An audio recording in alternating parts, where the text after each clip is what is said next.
woke up maybe 30 minutes ago and decided to go live again.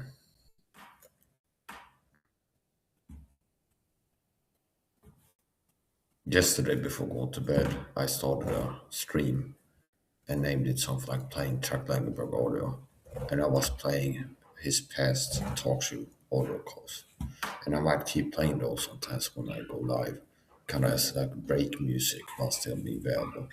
I'm a total individual, and Chuck Langenberg was also a total individual. And I kind of miss a real one. He's one of very few total individuals I've seen online. People claim to be TI instead. Strike me as a real one. Chuck Langenberg is dead now, and I suspect he could have been murdered by the program. And he was running a website and a talk show where he was getting the word out about king stalking, as I'm doing. And some of that information still remains on the internet. And he was big on exposing the crazy talking fakes, meaning most online talk videos are fake. The crazy talk is the way most of the time. And I think you can change the tiger, but you can't be responsible. I become a tiger if you have like the stripes here of life. So I'm being facetious. So yesterday I went to bed. I started Chuck. So I would do a little bit of the my intro. Government gang stalking talk is very real.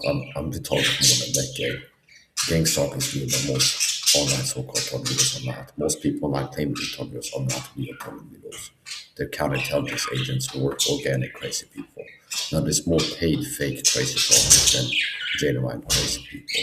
So you might have a few paranoid schizophrenics that are out here claiming to be talk videos that they got a chip in the brain and the government's reading the mind since it is. But a lot of people talk like that are paid fakes. There's more paid fakes, crazy talking.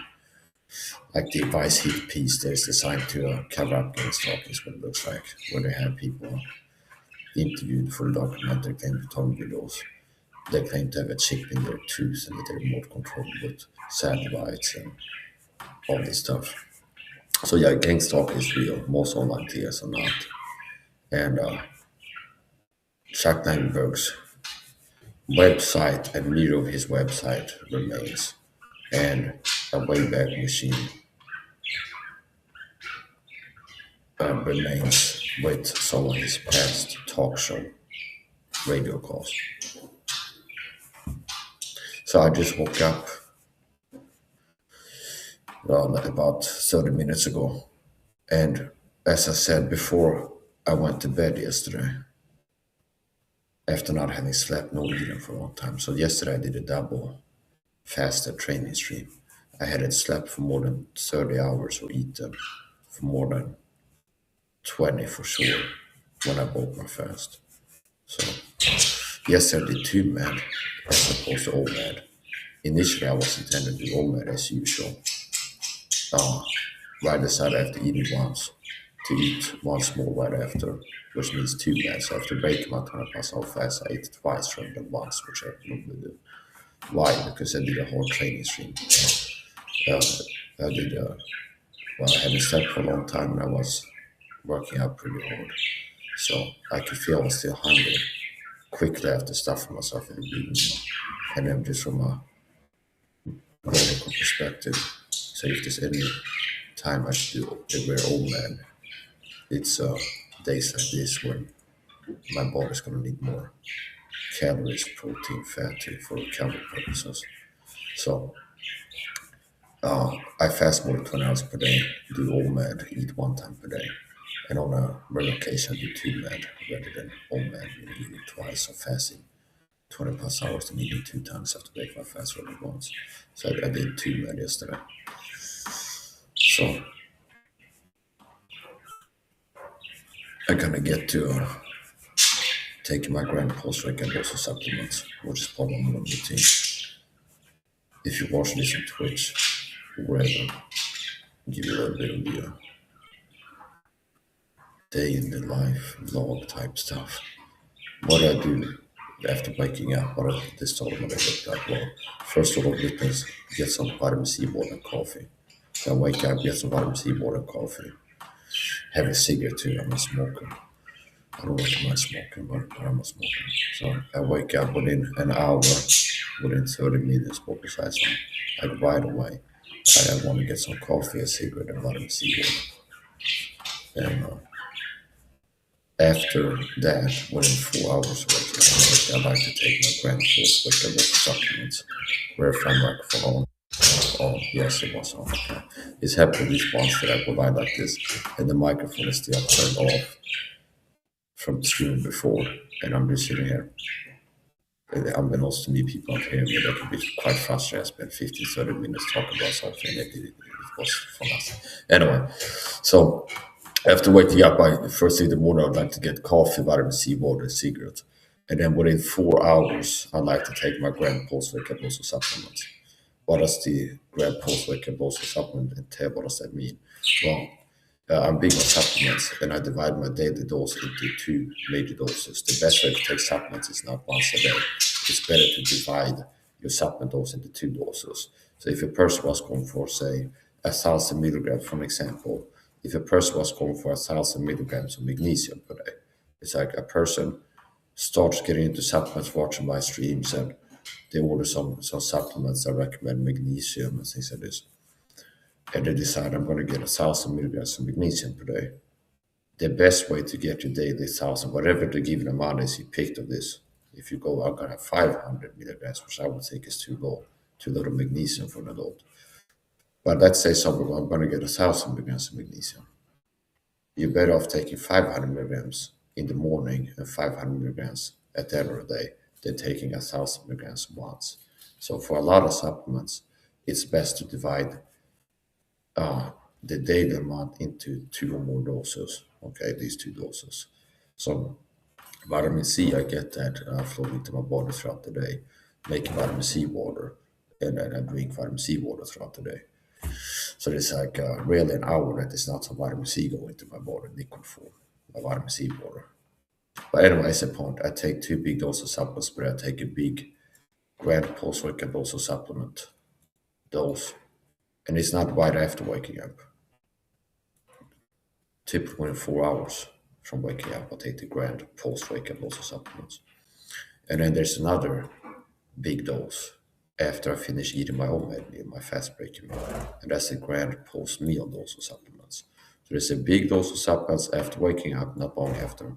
And there's a big dose of supplements after finishing my own meal towards the end of the day, because typically I break my fast and have my own meal towards the end of the day. And not long, not very long after that, I go to sleep, I go to bed. So I might start a live stream on my phone or make it short. We see sometimes I like to do like a vlog video live stream, showing some of the routines. Take my pulse workout, also supplements, things like this. We'll see what we do. But now I gotta click some buttons. I got some buttons to click here. Change some settings to the stream. So I'm live right now to Twitch, Rumble, and YouTube at the same time. And I like to there's some changes I like to make here.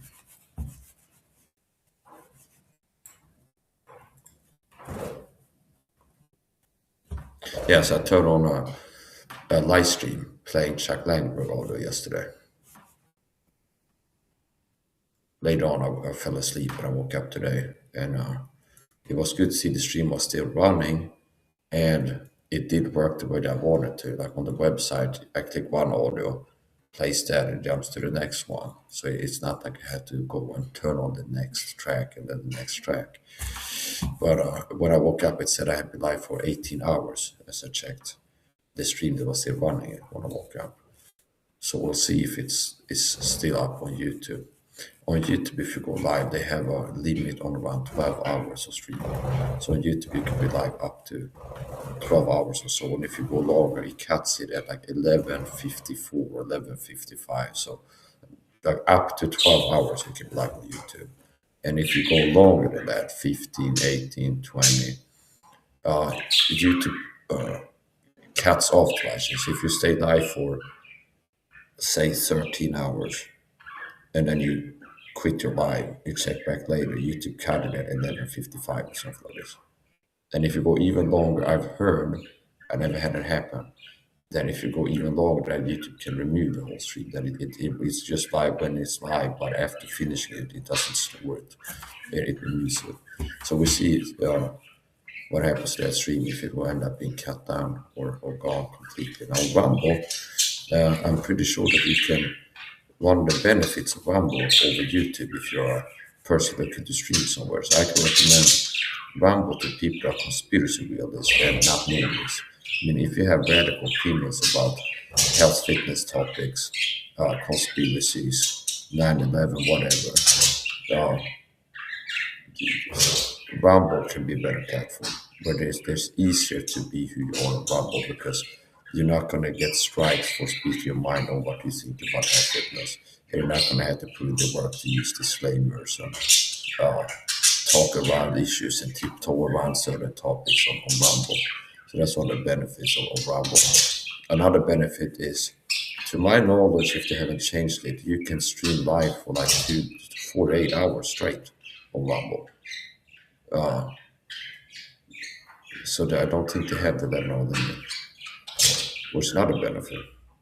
If you wanted to have a stream, if you're a target video like I am, that does conspiracy streams and talk about GameStop and other conspiracies, and then you also sometimes go live on Rumble as a security stream to keep the GameStop program from getting into your home. It's like I can start an actually talking about my target video. I'm going to the supermarket, go to the supermarket, leave the stream on in here to make it harder for the program to sneak inside my home and post my food or something like this. You can do that. You don't have to worry about after 6 hours the Rumble turns off the stream or something like this. You can come back and say, okay, I'm back, and then keep doing something else if you want to. So anyway, get better with these statements here. This content for education purposes only, does not replace professional medical advice. Always consult a qualified healthcare professional. That disclaimer is for YouTube or Rumble. It's not the need to do disclaimers. You can be a Rumble and talk about health, fitness without disclaimers. So that these are for YouTube.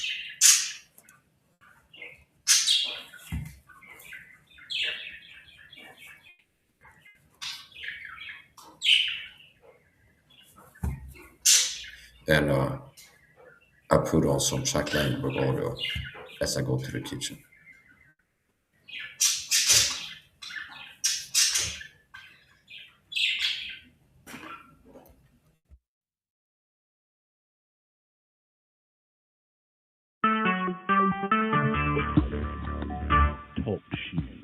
Recorded live.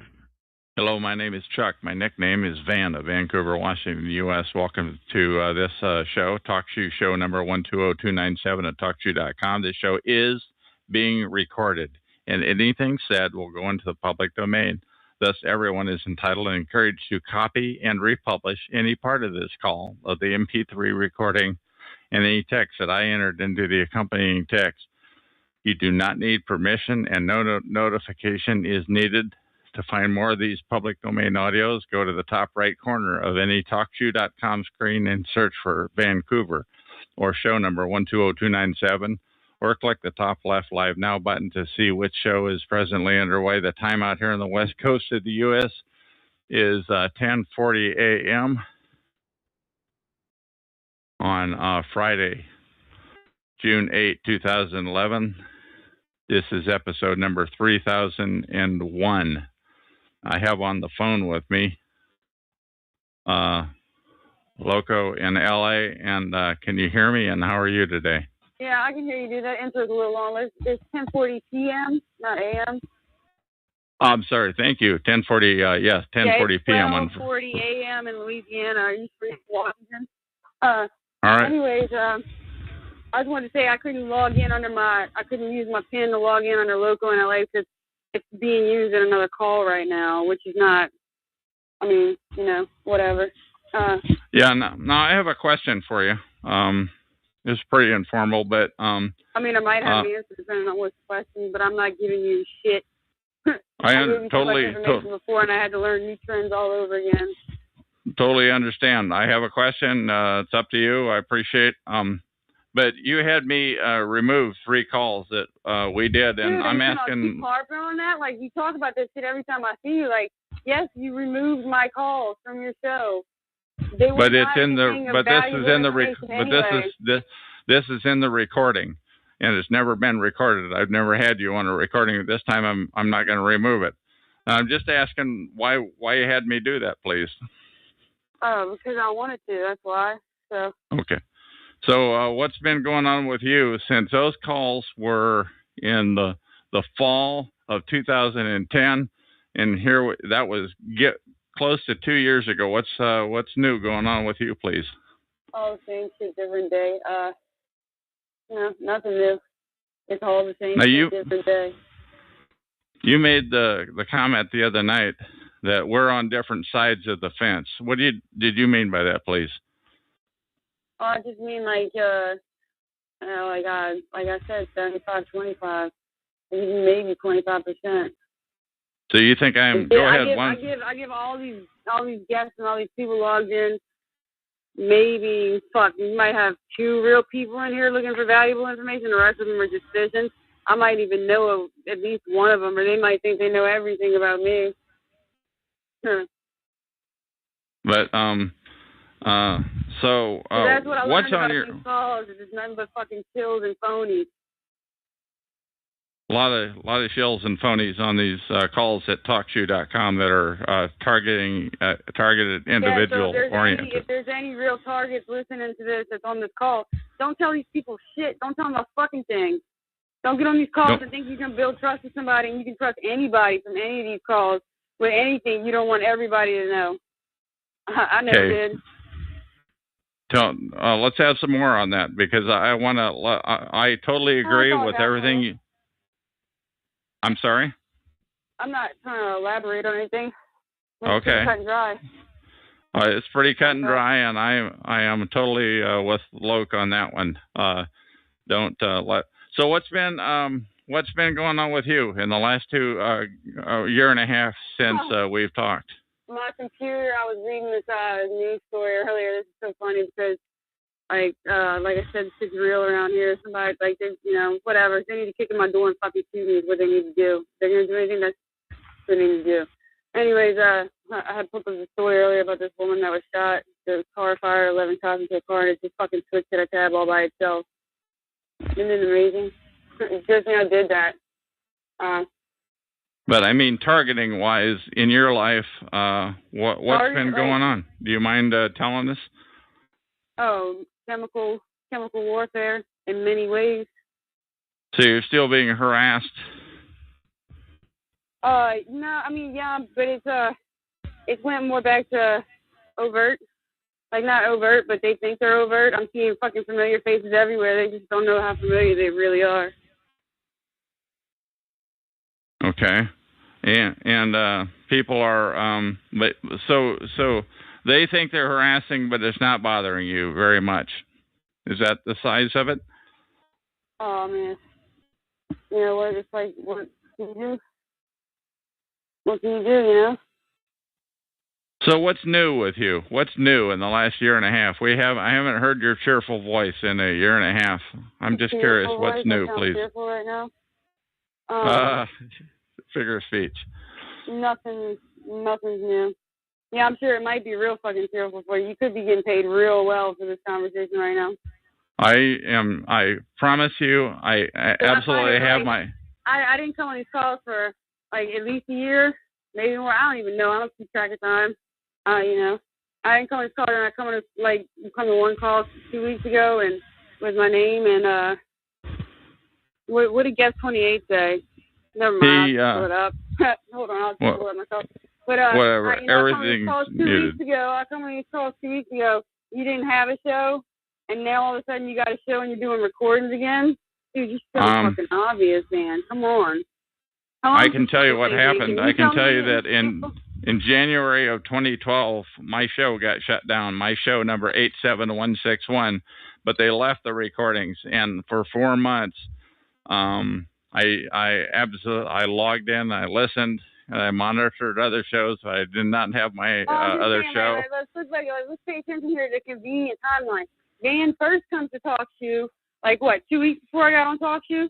And then, wow. And everybody knows my computer's hijacked. So, I mean, me getting the links that I got that brought me here to start off with, I'm sure that's no coincidence because those don't exist. So you got a show 2 weeks before I come here, and you're doing recordings, and then, all of a sudden now you're doing recordings again. I'm just saying, I can tell you that, I can tell you what spurred me to start the show. What's been going on with your targeting? What's been going on? Tell me a little bit about yourself. Sure. What I can tell you is, by the way, I want to tell you about my show. I want to respond to what you just said. What happened was Renita had a great call up till about 3 weeks ago, and then all of a sudden she used to record, but all of her calls disappeared, and now she's under the thumb, it appears, of and her calls were really down to earth, and she recorded, and there were 5 to 7 great recordings, and now they all disappeared, and she's under the thumb of freedomschs.com. Oh, is this the first call period? Pardon me? Is this your first call period? You know what? I just want to say right now that it is Saturday, June 9th at 12:47 a.m. in Louisiana. I'm looking at this catalog right now, and it says 10:53 a.m. So I don't know what's really going on with this, but where does it say 10? I don't see that 10:53 anywhere. I'm going to go get off the phone so I'm not distracted. Where does it say 10:50? In LA, and I'm logging off at 12:47 a.m. Saturday, June 9th. And this is Chuck in Vancouver, Washington, and I show 10:47 in Vancouver, Washington, and I have restarted my call, but I wanted to continue. I may have lost Loco. She's certainly welcome to call back in and continue. But what happened was Renita's calls went away, which I was really upset about because they were so credible, because her calls were so credible, but they all disappeared. And that is what spurred me to restart my calls. Not so much only that, but that her calls now are no longer what I would call down home. They are far-fetched. And Loco just typed into the chat room chatgrabber.com. So you can enter chatgrabber.com and enter this call number 120297. And then select out this date, which would be the top one, and you can listen to this recording. That is the end of this recording. We're going to click the end button.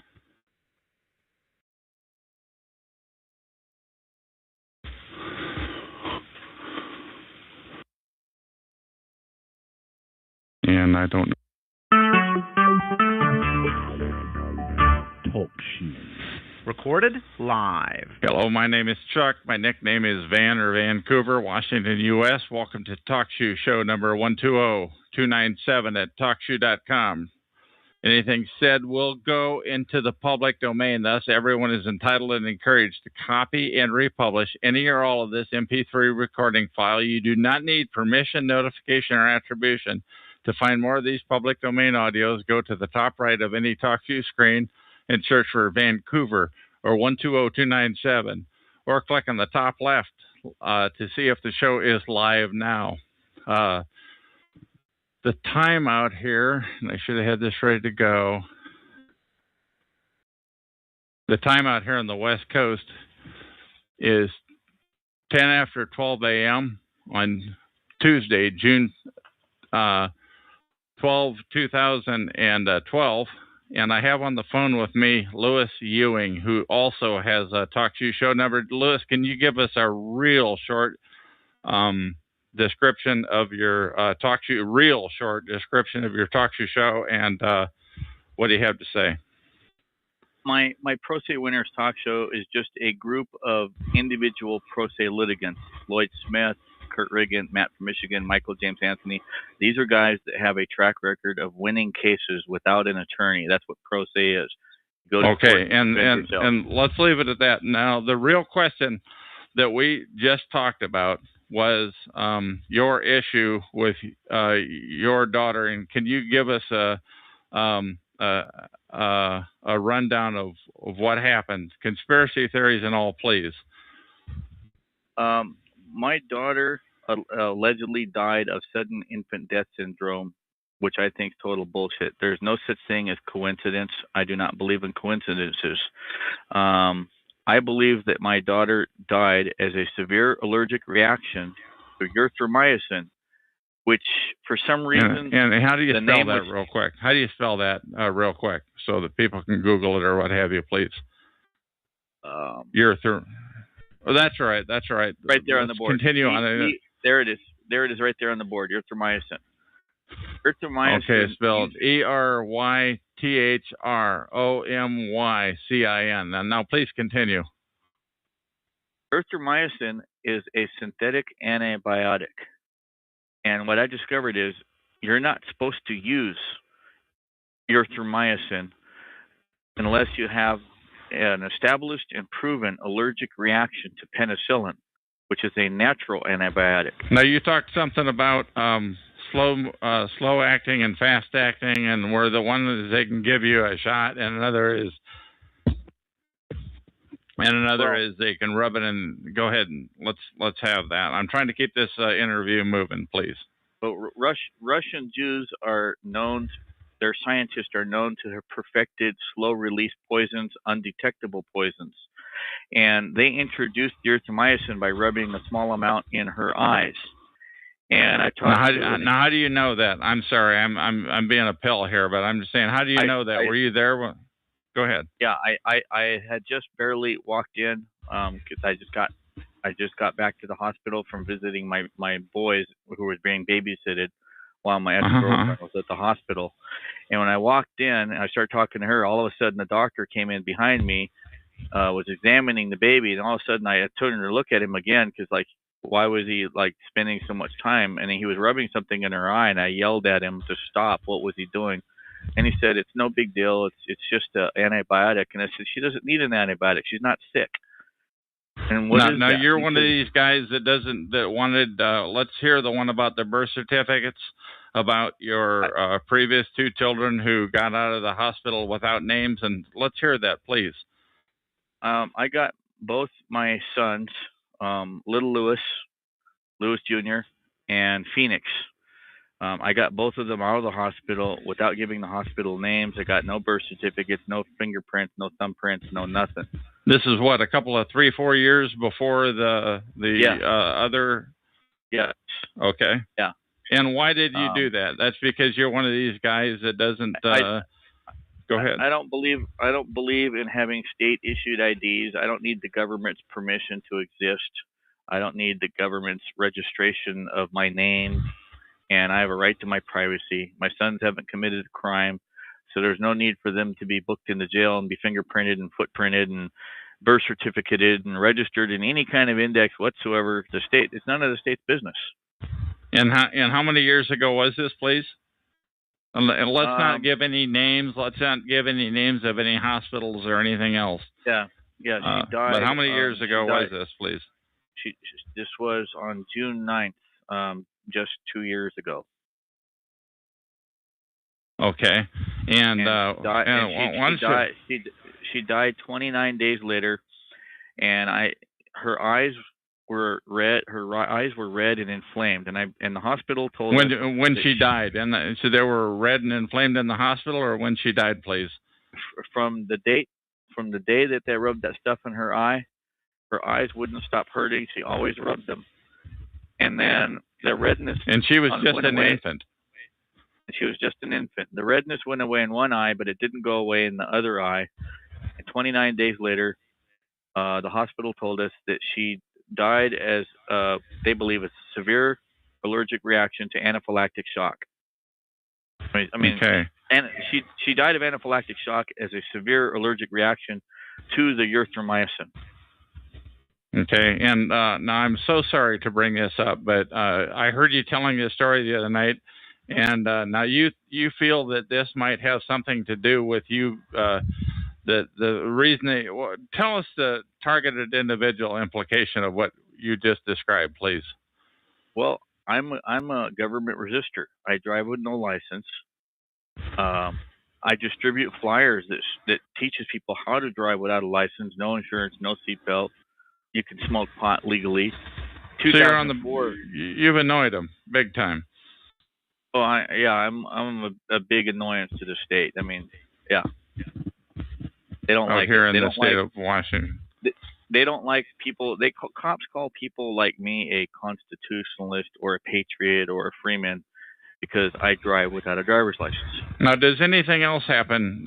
Is there any other reason? Now, we've got two examples. One is that you drive without a license. One is that your youngster died. And is there any other reason why you might be considered? Why you may have provoked them? Targeting wise, please. In 2004, Kurt Riggin and I beat the largest marijuana case in the state of Washington ever won by a pro se litigant. Kurt got busted for multiple felony counts of manufacturing marijuana. We're talking 166 pot plants, all over 6 feet tall, the best purple bud you'd ever smoked in your life. We beat it. Okay, we don't need. Okay, and any other reason why you might have provoked the law, please? Any other reasons? Because in their eyes, in their eyes, we practice law without a license. We are not attorneys. We are not members of the bar. We never went to law school, and they can't have that. They can't have people who are not members of the bar. Okay. Any other examples of things that you have done to really annoy them, to really get under their skin? State. I've stopped 4 major tax trials on 3 different federal circuits. Okay. Now, you're making that's some pretty big accusation that we're making. That I believe it was an accusation. Correct me if I'm wrong, but that that we're talking about potentially they intentionally killed your daughter, or they did that on purpose so that it would happen sometime later. Correct me if I'm wrong. No, the one other thing they're mad about is when I had my first son at the hospital, little Louie, my ex-girlfriend tested positive for drugs, and they actually had plans to kidnap Louie, and they arrested him for 72-hour hold, and then another 72-hour hold. They tricked her into signing away her parental rights, and then they took our son, down to what's called a PIC facility, where. How do you spell that? PIC? How do you spell that, please? PIIC. PIIC, facility. Okay, and what is that, please? That's a place where I've discovered that they sell babies for $150,000 to $250,000 to Canadian citizens. Okay. And this thing is owned by an LLC. Yeah, let's not give any names, because I'm trying to keep my show here without getting sued, and we haven't used any names of any doctors. Right. But are you saying that they literally? What else do you have to say about this PIIC facility? Without giving their name, they fraudulently claim babies are drug addicted, and they pump them full of morphine, even though they're not drug addicted, to give the appearance. Now, how do you know they pump them full of morphine? How do you know that, please? Because they did that to my son. And how do you know that, please? I'm asking a tough question, but I'm just asking you to go with me, please. Because the doctors and the nurses told us that's what they do to all the babies that go to a PIC facility. So they pump them full of drugs in these PIC facilities so that it demonizes their parents. To cover up the tracks that maybe that the kids didn't test positive for drugs. And so if you try to go test later, they're going to test positive for drugs, and they're going to say, oh no, the babies were drug addicted when they came here, and we had to put them on morphine to bring them down from drugs. But all the nurses at the hospital said my baby was healthy. It showed no sign of drug addiction. My baby boy was 10.5 pounds when he was born. Okay, now I'm telling you, I've gone out on a limb here, and I hope I haven't risked the show, but we haven't given any doctors' names, any hospitals or anything like that. But do you have any other hand grenades that you want to throw before we terminate this interview, please? They assigned a German Jew police officer named Teresa Berg who failed to investigate that.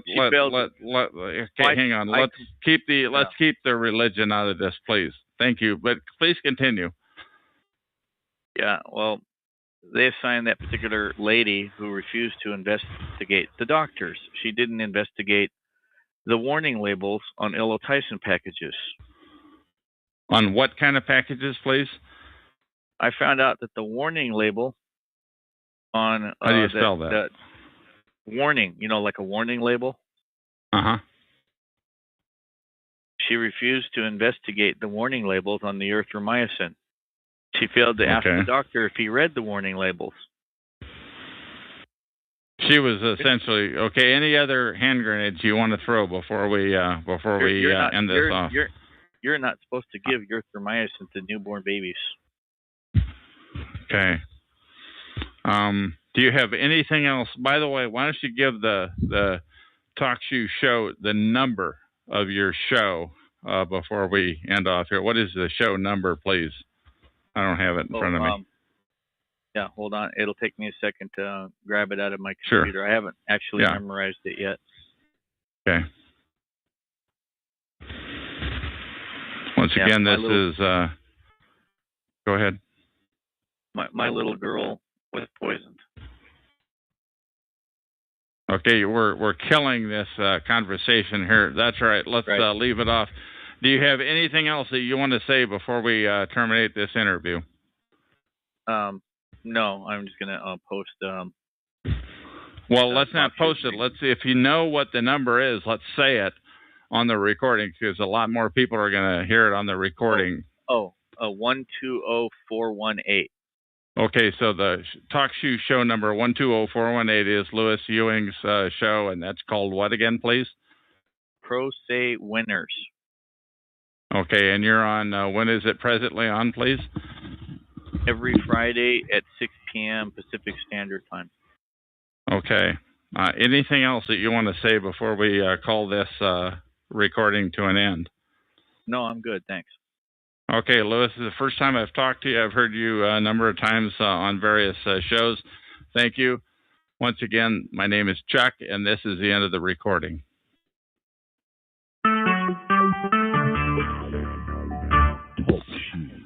Recorded. Hello, my live. name is Chuck. My nickname is Van, or Vancouver, Washington, USA. Welcome to TalkShoe Now, TalkShoe.com, show number 120297. This show is being recorded, and anything said will go into the public domain. Thus, everyone is entitled and encouraged to copy and republish any or all of this MP3 recording file. You do not need permission. No notification or attribution is necessary. To find more of these public domain audios, go to the top right corner of any TalkShoe.com screen and search for Vancouver or show number 120297, or go to the top left, live now, click on that. The time out here on the west coast of the U.S. is 4:25 p.m. on Thursday, June 14, 2011. I have on the phone with me Puri Dealana. We haven't spoken since December 25, 2010. How's it going? It's going pretty good. All right, and so you called out of the blue. What inspired you to call in, please? Yeah, I just had a feeling that you'd be on, and I was correct you were on, so and I haven't gotten on TalkShoe in ages. So now, are you still living down in the panhandle of Florida near Elgin Air Force Base? Relocating. You've relocated. But yeah. Okay, now we were talking about this interview number 1067 on TalkShoe call number 87161 that we did on December 25 of 2010. Mm-hmm. What do you have to say about that? Well, I haven't been messed with those aircraft quite in some time. So no, that incident, they stopped doing that, at least to me. Those are drone aircraft, small drone aircraft that were unmanned, dark green. And they were actually engineered by an off branch of engineering students that some of them intern at a corporation called Suns Microsystems, which is a computer technology system. How do you spell that? Suns, S-U-N-S? How do you spell that, please? Microsystems. Oh, Sun is... S-U-N-S, like okay. Suns Micro, M-I-R-C-O system, okay, S-Y-S-T-M-S system. What else do you have to say on? Okay, you were talking and doing so great. Go ahead. Nothing much. I haven't been harassed by necessarily any technology as far as mainly what they've been using is laser lights, all that stuff. I will say that I do actually have evidence of, and I have kept with me in a plastic baggie. One time when I walked, this was a while ago too, maybe about a year ago. I don't know, somewhere around then. I actually found a small microchip on the ground about the size of half your fingernail, or your big thumb fingernail if you're looking at it, and I actually have it saved, and I actually have pictures uploaded, and I actually still have the evidence with me, and I cut the chip in half, and you can actually see where the copper is and all that stuff. And I found it on the ground during one of my runs to the entrance of the EOD base. Okay, tell me more about this. Tell me more about this this aircraft that was stalking you. As I recall, you were like a block outside of Elgin Air Force Base in the Florida Panhandle. It was Eglin Air Force Base, and it's off branch of Eglin Air Force Base. It's not actually. How do you spell that? E-G-L-I-N?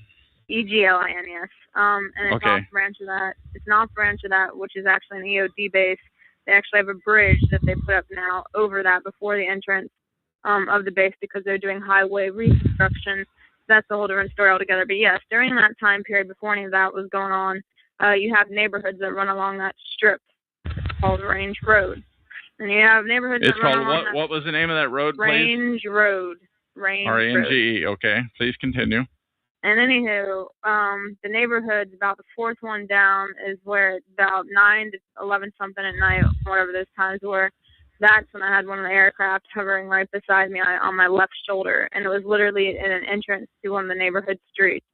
And yeah, anyone could have seen it, but no one did. But yeah, it was. But they were, as you put it, they were showing off their toys or something like that. Yeah, they were showing off their toys. Now I think they have had repercussions as far as FFA go and all that good stuff because they have not. As far as say that again, there's been repercussions. How so? Please repeat. Because the SAHA, which is the Federal Aviation.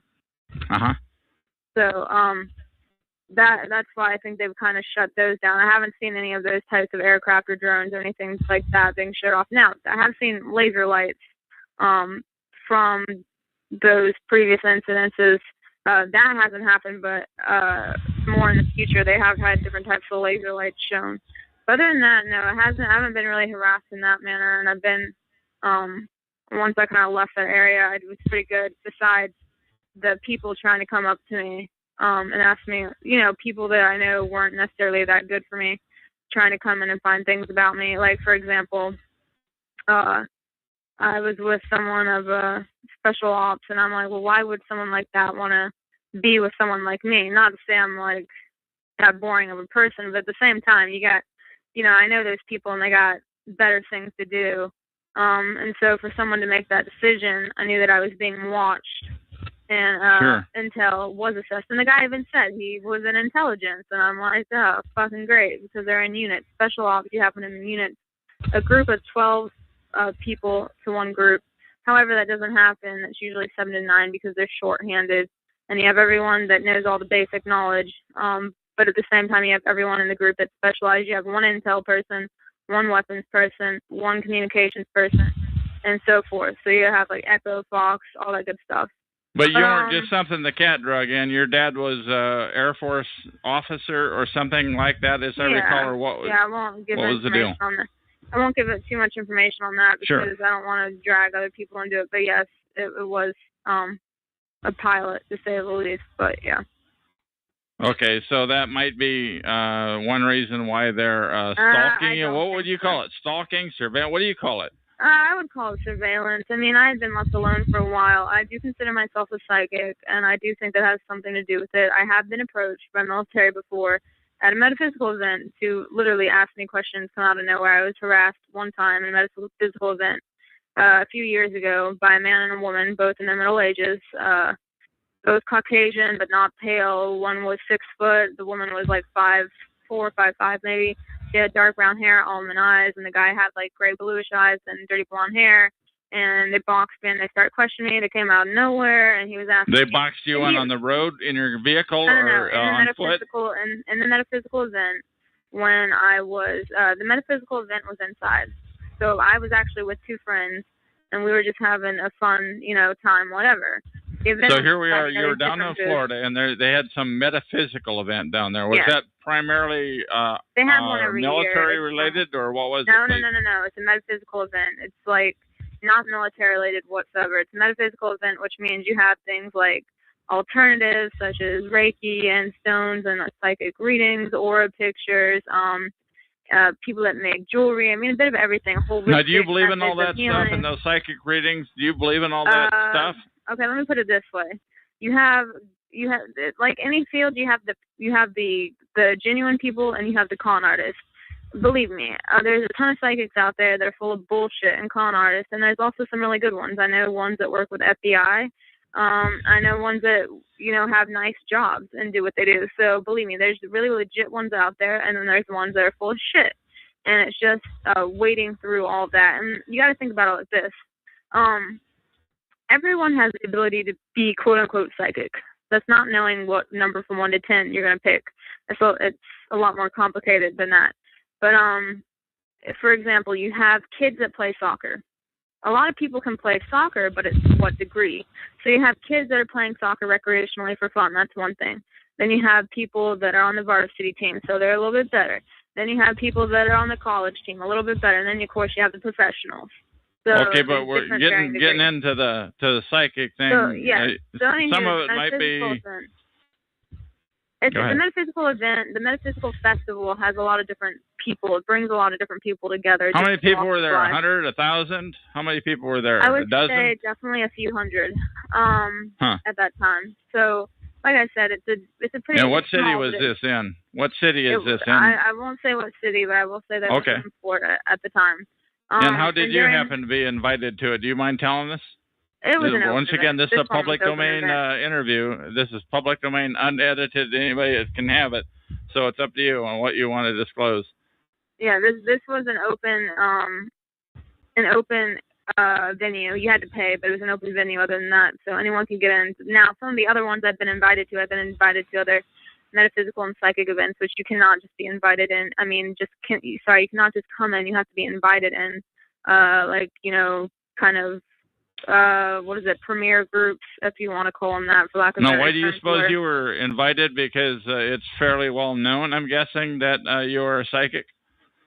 Yes, partially. However, I don't do readings or anything like that. Now, at that time, years ago, no one knew really what I did besides my family and a few close friends, and even then, people only knew if I did a reading on them. But I still don't do readings for the general public. I go up to people and tell them what they need to tell them, but I don't put my name out there, so to speak. But anywho, these two people, my friends were getting their aura picks done, and I was standing by the white table waiting for them.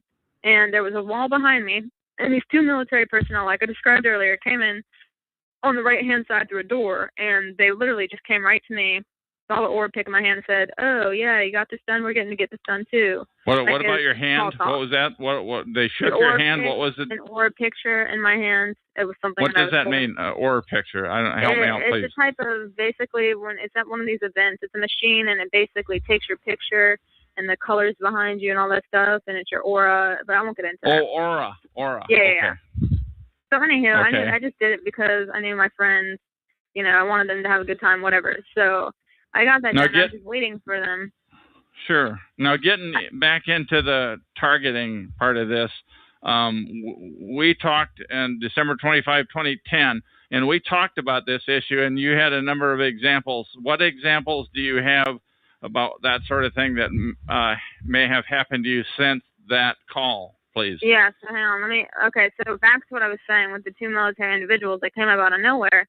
And he didn't ask my name. He didn't say, "How were you?" There was none of that type of conversation. He literally, after he asked about the aura pick, saying, "Oh, yeah, I'm going to get it done," whatever, which they didn't because I saw them leave after they questioned me.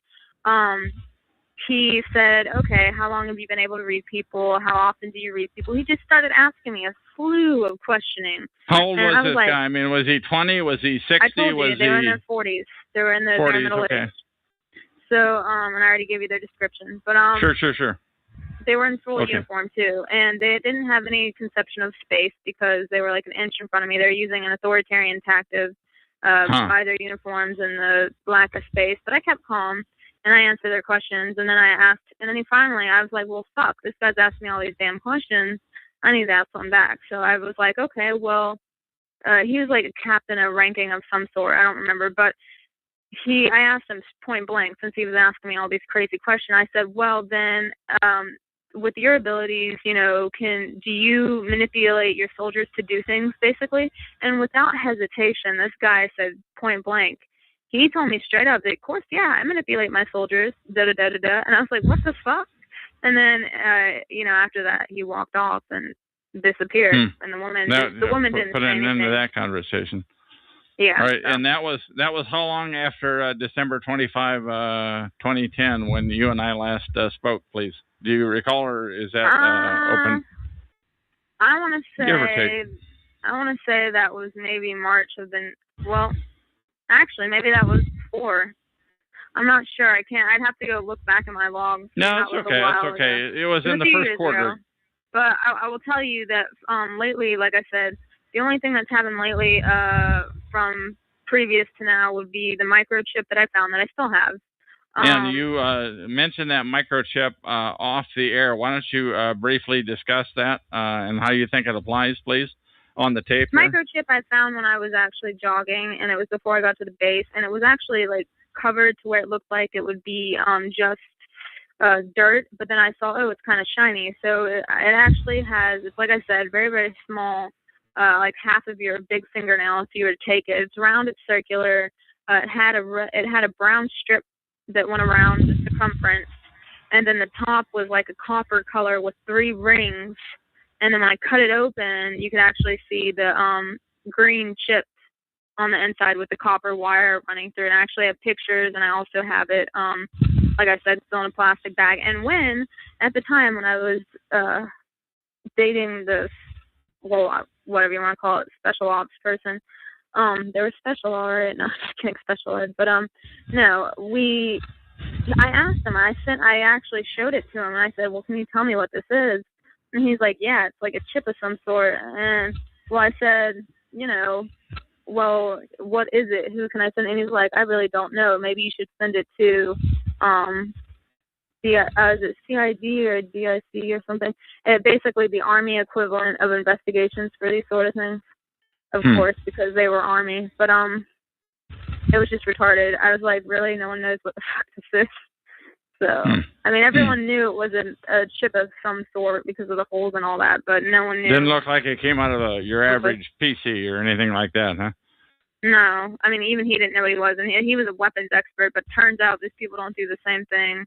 They don't even pick out their damn bullets anymore. They have people in the, like, it used to be the snipers that pick out their own bullets and all that, but now they actually have people that specifically their job is to pick out the certain types of bullets for the soldiers and all that. So times have changed with what people have to be knowledgeable of and what they don't. So it's quite interesting in that respect.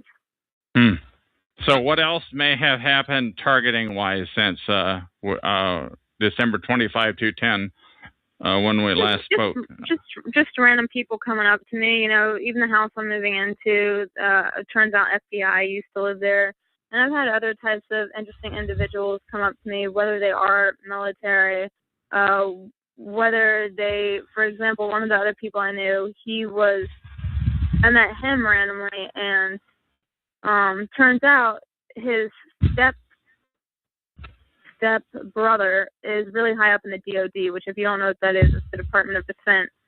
And he was talking about all this different technology and how they have a satellite, and how his step brother actually let him use one of the satellite things because he was an aircraft mechanic, and let him use one of the satellites. Some aircraft mechanic is got access to a satellite, or what's that about now? Well, yes, because not access to it necessarily, but his stepbrother let him play with it for like not that long. I mean, just like for one thing. I mean, they were watching him when he was doing it, but it was a satellite basically because he's like, okay, stepbrother, who was like one of the high people up in the DOD, and the guy was like, okay, well, how good are your satellites? And the stepbrother's like, well, I can show you how good our satellites. And he's like, what do you want to see?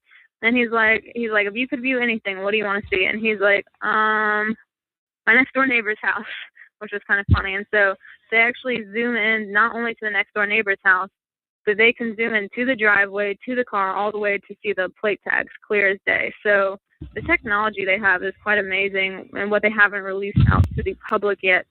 And just all these people, some of the high-profile people that I'm running into is like uncanny, to say the least. So it's kind of being wary of that, I guess you could say. Now, your parents were your father, I think you said, had a high-ranking position. Do you think they did anything with you to give you special powers, or do you think it just? No, I don't think that. I think it's just the way it is. My aunt was very gifted in that sense. I think it's not. There's no rhyme or reason for it, at least as far as I know. But no, I don't think they did anything as far as that goes. Okay, and now I've seen you around maybe once or twice, hardly to believe, since you quit hanging around here in early 2011. What, based on what you know, and you do seem to know a lot more than most of us do, what do you have to say to targeted individuals? What do you have? What advice do you have to give, please? Well, keep strong, know your sources, document. If you want people to believe you, you better have good documentation. Keep all the evidence, document from times, all that. Don't let it get to you. I know people go crazy, but really you need to build your own strengths and your own networking community. The more surface area you can cover and the more public you make yourself, that's having the right friends, having the right family, and really getting support. I mean, not going crazy with it, but just letting them know you're okay. You have to have a lot of these people, they get themselves in bad situations because they're unemployed. They're kind of just staying as a hermit, which fine, but you're also letting yourself access to easy target, because people are less likely to mess with you when you're out in the public eye, because people are going to see it. People are going to note it. Like, for example, if you you abducted someone that had no contacts, no one might call in a report until 3 weeks later because no one knows that person. So Sure. They don't know that Bobby is missing. Whereas if you have someone in the community, goes to work every day, eats at X restaurant, sees family or grandma every week, and that person doesn't show up, you better believe that there's going to be calls within the hour or something pretty fast. So but in your case, you've definitely been targeted, but in a different sense. You've had like highfalutin intelligence sources asking you questions, and they don't always identify themselves, I guess. Is that right? Well, to an extent. I think some of them identify themselves, and most of them are pretty blunt. It's knowing, at the end of the day, you just got to know that everything you say is public, and that you got to be okay with that, and you got to don't have any dirty laundry hanging out there, and you won't really have an issue. The thing is the truth definitely is helpful, and if you can be blunt and honest with these people and say, hey, this is what it is, this is what it isn't, and know when to shut a conversation off with these people and just walk the F away, then you're going to be fine. Really, you will be. And I don't, even if you have a lot against you, it still doesn't matter, because there's a lot of people in history. Take, for example, Harriet Tubman. She's the honest, she. What was that name again, please? I missed that. Harriet Tubman. Harriet Tubman. Okay, you mind spelling that, please? Harriet Tubman. Remember the slave, the underground tunnels? Okay, all right. Anyway, go ahead, please. But what I'm saying is, she went against the tide. She was a woman, she was black, and she freaking let slaves, she helped them escape to the north, and she was a spy. People don't know that a lot about her, but she was actually a spy. So she did all these things against the common societal norms. So at the end of the day, it's just all about what you believe you can do, no matter what the majority of society is thinking, because quite frankly, that just does not matter overall. And that's the advice that I have to give to PIs. Okay, now we've been on like 20 minutes. You know that this show is primarily about targeting and targeted individuals, TIs. Mm-hmm. And do you have anything else that you want to say to that audience, because they're going to be listening to this recording? Worry a reasonable amount but don't over worry. The moment that you start going like super X to the 10th exponential power paranoid, you're just letting yourself fail, quite frankly. So I believe that you can have a healthy bit of anxiety, but don't let that supersede your own health benefits. Otherwise, you're just going to be drowning. So remain calm, unless you think someone's going to kill you, then, if you think someone's going to kill you every day, what's the point of living, quite frankly? Because then what is the point, I ask you? So, okay. Once again, anybody who's listening in, I encourage you to go to talkshoe.com, show number 87161, and find recording number 1067. It was recording with Pura Delana is her pseudonym, and it was very interesting. And it talks about weird UFOs. And you know what was interesting, by the way, is at the end that was my last interview for about a month and a half. That TalkShoe shut down shows. I don't know if it's related. God knows why it happened. Anything last that you want to say, Puri, before I told you I'd keep this interview fairly short, and I thank you for calling in. But anything that you want to say before I push the end button? That's it. Okay, Puri, thank you for showing up. Thank you for consenting to an interview. I'm going to go ahead and hit the end key and do that right now. TalkShoe. Recorded live. Hello, my name is Chuck, nickname Van of Vancouver, Washington, USA. Welcome to TalkShoe.com, show number 120297. This show is being recorded, and anything said will go into the public domain. Thus, everyone is entitled and encouraged to copy and republish any or all of this MP3 recording file. You do not need permission.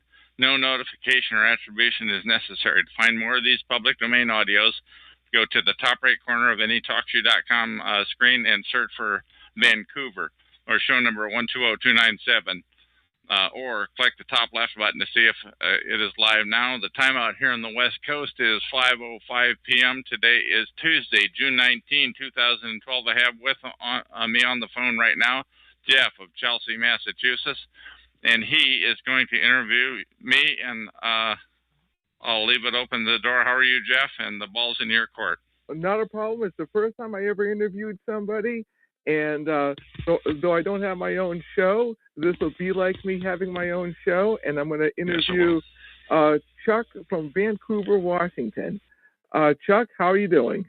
I'm hanging in there, and I'm looking forward to this hardball interview. I've interviewed you a couple of times on my old show, number 87161 at TalkShoe.com, but this is the first time on this show that I've been interviewed. Okay. Now, sorry for the long answer. No, that's fine. Let me start off with the basics. And another inspiration I have is I might reread some or all of the questions I talked about in the chat room to get it on recording, though, so people can think about it. But first, we're going to start off with the basics, the roots. Everything in life has roots. Trees have roots. And when you're looking at a problem, you always have to get to the root of the problem. So, Van, do you think your gang stalking was a result of the workplace, and what kind of work do you do or used to do? I used to do computer type stuff. I was workplace mobbed. I do believe that my mobbing or harassment precedes that by many, many years. I do believe it runs in the family. I do believe that cousins in other words, I believe it goes potentially, in my case, my gang stalking and harassment may go up to the grandfather level. Wow. I cannot prove that. They don't send you registered letters about that. I'm just guessing. I've seen certain incidences in the family that I believe that's the case.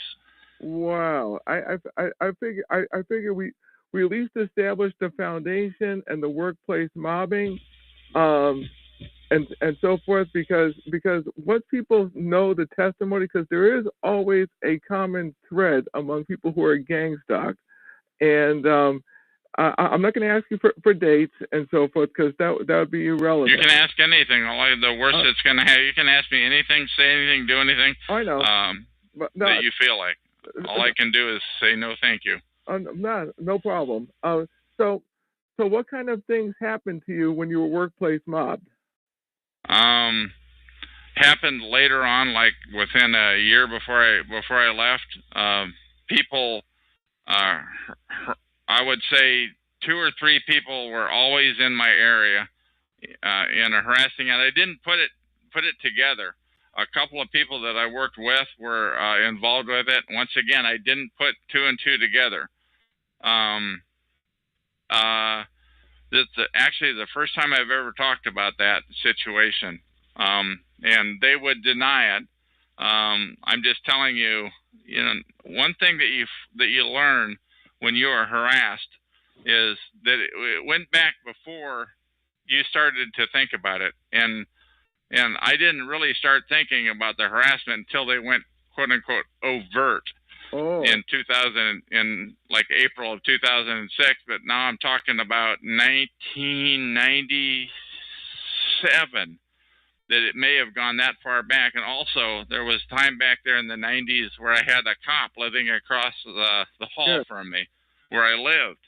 And just recently, a few months ago, I moved from a place that had a cop that lived right next door to me. And the guy before him died in the apartment, believe it or not. So when things like that start to happen, when odd incidences, let that raise the red flag. Maybe you're marked. Maybe something is going to come later. I'm giving you long answers, but please continue, Jeff. No, I'm listening. But okay, now you say that this goes back to your grandfather. Was your grandfather? Possibly. I say possibly. I have no. You're not going to get a registered letter. You're not going to ever know for sure. I know. I mean, I'm not 100% positive of how it happened to me, but I have ideas, and the video gang stalking on BMO. That guy is right on. But my question is, do you think your dad or your grandfather was part of a politically incorrect group, whistleblowers, angered the wrong person? The usual stuff. You just don't know. And by the way, I do want to respond to the one that Jeff was referring to as http://vimeo.com/18103-517. That's a 20-minute audio video. I have never talked to the guy, and I just gave that so people can listen to that. I don't know why. I just heard so many times in answer to your question. I don't know how it comes about. It just, when you become marked, you don't know it right away. You do finally catch on, but if it starts to happen to you earlier in life, things that used to happen, they catch up with you after a while. It's not necessarily anything I did wrong. If it's something that happened a couple of generations ago, I would not know. It's not anything that I did to bring this on. I think that's important for TIs, for targeted individuals, to understand that it's not necessarily because you did something wrong. Oh, okay. Because I figured they'd be talking to dinner table, stuff like that. But and anyways, let's go forward. Sure. When you became overtly stalked, were you able to find a regular job afterwards, or do you work mostly for yourself? I was already working for myself when I became overtly stalked. That's when they really went overt in April of 2006. But they had actually started like maybe a couple of years earlier than that. The weird things started to happen to the point where even the woman that I was living at just wanted to argue about it. Well, people argue anyway. It's just a weird thing started happening. Things that happened. I was living in my RV at the time. I had to move the RV regularly. When things like that start to happen, that's something to think about. I had that RV parked in 4 or 5 spots, by the way. and just something to think about. When those types of things start to happen, it might be a clue, and just wake up to the fact that maybe there's more to the story than just bad luck. Well, the definition of science is that for something to be a science, it has the same procedure has to be repeated, and you have to get the same result using the same technique. That's science. So when a person's being really gang stalked, you know it because there's a whole bunch of people doing the same thing, using the same tactic, getting the same result, which is driving you batty. And the gang stalking, though, per se, what I would call it, they went great guns back in April of 2006. The dogs came out. I mean, it was happening at the store like 4 to 5 different times at the store. It was happening when I go to the video store. People prior to that, people pulling out in front of me all the time. God, it was to the point where they call it sensitization, I think. Yes. Where, honest to God, people who would be riding with me in my vehicle would make the statement, "Man, you are so careful of a driver." Well, the reason I'm careful is because people are pulling out in front of me, and you just think that's the way it is. Oh yeah, that's you were getting the verbal sensitization. I get more of the visual sensitization, but it's still the same thing. It's to sensitize you to a certain stimuli, and then when they do it, it's basically we're keeping an eye on you. So that's. I wasn't thinking though that people were keeping an eye on me as people were pulling out in front of me. It was a lot of times at one intersection or a couple of intersections, people pulling out in front of me all the friggin' time. I go, wow. It's like every time I come here and you don't get it. Well, just be it known. Let that lodge in your memory if anybody is listening in that may be a clue of things to come. Yeah, well, that's a good point, and also too, I think it's gonna be more overt. But let's see here. So at least you're making money to pay your rent, so that's a good thing. That helps. You know what else too is the secrecy. Why do you think there's so much secrecy with this? Because you do have Russian defectors, you do have defectors that come from communist and Islamic bloc countries. What makes this so secretive that your average Joe on the street would want to do this? Yeah, I don't know. I've only known. By the way, I started to be overtly stalked. I mean, like I said, the dogs came at me, and I'm getting to your question, but the dogs came at me in April of 2006. It was 4 years later, in May 2010, that I finally discovered the term organized stalking and gang stalking, and I finally started to YouTube those. So I've only known about this issue of organized gang stalking for 2 years. So yeah, absolutely, it's a secret. It took me 4 years, and when people make this statement around here, well, everybody already knows about it. Everybody does not know about it. It took me 4 years to come to the conclusion that that's what this was. And when I read it on Gang Stalking World, by the way, and I finally found it. Wow. Gang Stalking World. Actually, where I found it was on the Portland Mercury. It was on their blog, Portland Mercury. That's Portland, Oregon. And they had a description. It almost sounded like I should have written this, and it was written by a Canadian kind of a guy. And he said, what is happening is you are being gang stalked, a term that's called gang stalking. And he wrote, and I've seen that term restated and rehashed many times. I've seen him paste that same text into many blogs. So he has done a great thing to help to get the word out, this guy. Now, one of the main authorities of gang stalking is this woman named Eleanor White, and I love her comic strips. What's your personal take on her comic strips? Do you think there's crazy talk in there, or do you think it's sound? Because people who are listening are going to be grasping for straws. Yeah, and that's Eleanor White, spelled W-H-I-T-E, I think. I like the heck out of her comic strips. She does them from like about 25 each, 25 of them from Peter the Perp standpoint, and another 25 from Tommy the TI or somebody like that. And it's like every one of those things, like comes close to mirroring me. There are a couple of three things, and I don't want to get into what they are. No, don't. Because I try to avoid the far out talk. That there are a couple of three things in there though, in her Tommy the TI that I find a little far fetched. And if any reason that I was ever to give them any credibility, it would be because she took the time to put them in her comic strip. That, honest to God, that's the only reason that I would ever, they're so far fetched. But that's only two or three of the 25 strips. The other 25, it's like a textbook on perping. Peter the Perp from the Perp standpoint, and Tommy the TI from the TI standpoint. They're pretty good. And also too, do you know any other authorities that would be good for beginners who are recently being started, who can grab onto it where there's no crazy talk?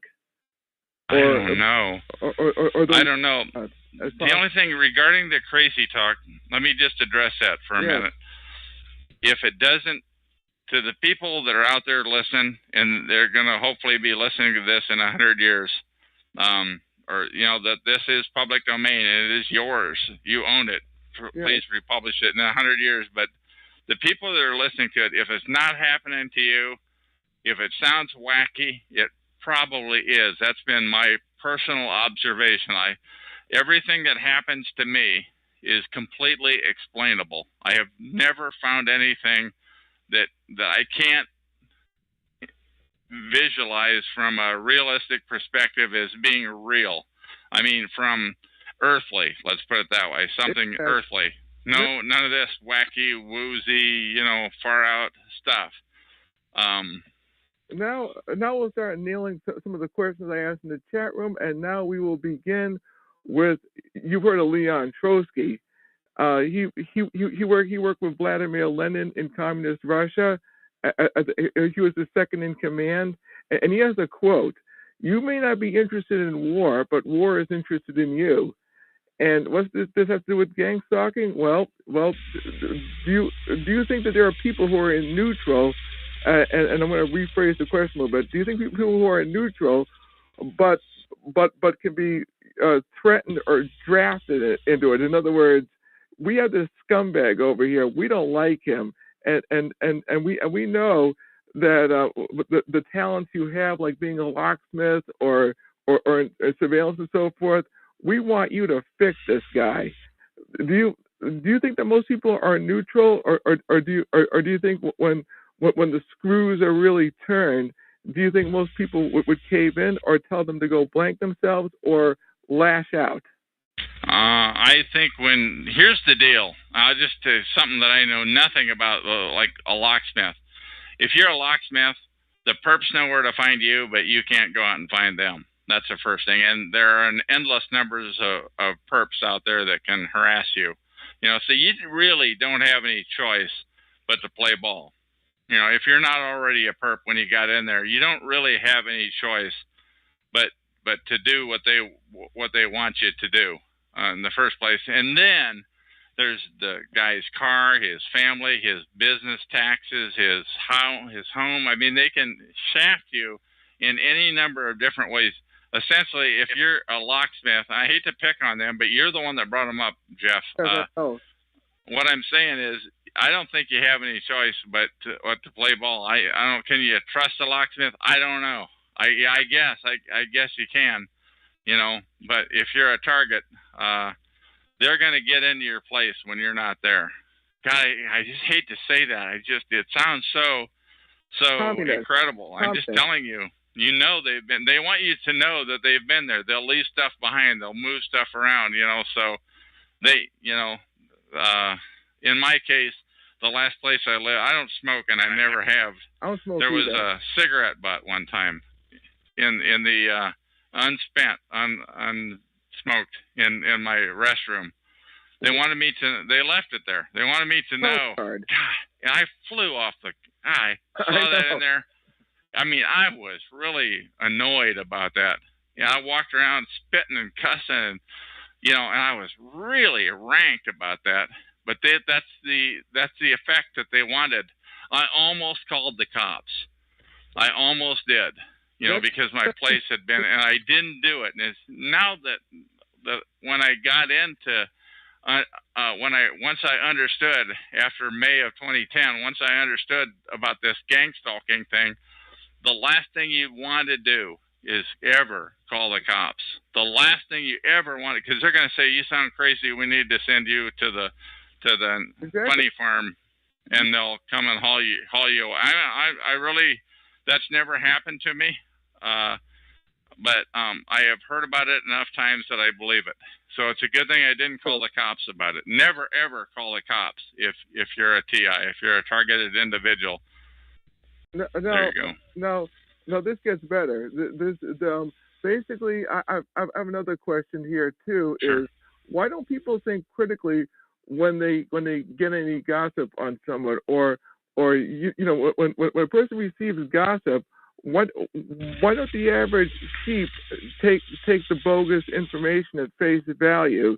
That's a good one. God, I can't wait to answer that question. Yes. There's this guy here, and I'm not even going to say his name. No. That has he's a perp, and he's got a show here on TalkShoe about perping. Oh, we're so misunderstood and walked on and all that, and he's one of the disinfo agents. But this one time I logged onto his show as a guest, and I'm just listening to him talk, and he took like 5 facts about me, and he distorted every friggin' one of them. And he did that by adding information, by leaving out facts, by distorting, it's just like 5 completely different lies, about me. Pardon me? It's called spin. Yeah, 5 kinds of spin. So I don't know why people, and they were good. I'm not sure if he took a class, if he got the talking points from somebody, an expert who took the class.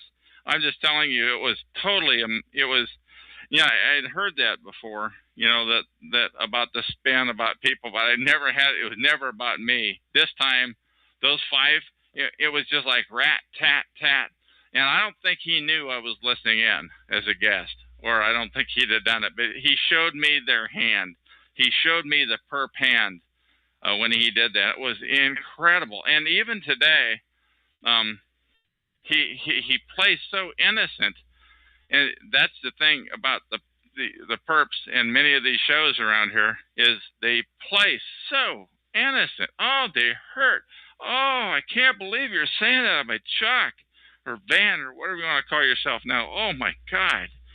How could you call me a perp? That hurts, man. That really, I'm telling you, he's acting.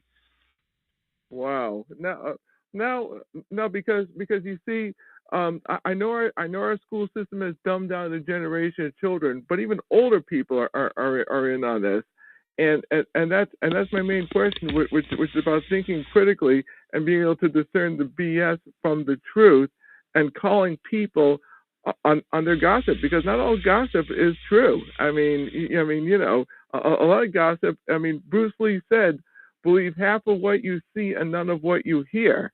And I always go by that medium when somebody says something about a person. I keep it in the back of my mind and see if there's a second and third witness and see if there's concrete proof. That's how investigators do their investigating. I mean, what? Sure. I mean, the one thing, I concur with you there. Yes. But one thing that is totally amazing, because I spend a lot of time on TalkShoe.com.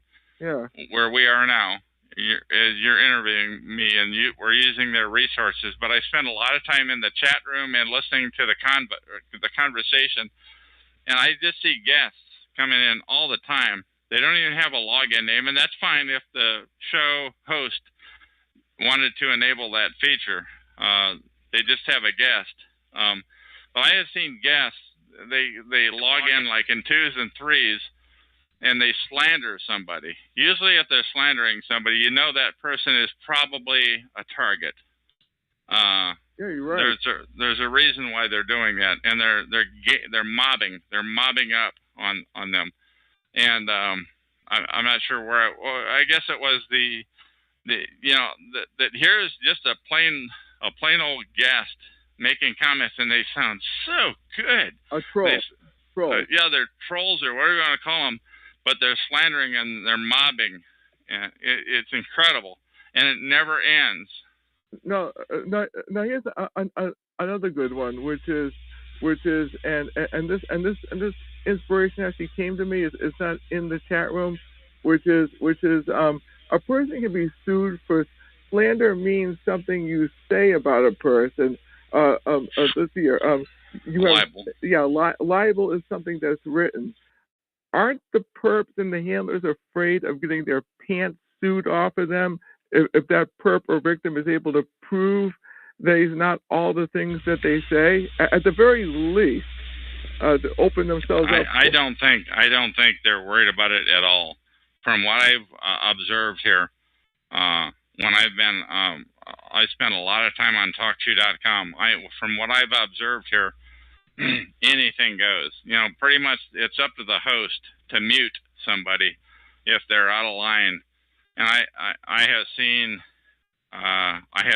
usually it's guests, but even the people that aren't guests have a pseudonym login, so it could be J Doe or whatever, and type stuff. And not only that, but people that know how to circumvent this system on TalkShoe, there can be 3 or 4 J Does. So, I wouldn't recommend. I don't know how to do it. I don't want to know how to do it.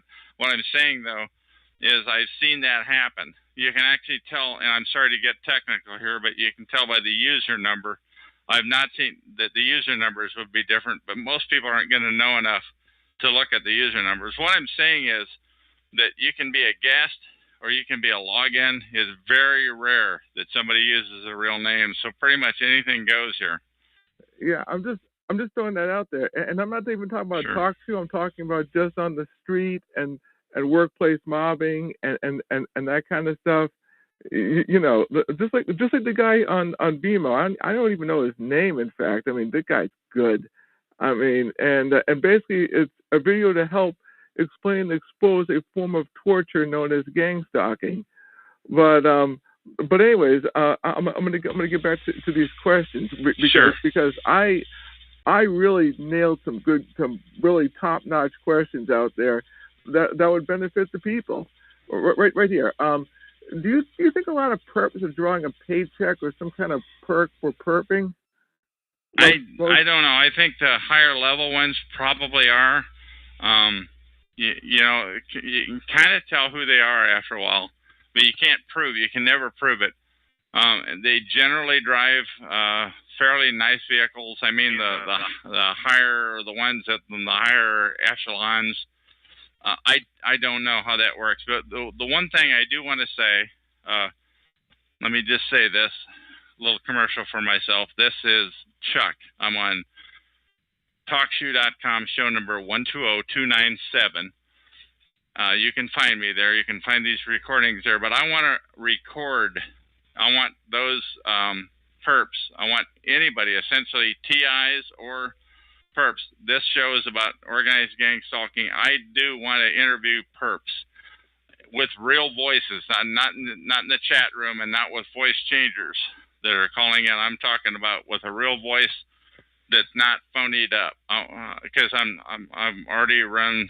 I already give up on the fake stuff because they game the system. But when they have to use their real voice, it's a little bit of a different deal. But I want to interview those people. I want people, maybe they went to the doctor and they know they have only X weeks or whatever to live. Yeah. Hopefully, while their mind is still working, they'll give me a call. I'm on here right now as of June 2012. I'm on here like every day for large chunks of the day and night.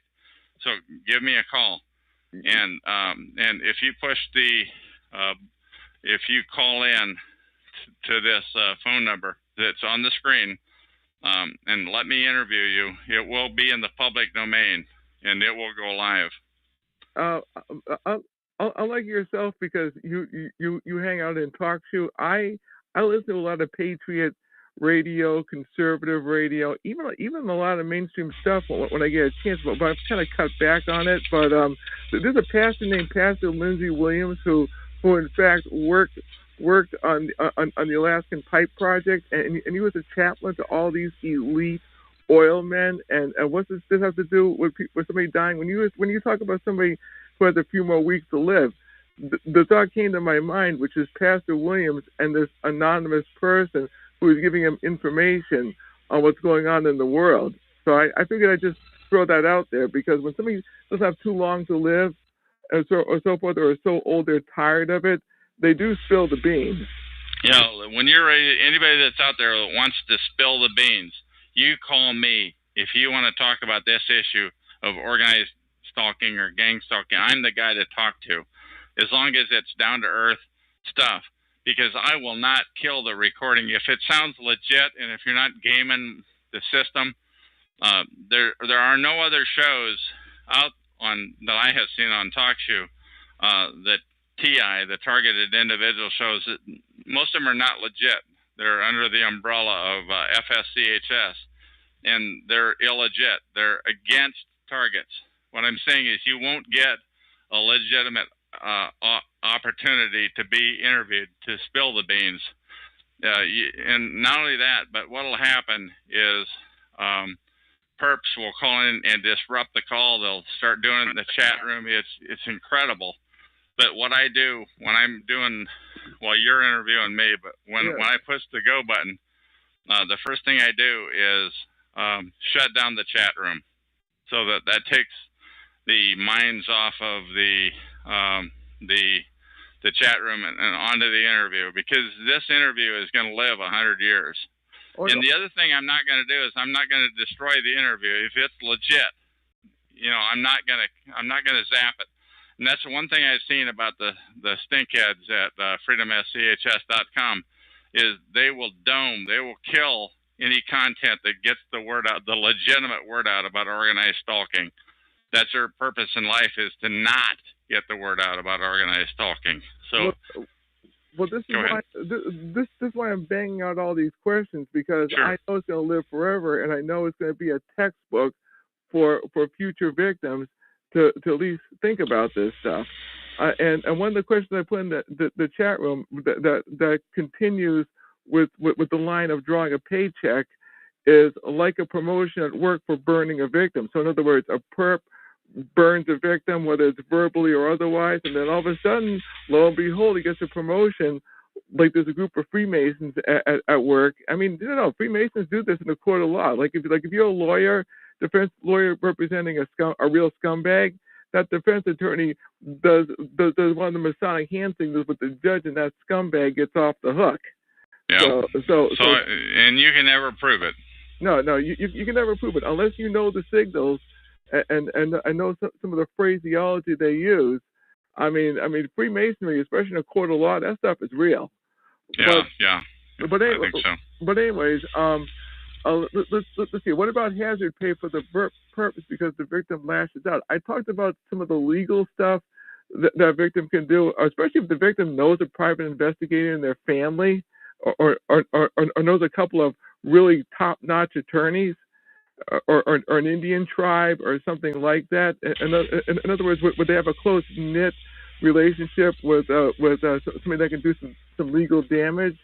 But what would happen if the perp? What would happen if the victim had military training or something, and so forth, and decided to lock and load them? I'm not endorsing it. I'm not endorsing this. I'm throwing this out there as a thought for perps listening, because the perp will hit a victim, and that victim might be unstable. So, one of the things when I first started my shows back in late August of 2010, there was an endless crew of people, and they not only wanted to talk crazy, but they wanted to get me talking about, it seemed to me pretty obvious, that they wanted to get me talking about anything that had to do with guns, knives, anything weird like that. They wanted to get me on the record to see if I had tendencies like that. And essentially, what I did back then is I shined them on for a while. Then I started to mute them. Now they don't ask so much anymore, but the perps want to get targets to incriminate themselves. And you can bet this: if there's one perp that's harassing you, there is another one that's backing him up, and he's probably filming you. So if you're a target, if you're a TI, a targeted individual, the chances of them having you on film breaking the law is really, really pretty high. I'm not a lawbreaker anyway, so I don't have to worry about that. But me neither. But and then I put in the chat room. That's why I would never be a perp, because if I was a perp, that would be going. I'm serious. That stuff would be going through my mind. Or what would happen if I was harassing a minister, for instance, who was an otherwise good person, and I know deep down inside that minister is a good person, and that I might not live long if I keep messing with the minister, because I might stroke of a heart attack or something. You just don't touch a minister in that kind of aspect. I mean, these if I was a real bad guy, thoughts like that would be going through my mind of the consequences, whether physical, mentally, or otherwise. And let me just tell you something about those perps. I think a lot of perps are. It's not just. I mean, it's cops, it's firefighters. They're essentially paid. It's municipal workers. They're expected to participate to some degree. It's on other professions like locksmiths. It's even people in churches. You don't know that they belong in those churches.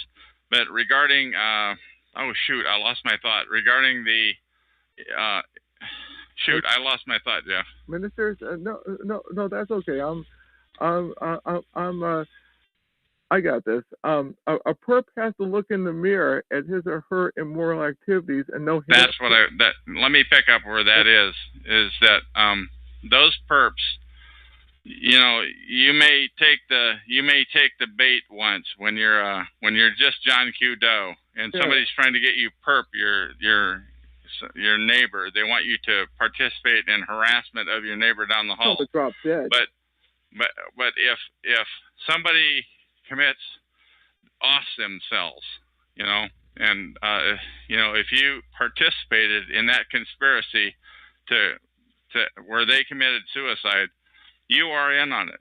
Now you participated, pal. You gotta. Now, if you believe in your maker and what have you, then one day you're gonna have some explaining to do. And if you don't knock it off right now, if you continue to participate in that sort of thing, essentially you are a killer. And what I'm saying is that I am making no holds barred that people that participate in the harassment of other people who, first of all, they may have believed the lies. They should be smart enough to know that. But even if they weren't, you still, if you participated in the murder or the suicide of somebody else, then you got some explaining to do.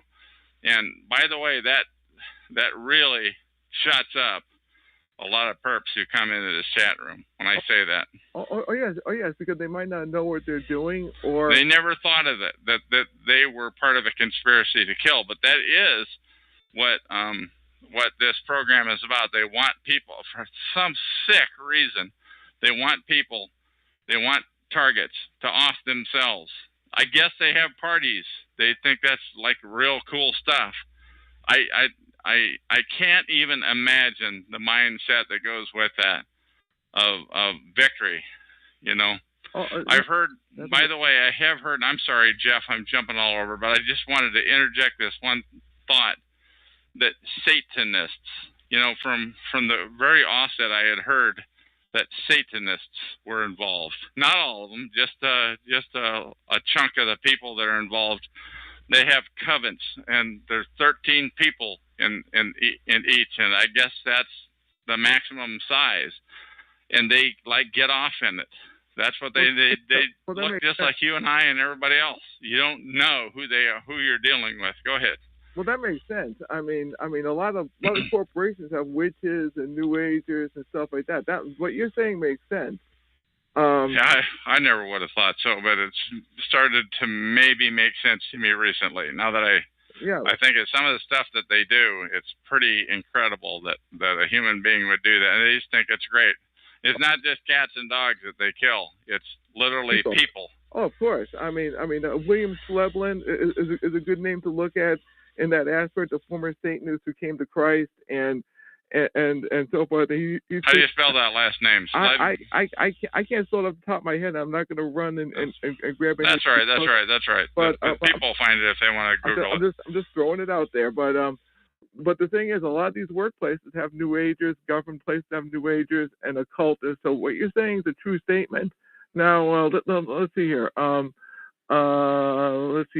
If perping is this bad in good times, in other words, when people are making some bacon, when people aren't feeling the pinch, stuff like that. If perping is like this in bad times, what will perping be like when the average person has no money coming in? In other words, when there's a collapse in this country, and the country goes belly up, which I believe will happen because we owe Red China our lives basically, with trillions of dollars in debt.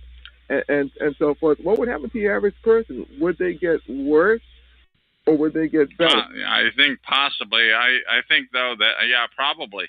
I can't imagine how much worse can be. But I think they'll make do. I think they're pretty bad. There's a lot of them. They're extremely well organized. It's incredible. It's above the government level. It's above state, county. It's above U.S. level. It is a worldwide protocol. There is no. I've heard the comment said. I'm jumping all over here, but I've heard the comment said, on like some TV show, some cop will say, "I'll have you followed. Why, there will be no place in this world that you can go to get away from me." You know what? There's quite a bit of truth to that. Because it's all over. This organized stalking is all over the free world. It's in Canada, U.S., Australia, New Zealand. It's over in Europe, Western industrialized countries, and in supposedly in China and Russia and thereabouts.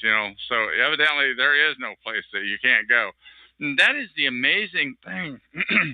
That when people think they're going to get away from the stalking and harassment, as I did early on before I clued into what's going on, it's called gang stalking. But before I clued into that, you think, well, if you just move, it'll go away. You know what? It won't. It will follow you. You will be harassed at the next, whether you go to a different zip code across the river, to a different state, to a different country. But here's the caveat. When you're in the big cities, it's worse. When you leave the big cities to go out to where it's less centralized, where there's hardly any union workers or government municipal workers, where it's more farms and so forth, you're not going to get the crap. I think there's some truth to that. I don't know because I've primarily just been in the populated area of Vancouver, Washington, and Portland, Oregon since I became a knowing target. That's where it's. But I do believe what you're saying, that when you move out and about, when you go out to the outback, there's less people. They're amazingly sophisticated people, though. They're amazing. Where are they coming up? Where are they? John Q. Doe, where are they coming up with all these friggin' people? Well, I'll say that towards the end because of my security background and so forth. I can give some insight on that. But this is an interview with you. We're going to keep on the interview right here. Let's see here. Because of the financial collapse, everything evolves. I mean, you have what's called microevolution. I mean, which is an animal or a bird will adapt on a very small level to adapt to their environment. I don't believe in evolution because I'm a Christian, but born again. But when it comes to microevolution, I believe in that. And since everything evolves, where do you see perping going to in the next 20 to 30 years? I don't know. You asked that in the chat room a while ago. I don't know. I know, but since this is on the record, I'm throwing it out there since it's being recorded. Sure. Since Sure. I'm telling you, I don't see it getting any. Well, I don't know. I was going to say I don't see it getting any better, but I wouldn't be on here trying to get the word out, because I am trying to get the word out to targets, to targeted individuals that don't even know they're targeted yet. They don't even know. And when they learn that they're targeted, the first thing that's going to happen is they're going to go out and find some schmuck organization like freedomschs.com, and they're going to give them their name. That'd be the worst thing you could do, is give your name to somebody like that. Oh. But where is it going? There's got to be the chink in the armor. There's got to be some way to get the word out about this. Because those people out there that are stalking on the street, they're not only stalking real potential criminals, they're stalking people for revenge. You annoyed me. I'm a important person, a politician. I'm the fire department, or I work with the cops, or what have you, or my brother is in this secret society, or what have you.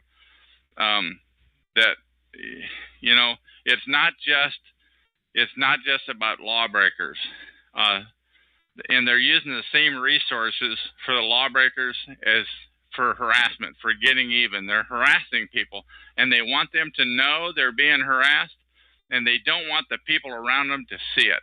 They want it to be invisible to everybody else. They'll talk. It's called directed conversation. They'll talk about theater. Things that you know what they're talking about, but the person nobody else will know, but you'll know they're effing with you. Now, have you ever heard of the term called swatting? SWATING. I heard about that the other day. Help me out a little bit. What does that mean? Yeah. I'm typing it up on my computer. Basically, roughly, it means if a person doesn't like you, they'll call the police department and say, Vancouver just murdered somebody, and he's screaming Heil Hitler, and he's and he has blood everywhere. They're calling the what do you call it? The police, the SWAT unit. That's what they call it, swatting. And you'll be. I had never heard that term before you brought it up the other night. Swatting, where they call the SWAT, the police SWAT on you. F with you. Yes, and you'll be none of these, and you'll be sitting back there watching American Idol, eating popcorn. You'll be none of these, and all of a sudden, bang! The SWAT team comes in through your door, and you make a wrong move, and Clyde with the MP5 blows you away, and he says, "Oops." Yeah, I have heard that. I have heard that term. That's one thing that they do. They use legitimate resources on you. Yeah. It's totally amazing. I found it right here. Swatting pranks starting around 2002 increased in the use of internet technology to carry telephone traffic, created a new practice, battling public safety. And there's one on conservative bloggers, and this is being aimed at conservatives, like anybody that really goes against the grain. And it says right here, Fox News. Right here, but this about gang stalking, but this is part of it. I found it right here. It's so great what you can do on the internet. Conservative bloggers taking precautions over swatting attacks. Conservative bloggers are on heightened alert following a string of so-called swatting incidents and are taking precautionary measures to ensure they don't fall victim to potentially dangerous potential. Well, if there's a way to harass somebody, that's what this program is about. That's what it's all about. Swatting is probably just another new term. Another one. Oh, what the heck is? I'll define it. I found it right here. Fall victim to the dangerous prank as the political blogosphere prepares for the heated election season. swatting refers to a hoax in which an anonymous... That's all right. We're on an interview here, though. That's all right. Yeah, in which an anonymous prankster falsely reports a violent crime at an unsuspecting person's home, prompting a police team to respond to the location, believing a dangerous situation is at hand. Okay. Can we get the short version? Yeah, okay, let's keep this thing going here. I'm sorry, Jeff. I'll do that. Right here. Do you think they will? Do you think they, meaning the government, the police, stuff like that, will arrest PIs in this police state, or just plain kill them? I don't know. I don't know if there's going to be a place. I think we're getting there. I don't know. And then I don't think that. I don't know. I haven't got a thought on that. And then right here, like a purge of PIs. Then let the rest of the average. I goofed. Basically, this has happened in history. Hitler's Germany, or Stalin's Russia, or the Dark Ages under the Catholic Church, and because Stalin had his purges, he pre-purged his internal cabinet several times, even his leaders, and so forth. And this will go public, I believe, and basically this will be the signal for average people to toe the line. Well, here's what I think. I think we have an opportunity. It hasn't happened yet. And I think we have an opportunity to get the word out about organized stalking. I think if most people knew that they were being gamed, that they were being told lies and exaggerations to perp and to harass people, I think if most people knew that, they probably wouldn't participate. You know that, and so we have an opportunity right now. In June of 2012, we have this opportunity to get the word out about this issue of organized stalking, and that these guys, you know, that it's not. They're saying you're a bad person, that people should participate in the perping of this person. He needs street justice. Yeah. You know, and that's what they're saying. But they're doing it to get even. They're doing it to get that person's assets. Yeah. What have you? It's illegitimate. Oh yeah. Just like the state wants the farm to run a highway through public domain, and so forth. And I found another thing I put in the chat room, which is it talks about do you think the concept of perping will be fully public? In other words, if it's fully out in the open, and the chilling effect, or the chill effect I put in, will be people saying, I cannot give my opinion because it will ruin me. Plus the sheep will say, everything is fine, the president is good, you must leave. I do not want to be stalked and then taken to a camp. I'll add concentration camp. So yeah, I don't know if that's gonna happen or not. I just it's totally illegitimate. When it happened, when it started to when my relationship started going downhill in 2005, when I started having to move many times in my RV that I was living at the time, like every 6 or 8 months, something would happen. When I finally, I can't prove it, and I don't want to get into the laundry list of things that went wrong with the RV, but lots of things went wrong with the RV. And I literally had to get rid of it and move back into an apartment. And when those things started to happen, I didn't get it. I never got it until 2010. I finally realized. And then you know what? Then the harassment increased. As soon as you discover that there's this issue called gang stalking or organized stalking or mobbing, as soon as you discover that that's not coincidence and that it's not you, it's a protocol that's being used against you. As soon as you catch on, and you like I did at the PortlandMercury.com, when I found that on gang stalking, when I found that, my harassment increased amazingly a lot, to a highest, I would call it, to the highest harassment ever, if that were such a thing. And I'm changing the subject on here. What else you got there, Jeff? Oh, no, I got plenty because I want the people out to think. please. Another thing I put out there is what causes a person from your experience, are the handlers FBI, Homeland Security, Freemasons, big corporations with deep pockets? Who would you say would be the handler? I don't know, but I want to interview them. I'm sorry, that's not the answer you were looking for. The answer is I don't know. I don't know who is involved in doing that. One thing I want to tell them though is I want to interview you, and I'm the only guy that I know. I don't know anybody else that wants to get this word out like I do. And you can find me, and you know my voice and my attitude and what have you. What I'm telling you is that everybody, all these other TI shows on TalkShoe are shills. They're dirty. They don't want to get the word out. But if you want to get the word out, I'm the guy to call.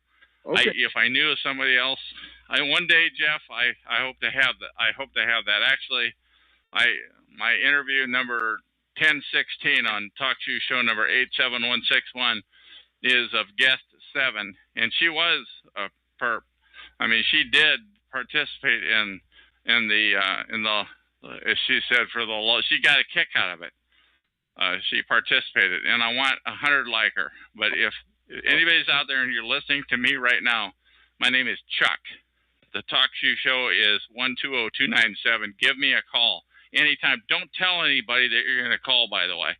Do not key it into an email or anything.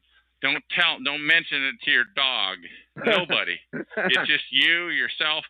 You call that number 724-444-7444, and you key in 120297. That's area code 724-444-7444. Call ID number 120297, and then pound sign. Okay. And follow give me a call. I'll interview you like you've never been interviewed before, and you won't be derailed by the perps who want to derail it. It happens. I'm telling you, it happens all the time. When there's a good topic on some of these TI shows, when there's something that's too good, it's getting the word out too well, somebody calls up to derail. It happens nearly every time. Go ahead, Jeff. All the people in the chat room. Oh my goodness! I mean, we must be making a real dent here. But anyways, right here. What is the common thread? In other words, the common denominator that causes a person to be a TI? Is it A, speaking against the government? B, I'm gonna say this verbally because I'm better verbal than writing. Irritating the wrong person, or C, going to certain events like the Tea Party, or belonging to the wrong groups like the John Birch Society or any conservative or anti-government organization, what they consider subversive. I mean, or like you said, they just want your assets. I mean, plain and simple. And personally, I hate the way they use the term vigilante justice, because when you think of vigilante, you think of some desperado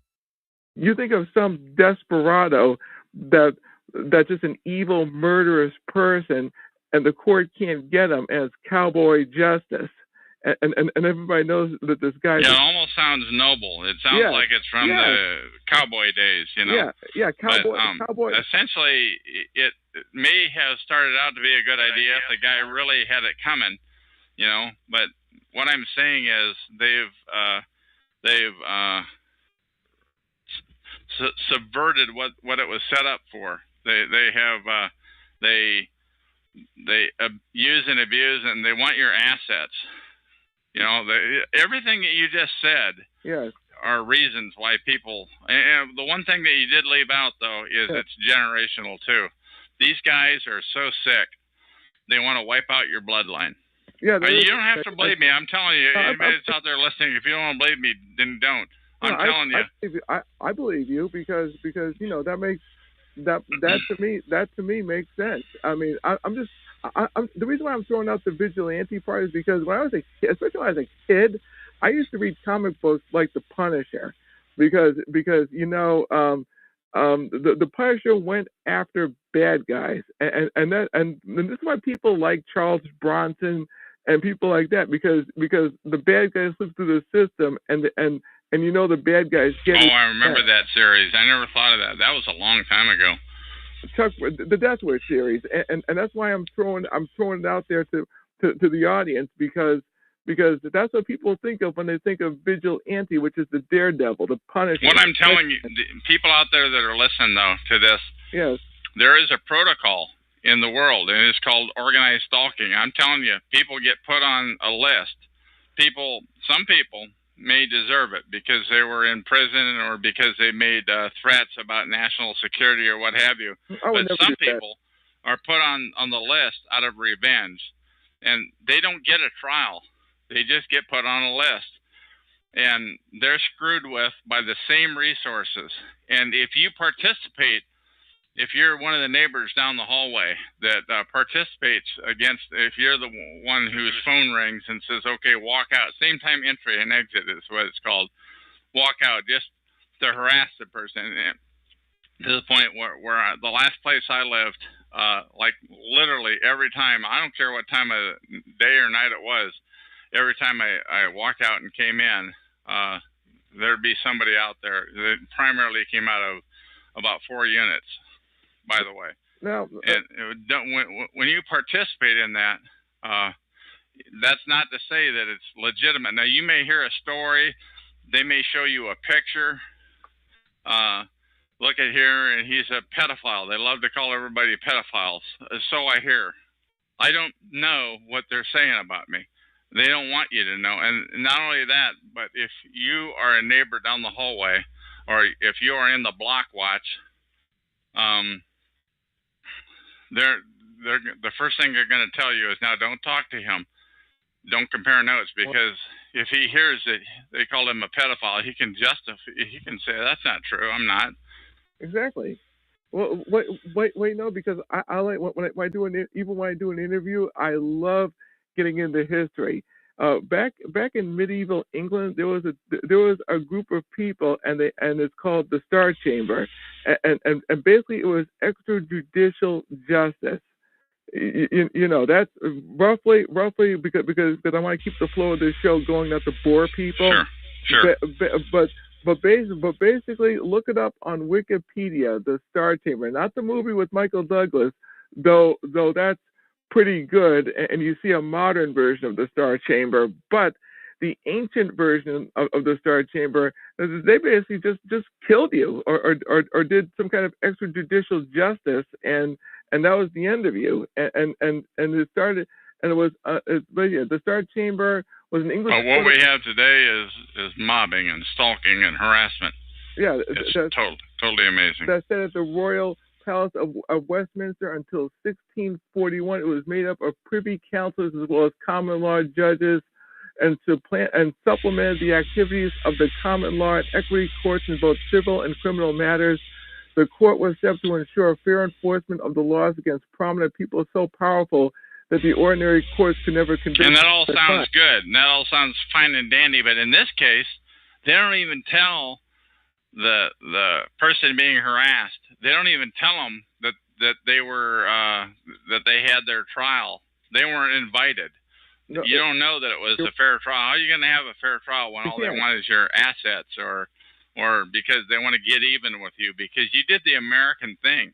You spoke out about an injustice, but that got you listed. That got you harassed for the rest of your life, and possibly your family too. Oh yeah, That's pretty rotten, and they didn't give you a trial for that. Well, this is where the kicker is. When you read something, there's what's called the kicker, which wraps it all up. I'm seeing what I sense as the kicker.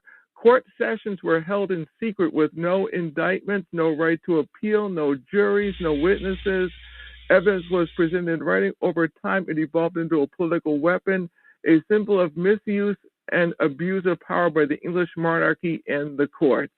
And what term is that on? Is that on Wikipedia?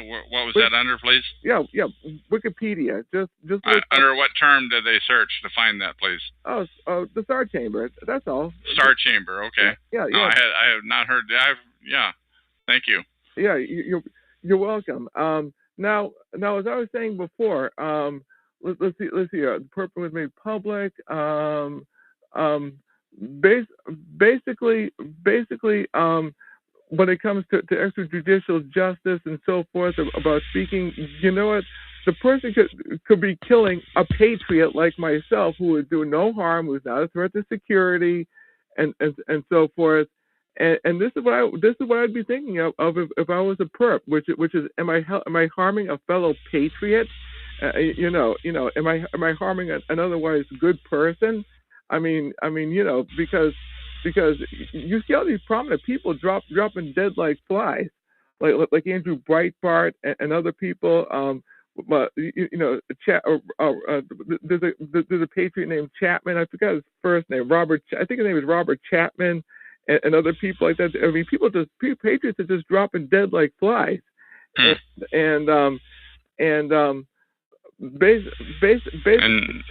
nobody knows why, but natural causes like Andrew Breitbart, which is the more prominent one, died of a heart attack. But I'm just saying this off the top of my head. I mean, there are weapons that can cause, and I'm not talking the crazy talk. I'm talking poisons that can cause a person to have a heart attack. I mean, these are old spy weapons used back in the 1950s. So what else you got question-wise? What else do you want to hammer me with? I'm sorry. Preferably out of the blue. No. Okay. Basically, I'm gonna wrap it up with this because I've interviewed you for a while. I just want people to think about this. There's good people out there, and also you can use your iPhone to take a picture of somebody, send that picture on Facebook, spread that portrait of the person all around, and if you're close enough to the person, get an audio of what he or she is saying. These iPhones and these smartphones are very amazing devices. You can text, and depending on how good it is, you can screw a person just by taking a picture of them and getting their audio. So the surveillance is out there. You can do research on your own on the internet and look up micro cameras and microphones. You can stick in a radio. You can buy this anywhere. This is not James Bond stuff. So we do have the technology to create the new world order. And I am looking for the silver bullet, so to speak, from a metaphoric standpoint. I'm looking for the answer to that. I don't know, honest to God, Jeff, man, I don't have a clue what it might be, but it doesn't stop me. I do focus on a lot of things that are bad, but I am really looking for the answer to that. I don't know what it is, but if you know what it is, come to my show and tell me, please. I forgot something, and I have to see if I covered everything. It's crazy. No. Basically, when the system does collapse, do you think that perps will just say, screw it? We have nothing more to protect. I mean, because look, the Stasi. I'm gonna give you history. You can find this on YouTube. The German Stasi in East Germany, which was based upon the Cheka of the Soviet Union.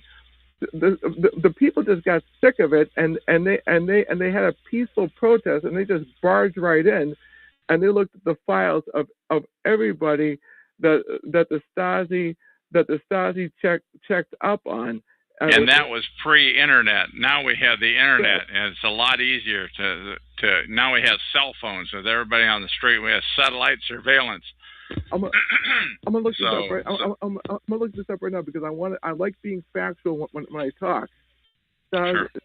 East German Stasi, East, and you can find a lot of YouTube videos on the German Stasi. East German, ERMAIN Stasi, STASI. I think I got it right here. And you know what? I mean, if the Stasi wanted to fix you, like if one of the party heads wanted your girlfriend or something like that, I mean, you'd really get screwed royally. I mean, and it was the secret police, and right here, Ministry for State Security, and that's what it stood for. And one of the more prominent people who was the head of it was Erlich Miki, and basically they ruined a lot of people's lives. And when people went in there and they shredded files towards the end, they shredded files, and they're still putting the files together to find out what these people did. I mean, people actually got real jail time and you know, beatings and stuff like that, and so forth. But so have you got any other good tough questions that you want to hammer at me there, my man? I'll wrap it up with this. Like East Germany unifying with West Germany and East Germany collapsing and so forth. Right here, between 1950 and 1989, Stasi employed 274,000 people to root out the class enemy. Look this up on Wikipedia on your own. Sure. Do you think Americans, being spoiled as we are, when the country collapses, do you think Americans would demand to see files written down? You know, the one thing about, you know, what I'm hearing is that it's not just people that dress nice. I mean, I'm talking about it's ex-convicts. I mean, it's homeless people. There's a lot of people that are involved in harassment and perping, you know. So it's not just your T-shirt wearing guy walking down the street. It's a lot of people, a lot of groups. It's nearly many groups. I found this right here. Stasi informants by 1995, 174,000 have been identified, which is approximated 2.5 of East Germany's population between the ages of 18 and 60. This is some pretty good stuff. And there were Stasi informers and so forth. It'll actually blow your mind. And you know, another thing that's akin to that is, you know, Martin Luther King, one of the greatest Americans that ever lived. People were perping him back in the 60s. You know, this was, you know, and supposedly they phased it out. It was called COINTELPRO, and supposedly, but they didn't phase it out. They just renamed it, and they're still doing it. Well, it's bigger. It's more sophisticated. You just put a memory in me.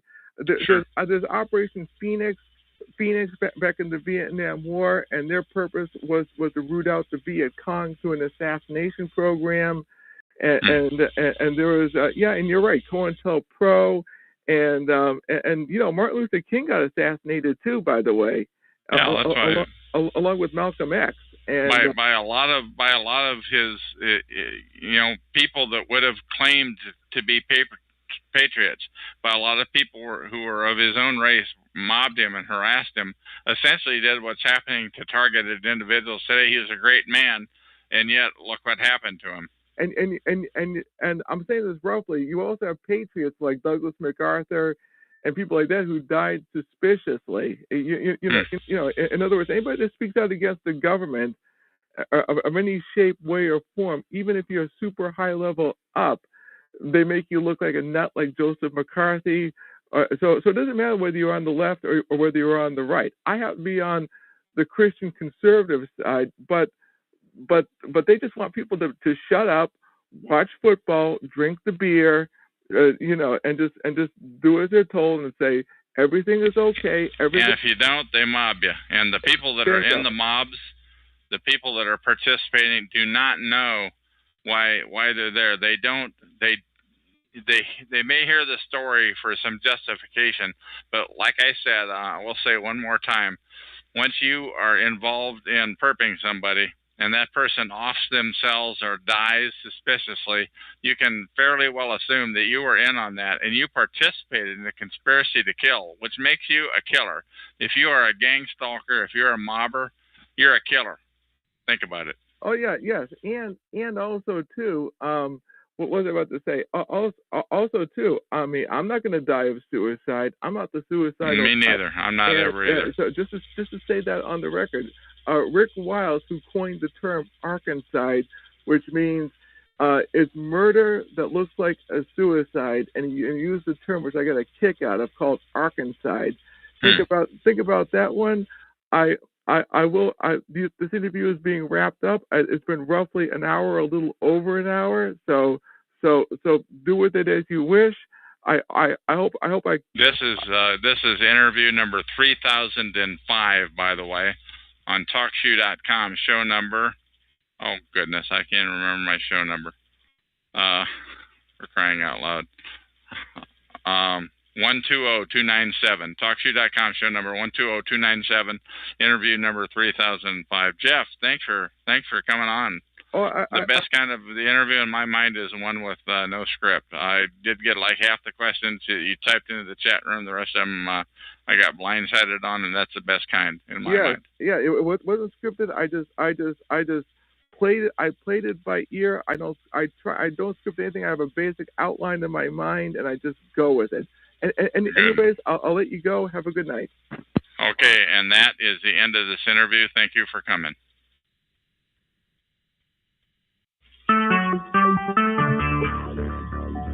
Talk Shoe. Recorded live. Hello, my name is Chuck, nickname Van of Vancouver, Washington, USA. Welcome to TalkShoe.com, call number 120297. This show is being recorded, and anything that I say, well, you can consider to be in the public domain. Alda wrote the content that I'm going to read, and she did make the comment that it's very important to get the information out there, and I'll be reading that. So I don't consider that what she said is in the public domain, but please feel free to copy any part of this MP3 recording file. You do not need permission. No notification or attribution is necessary. To find more of these public domain audios, go to the top right corner of any TalkShoe.com screen and search for Vancouver or show number 120297, or click the top left purple button to see if there's a show presently underway. The time out here on the West Coast is 12:30 p.m. on Saturday, June 23, 2012. The page that I'm going to be reading is on http://sites.google.com/site/targeted stalked terrorized. Once again, I'll repeat that, http://sites.google.com/site/targeted stalked terrorized. It's entitled, "Are You the Victim or Potential Participant in Domestic Terrorism?" by state and corporate-sponsored tactics. Subnote has, this site is not complete, still being updated daily, but getting the information out there, she says, is more important than waiting for perfection. There are three columns on this that I'll be reading. The first column is this happening to you? The second column is, are you a member or of any of the following? And the third column is, are you being pressured to? So I'm going to read the first column. Is this happening to you? Were neighbors, friends, coworkers, management, law enforcement, strangers, and or retail personnel, you receive unexpected, abrupt rudeness and or suspicious mistrust of you. Next, under is this happening to you, is sudden loss of relationships with known people, deceitful approaching, people go fishing for personal information for no reason, noticeable petty vandalism, sabotage, damage, destruction, or theft of property, repeatedly misplaced or moved items in the privacy of your own home that reappear later out of nowhere. Numerable repairs, accidents, obstructions, and delays. A sudden influx of noise and traffic and people into your home or work area where it did not happen before. The public, flash mobbing. Google that term, flash mobbing, or crowding with malicious, harassing intent. In the workplace, mobbing, harassing, rigged workstation, and compromised workspace. Vehicle floating box or mobbing, where you were surrounded by their vehicles who box you in, slow you down repeatedly, or pull out just as you approach. And in my case, I might add, after it happened about the fourth time, the person in front of me slammed on the brakes for no reason, causing an accident after I was tapped into her. Continuing to read on, are these... you begin to realize once or twice it's a possible coincidence, but repeated acts of stalking, harassment, sabotage, vandalism to property becomes professional tactics deployed on purpose. If so, you may be the unwitting victim of target or an innocent target by state or corporate, educational, or citizen-sponsored organized terrorist stalking.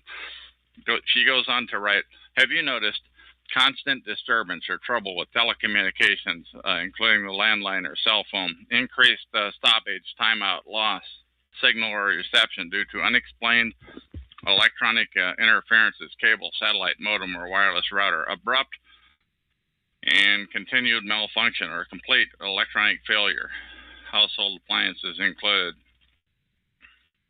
an ongoing need to repair or replace electronics and appliances over a short period of time again and again, unexplained amplified, solid, or repetitive, extremely high or low acoustical frequency noises. If so, you may be the victim of warrantless and due process experimental electronic warfare. The next column, entitled, are you a member or an employee of any of the following? I'm going to skip the top paragraph here, but the following are religious groups, block watches, private security companies, tourism industry, financial groups, utility companies, public health organizations, educational institutions, technology, transportation, community groups, and many more. She goes on to say, you may be asked to participate without due process, warrant, or court order, legal documentations to violate the targeted individual's fundamental basic rights and liberties guaranteed to all equally. If so, you may be the victim of a professional recruitment and manipulation of false flag operations, and that's hyperlink, by the way, based on tainted fruit of poisonous tree, and psychological operations, abbreviated PSYOPs, spelled P-S-Y-O-P-S, Google that term.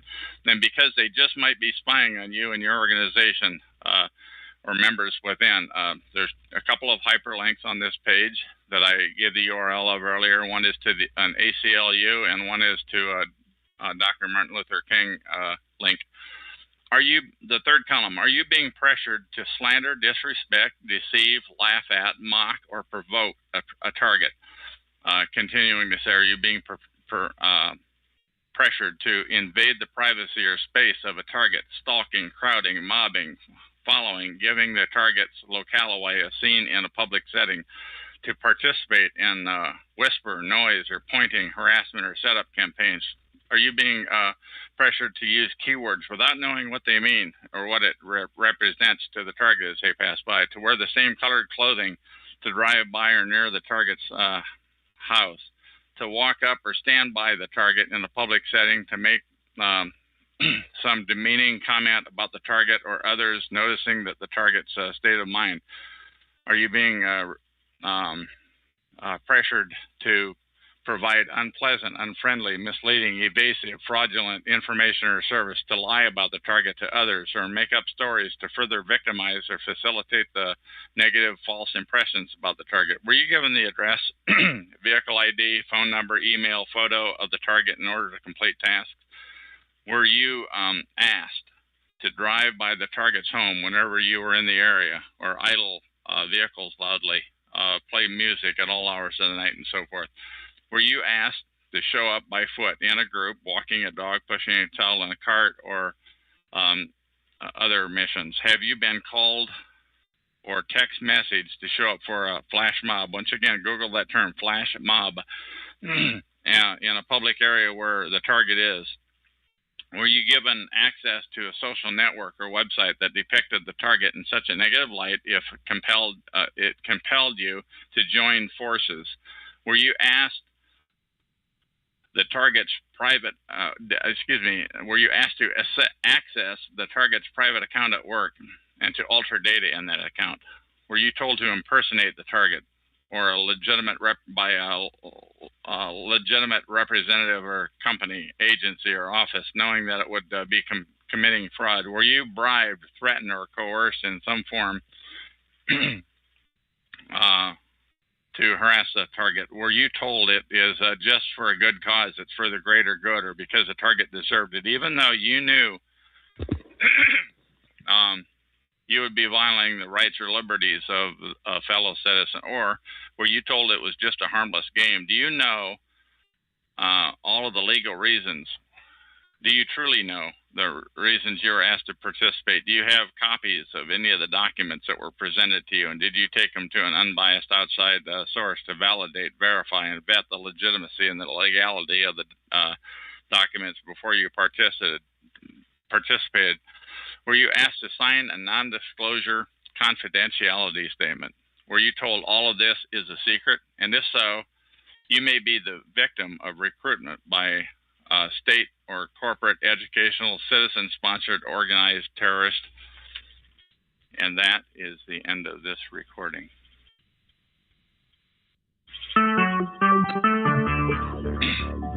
Talk shoes. Recorded live. Hello, my name is Chuck. My nickname is Van of Vancouver, Washington, USA. Welcome to Talk Shoe call number 120297. This call is being recorded, and anything said on this call will go into the public domain. Thus, everyone is entitled and encouraged to copy and republish any part of this MP3 recording file. You do not need any permission. No notification or attribution is necessary. To find more of these public domain audios, go to the top right of any TalkShoe.com screen and search for Vancouver or 120297, or click the purple top left live now button to see if the show is underway. The time out here on the west coast of the U.S. is 10:30 p.m. on Tuesday, January 26, 2012. And I might also add that in the chat room, there are some comments from this person who is going to go by the name of TapQ. And those are in the public domain, too. And TapQ, why don't you take the lead? What do you want to say? Well, thanks for having me, Chuck. I appreciate you taking the time to talk to me this evening. And, just to kind of pick back right up where we left off before we started recording this call, I was just saying that this is a topic that is kind of new to me. I clicked on the TalkShoe link to find out kind of what a targeted individual is.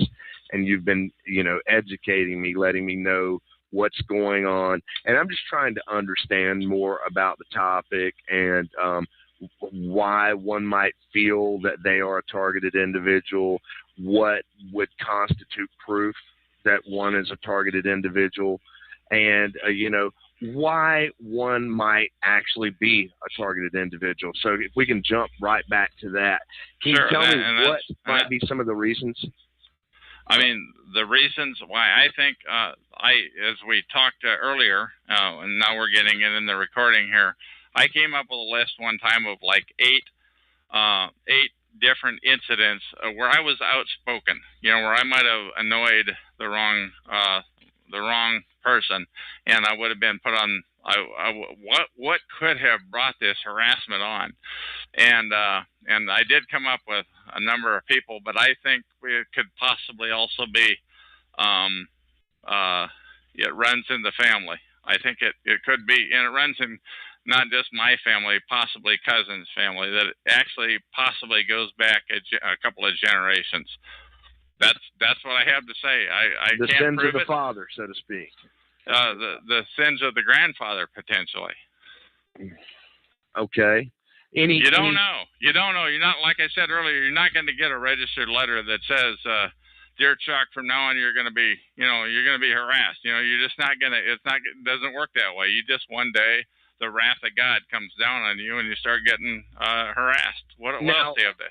Okay, you say the wrath of God. So is there any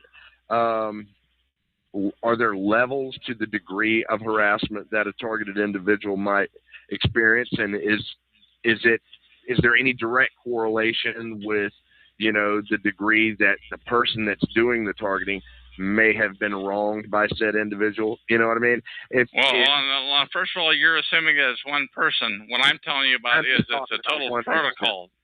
That it's a total protocol that it follows you across the river, across state lines, to different cities. Well, when you are truly targeted, wasn't just I've never been incarcerated and I never will be, and I never will do anything wrong. But supposedly, we talked earlier that people that get out of jail, they're told you're going to have an eye kept on you. In fact, if you want to be an eye keeper, they will offer that to them. But people that are TIs, that are targeted individuals, they don't get that for themselves. They're just it happens to them one day. And for me, that day was April of 2006 when it started, and it was like the wrath of God. It was just amazing. What happened? It was every time. Go ahead. What happened? Oh, it was every time I went to the store. It was trying to take apart. You know, and I'm talking about every time I went to the store. I'm talking about like 8, 10, 12 times. I don't know, a number of times in a row. People would swipe the parking spot in front of you. So it wasn't just one isolated incident and people walking out in front of a pole. And for just as you're ready to walk in the store, somebody would walk out in front of a pole. As you're walking down the aisle, they study you. Was it one particular day, or was it the entire month? Or, I mean, you say April. I'm saying it was like I can't even remember. It was like that was just one example was in the store. But let me continue with the store because I want to get this on the recording. When I'm walking down the aisle, there'd be some little old lady reading a label on a can and pushing her cart right in front of you. And I'm not talking about one time. I talk about every time you go to the store. You get this one product off the shelf, and there's somebody right there, and you don't think about it until they push their cart right in front of you. And then when you get to the end of an aisle, there's somebody there. And then when you go down the next aisle, there's another product you want. They know where you're going to go, what route you're going to take. They're there. They F with you. And it's totally amazing protocol. When I go to the self-checkout lane to check out, it was like every time I couldn't get the cash, and I couldn't find the lady to give me cash for my cash back on my debit card, what have you. And it was like every time I'm talking about it was at the video store. It was like literally walking down the street, and that was just, and this went on for like 4 years, from 2006 until 2010, until I, as I may have indicated to you earlier, until I discovered the term gang stalking. Gang stalking. Google that term. Go ahead. Was it different stores, or were you continuing to go back to this? I mean, I'm it thinking was generally. I mean, that's a good question. It was generally just one store that I went to every time. They knew they know your habits. They know what store you're going to go to. They're waiting for you there. Yeah, but, you know, if it went on for 4 years, wouldn't you think that you might want to change stores at some point? And I'm not trying to be facetious. No, you're not. I don't think so. I don't think you are. I mean, to the point where what they did, they eventually they ruined the RV that I was living in. They ruined the truck that I was that I had been pulling it with. And so I moved into an apartment. And then the harassment follows you there. You think you're going to get away from it by relocating. When you are a targeted individual, it will follow you. The harassment will follow you. Did you start over the period of the 4 years recognizing the individuals that were, you know, harassing you? I mean, was it? No, I didn't. And that's what I thought. God, where are these coming up with all of these frigging people? How do they do that? You know, I mean, you don't. The one thing I want to say, though, to anybody who's listening into this, they don't make eye contact with you. You know, I never really thought about that until just recently. I'm a pretty polite guy. I'd say, excuse me or whatever, even though it might have been their fault. The fact is we bumped into each other, and they never say no problem or excuse me back. They just ignore you. It's like every friggin' time, and you think, God, this is totally amazing. So if you're a targeted individual, a TI, and there's somebody listening into this public domain recording, Google that term, gang stalking, organized stalking. That is what's happening. Is there any possibility that, you know, that's just the way people are? I mean, I experience the same types of things that you talk about going to grocery stores or any busy store. And in fact, it's one of the primary reasons I try to avoid. No, I'm not talking about the grocery store. I'm talking about walking down the street. I'm talking about walking into any kind of a store. Well, I'm just talking about. It's not just a grocery store. It's like literally everything. It's like in the hallway where I lived. Is it everywhere you go? Not everywhere you go. Sometimes it'll be 3 or 4 times in a day. sometimes there might be a couple of three, not very often though, you might get a couple of 3 days off and you think, oh God, this is great. It's over with. But guess what? It comes back. Do you find that the days off tend to be days when you're not dealing with other people? No, I mean, just walking around.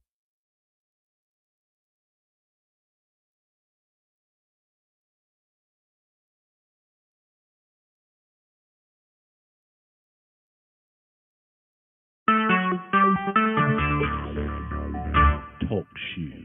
Recorded live. Hello, my name is Chuck. Now, this is part 2 of 2 from Tap Q's call that got terminated. I don't know why a few minutes ago. I'm responding on this call to his text questions before the last one. Anyway, my name is Chuck. Nickname is Van of Vancouver, Washington, USA. Welcome to TalkShoe call number 120297. This call is being recorded, and anything said will go into the public domain. Thus, everyone is entitled and encouraged to copy and republish any or all of this MP3 recording file. You do not need permission. No notification or attribution is necessary.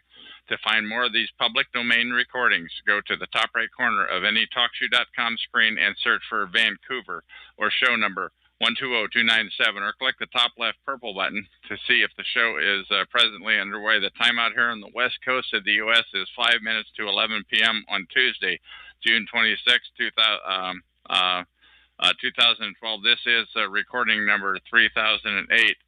Now, I had Tap Q came into the chat room and asked me some questions. I'm going to respond to those questions. I've still got them on my screen here. He said, I'm just browsing the above shows. I thought I'd call him to see what you're talking about. He says he's from South Carolina. He says he's not sure he's following me.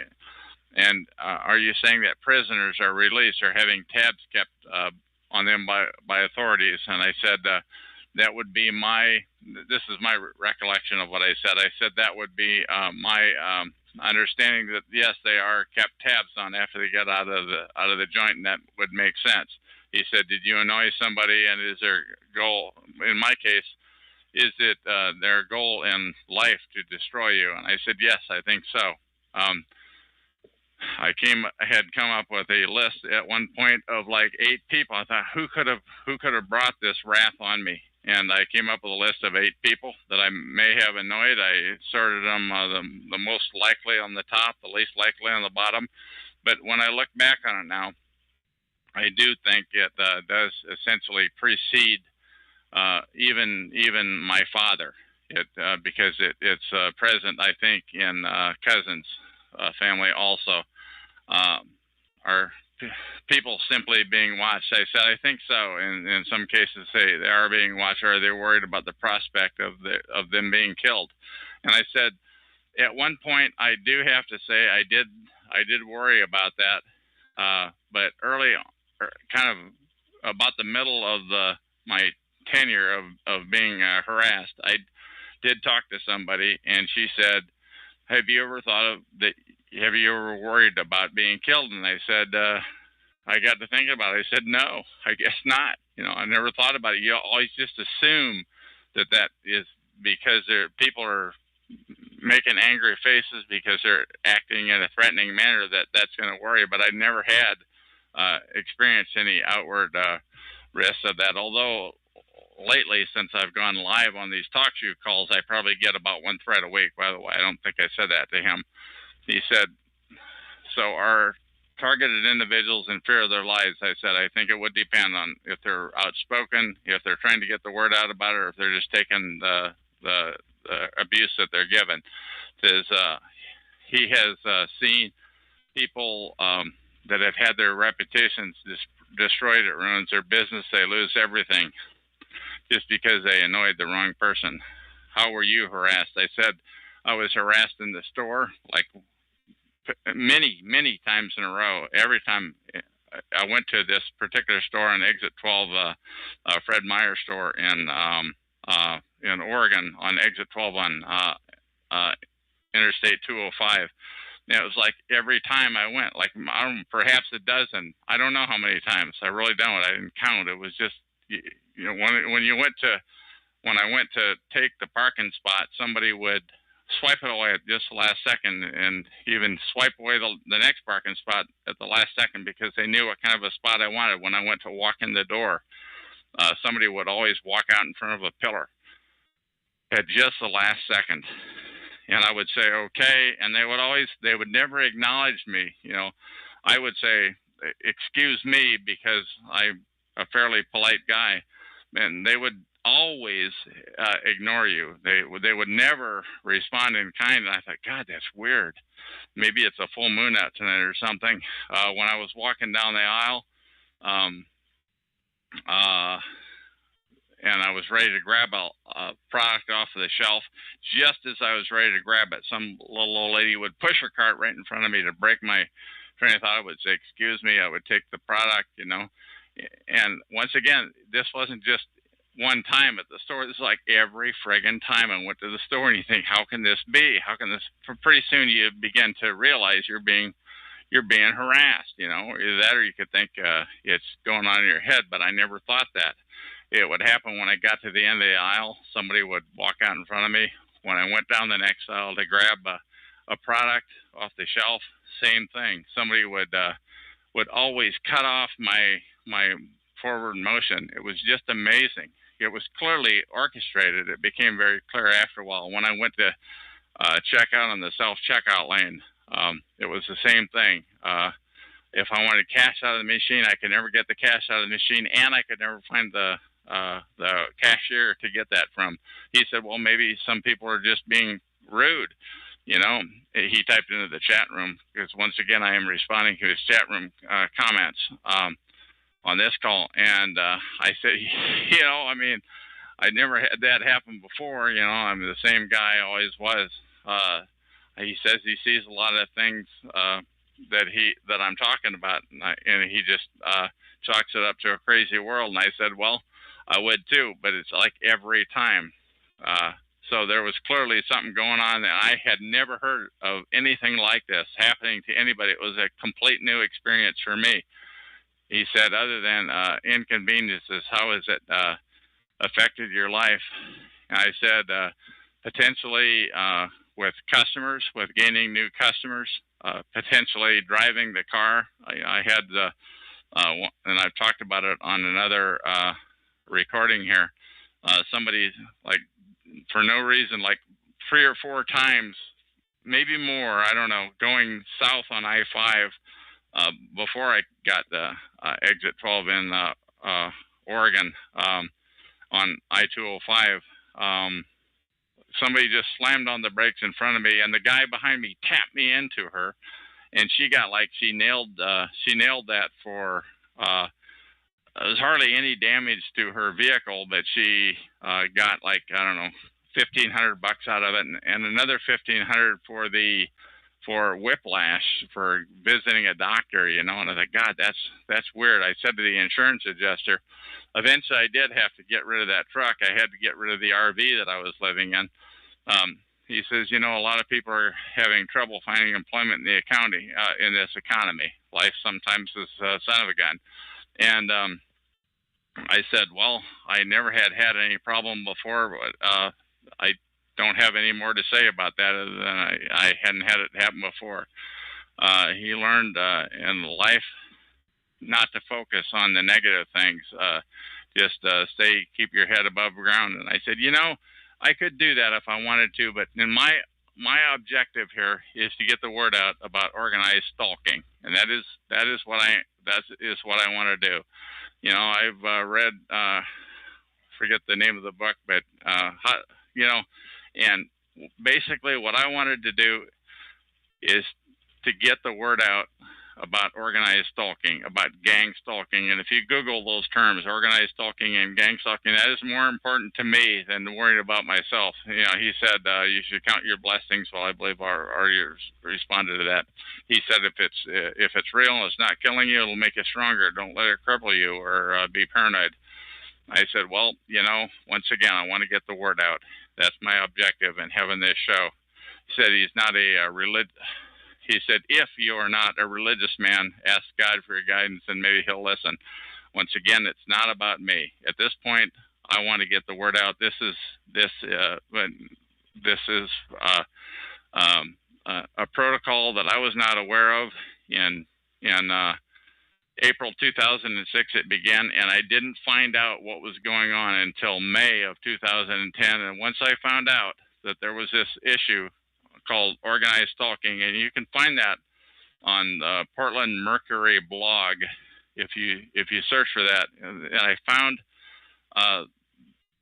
essentially a 2 or 3 paragraph write up by a person named Gang Stalking, a person from up in the French district in Canada, and he wrote this write up, and I've since seen it. I have since seen it, those very words published on many blogs across the internet, and I realized that's what's happening. It fit me to a T. I was being organized stalked, and once again, I googled the term gang stalking, and I found it. But one thing that I really found that was really pretty, that made me raise my eyebrows further, was when you read about organized stalking, gang stalking on the Google blog, or rather on the Google that Google linked you to, so much of it was crazy talk that never. None of this stuff ever happened to me. Anything that ever happened to me was completely earthly, and that could be completely explained. And so it became pretty obvious to me after a while that the plot was even thicker than I originally thought it had been. That there was an infrastructure in place that was to stop the word about organized stalking from getting out, because there was all this other stuff flooding the channels about all this crazy talking. Wow, this is really weird. And then I found TalkShoe.com, where I am right now recording this, and I found that in May of 2010, about 4 years, almost to the day of when this took off with me, and then at TalkShoe.com, I found there's all these other shows, many of which were centered around freedomschs.com, and most of them were crazy talk. And clearly they were driving the TIs, the targeted individuals of gang stalking, away, and they were talking about these other wacky stuff that are unearthly, that are not what I would call earthly, and I'm not going to get into what those are because they're just crazy talk. And so once again, the organization that was supposed to be leading us out of this horrendous issue that we're in was working against us. It appeared to me they didn't want to talk about organized stalking, which I believe is the only thing that's real here. They wanted to talk about all this crazy talk. They just take it for what it's worth. Don't give them your name though. He said, some people may think you're crazy. I said I couldn't really blame anybody who thinks this sounds crazy. But there is this issue when people get out of when people get out of the joint, when people get out of jail, they're going to have an eye kept on them. I never really thought about that before. I never had any reason to think about it because I've never been in jail and I'm never going to go. But what I'm saying is what's happening with gang stalking is those resources that are they're harassing and stalking and mobbing people out on the street are also being diverted to people who merely crossed the wrong person, who annoyed the fire department, police department, who sued a municipality or what have you. They often find that they get stalked and harassed, and they can't prove it either. Anyway, I'm not saying he's crazy. I was just listening. He says he's not a Freemason. I guess I had taken a pot shot at them.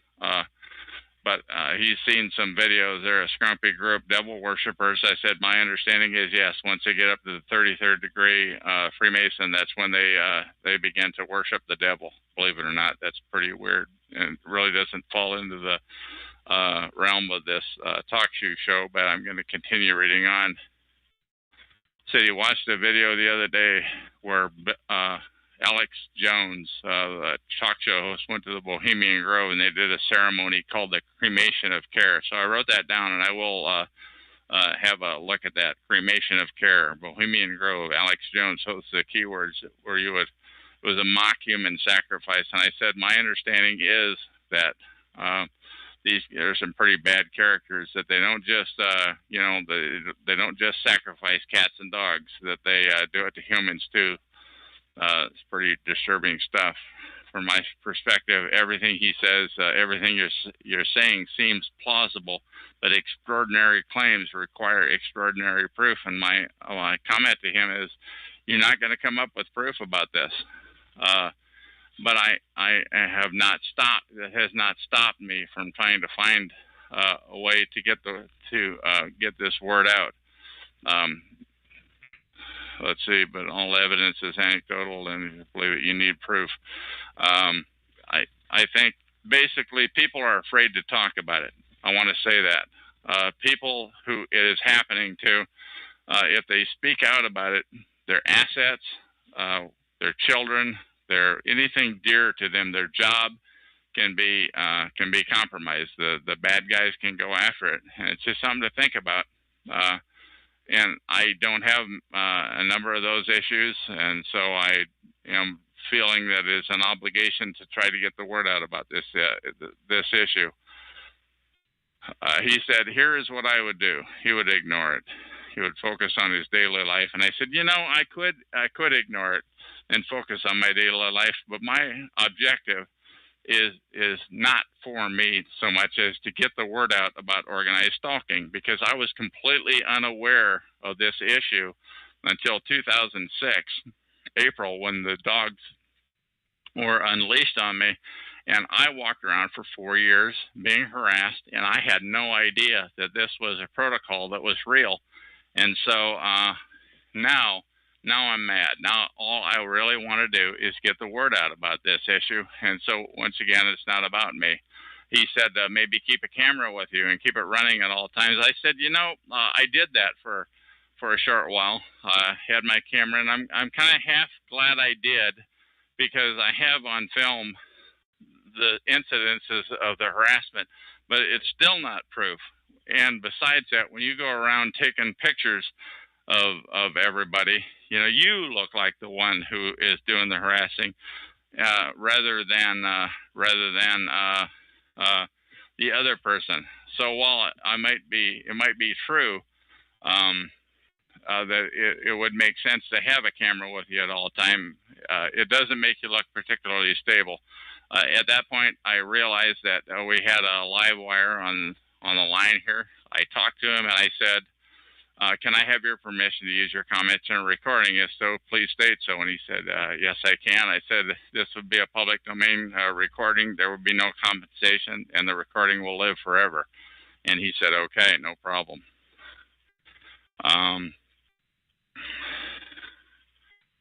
And can you, okay, dude, he's, okay. Just a guy in my comments.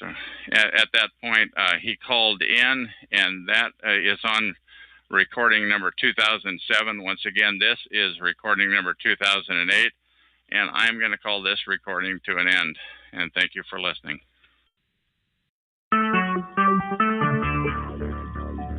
Talk shoes. Recorded live. Hello, my name is Chuck, nickname Van, or Vancouver, of Washington, USA. Welcome to Talk Show number 120297. This call is being recorded, and anything said will go into the public domain. Thus, everyone is entitled and encouraged to copy and republish any or all of this MP3 recording file. You do not need any permission. No notification or attribution is necessary. To find more of these public domain audios, go to the top right corner of any TalkShoe.com screen and search for Vancouver or show number 120297, or click on the purple top left button on the top left of your screen to see if the show is live now and underway. The time out here on the West Coast is 3:05 p.m. on Monday, July 2, 2012, and this is recording number 3009. Okay, this is what I call a chat summary from a visit I had to my chat room yesterday afternoon, Sunday, July 1, 2012, and I have highly edited this, I might say, but I believe I've retained the substance and the integrity. And I'll start off by addressing why I would do a chat summary about a white separatist. And the answer is because Martin Lindstedt of Missouri, the self-proclaimed white separatist, is a TI, a targeted individual, and TIs are what this show is all about. As you listen to my reading of this, please ask yourself if you think TIs exist, and if so, does the government have an obligation to surveil them everywhere they go? And if there is an infrastructure in place to follow him 24/7 by 365 worldwide, a surveillance infrastructure that exists right where you live, in your workplace, in the streets, in the church that you go to, everywhere, and where the psychiatrist used to isolate him for 3 years. But also, please ask yourself if these very same surveillance and harassment resources are abused to get even with innocent people, to gain control of their assets, to compromise their children, to wipe out their bloodline, to use them for medical experimentation. So anyway, let me begin. Siegfried, this character, entered my room, number 120297 on TalkShoe.com yesterday afternoon. I've seen him in my room before, and I asked him, are you an imbuster? And he said, no, I'm not an imbuster. I'm a DSCI Christian. That stands for Dual Seed Line Christian Identity. He had to explain that to me, by the way. He says that Pastor Lindstedt is his pope, and he is free speech. You can say whatever you want on his show. He doesn't mind, except that there's no flooding. And I replied, by the way, I do the same thing on my show. I appreciate dissent, but not flooding of more than 2 or 3 lines in a row. Siegfried says, Martin's call is on in a few hours, Sunday, July 1, 2012 at 9:15 p.m. Eastern Standard Time. It's called The Dick Show. His talk show is number 111132. By the way, you have to remember that number because it's an unlisted show, so you won't find it any other way. One way to go to that show is to use an existing URL and replace the show number in the URL line with 111132. Siegfried said Martin's previous show was kicked out of TalkShoe because of his feuds with DSCI folks. Once again, DSC file equals dual seed line Christian identity.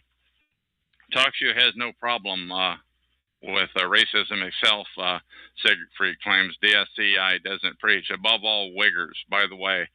That stands for 2 words combined, white plus the N-word. And the N-word does not come from my lips, I'll tell you that much. TalkShoe deleted his previous show after legal issues, but his show number 111132 is new. They deleted his old show while he was still doing an episode. 1 minute, he said, he was on. The next minute, his show was all gone. And I replied, I've seen that happen when TalkShoe shut down multiple targeted individual shows at the start of January 2011. Right in the middle of the show, it would no longer appear on the Live Now page. Thus, it would not get new traffic for that show or any previous calls. By the way, this did not happen to the 4 or 5 stinking FreedomSCHS.com shill shows. In other words, FreedomSCHS.com, the crazy talkers, the shill shows remained, and the purge and survived the purge of the TI shows of anything that they disapproved of.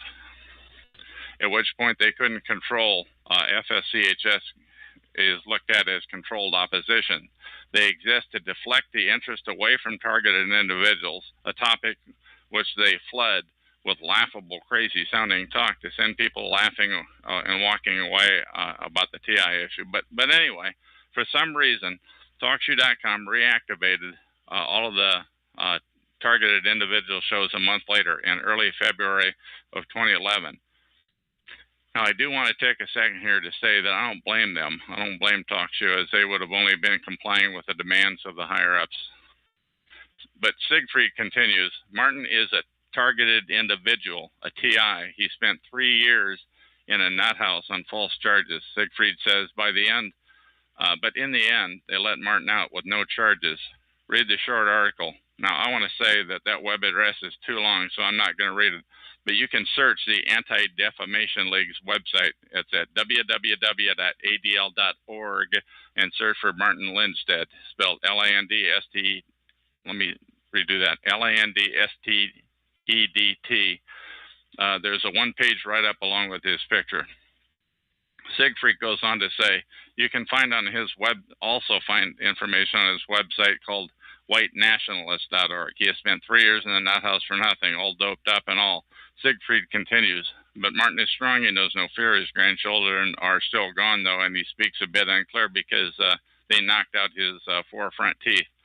He did say that in court. Siegfried goes on to say, Martin told a local prosecuting attorney that he prayed every day that God and Muslims would use biological warfare on the U.S. That insulted the judge. So instead of jail, they doped him up and put him in the nut house for 3 years, and they released him without charge. Siegfried goes on to say, above all, the problem is Uyghurs, not Jews or blacks, spelled W-H-I-G-G-E-R or W-I-G-G-E-R, which stands for white plus that N-word that I don't say. Now, I'm going to interject something here.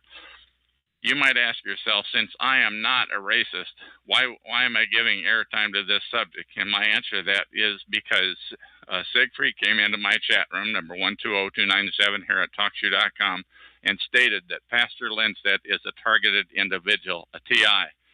And that issue, the issue of TIs, is what this show is all about. But in any event, if anybody has surveillance coming, it would be Pastor Lindstedt because of the threatening statement he made. However, many TIs are being harassed because they spoke out about a politician, the police, the city official, or the wrong important person. And the TI's family is being slowly eradicated, sometimes generations later, or harassed because the crooks in power want their assets on the cheap for pennies on the dollar. In these cases, the harassment resources are being misused and abused for illicit and reasons that I've stated above. Siegfried asked me, did I spend time in jail or in the nut house? And I answered, no, never. I do not plan to do anything to ever merit those issues in the future either. However, I have often heard, and I've come to learn firsthand, that the perps regularly provoke targeted individuals, during which time the TI is filmed to gain evidence to film any possible lashback, and the film evidence would be used to incarcerate that person in jail or a mental institution. So obviously I don't recommend that. Siegfried asks the rhetorical question, so if Pastor Lindstedt isn't a TI, then who is? He goes on to say, call Martin Show when he's on. He might let you on and talk to him. My reply is, after listening to his show yesterday afternoon, Sunday, July 1, 2012, I can assure you that I will not be calling his show. But he does sound like a TI to me, and if anybody would merit close scrutinization, it would be him.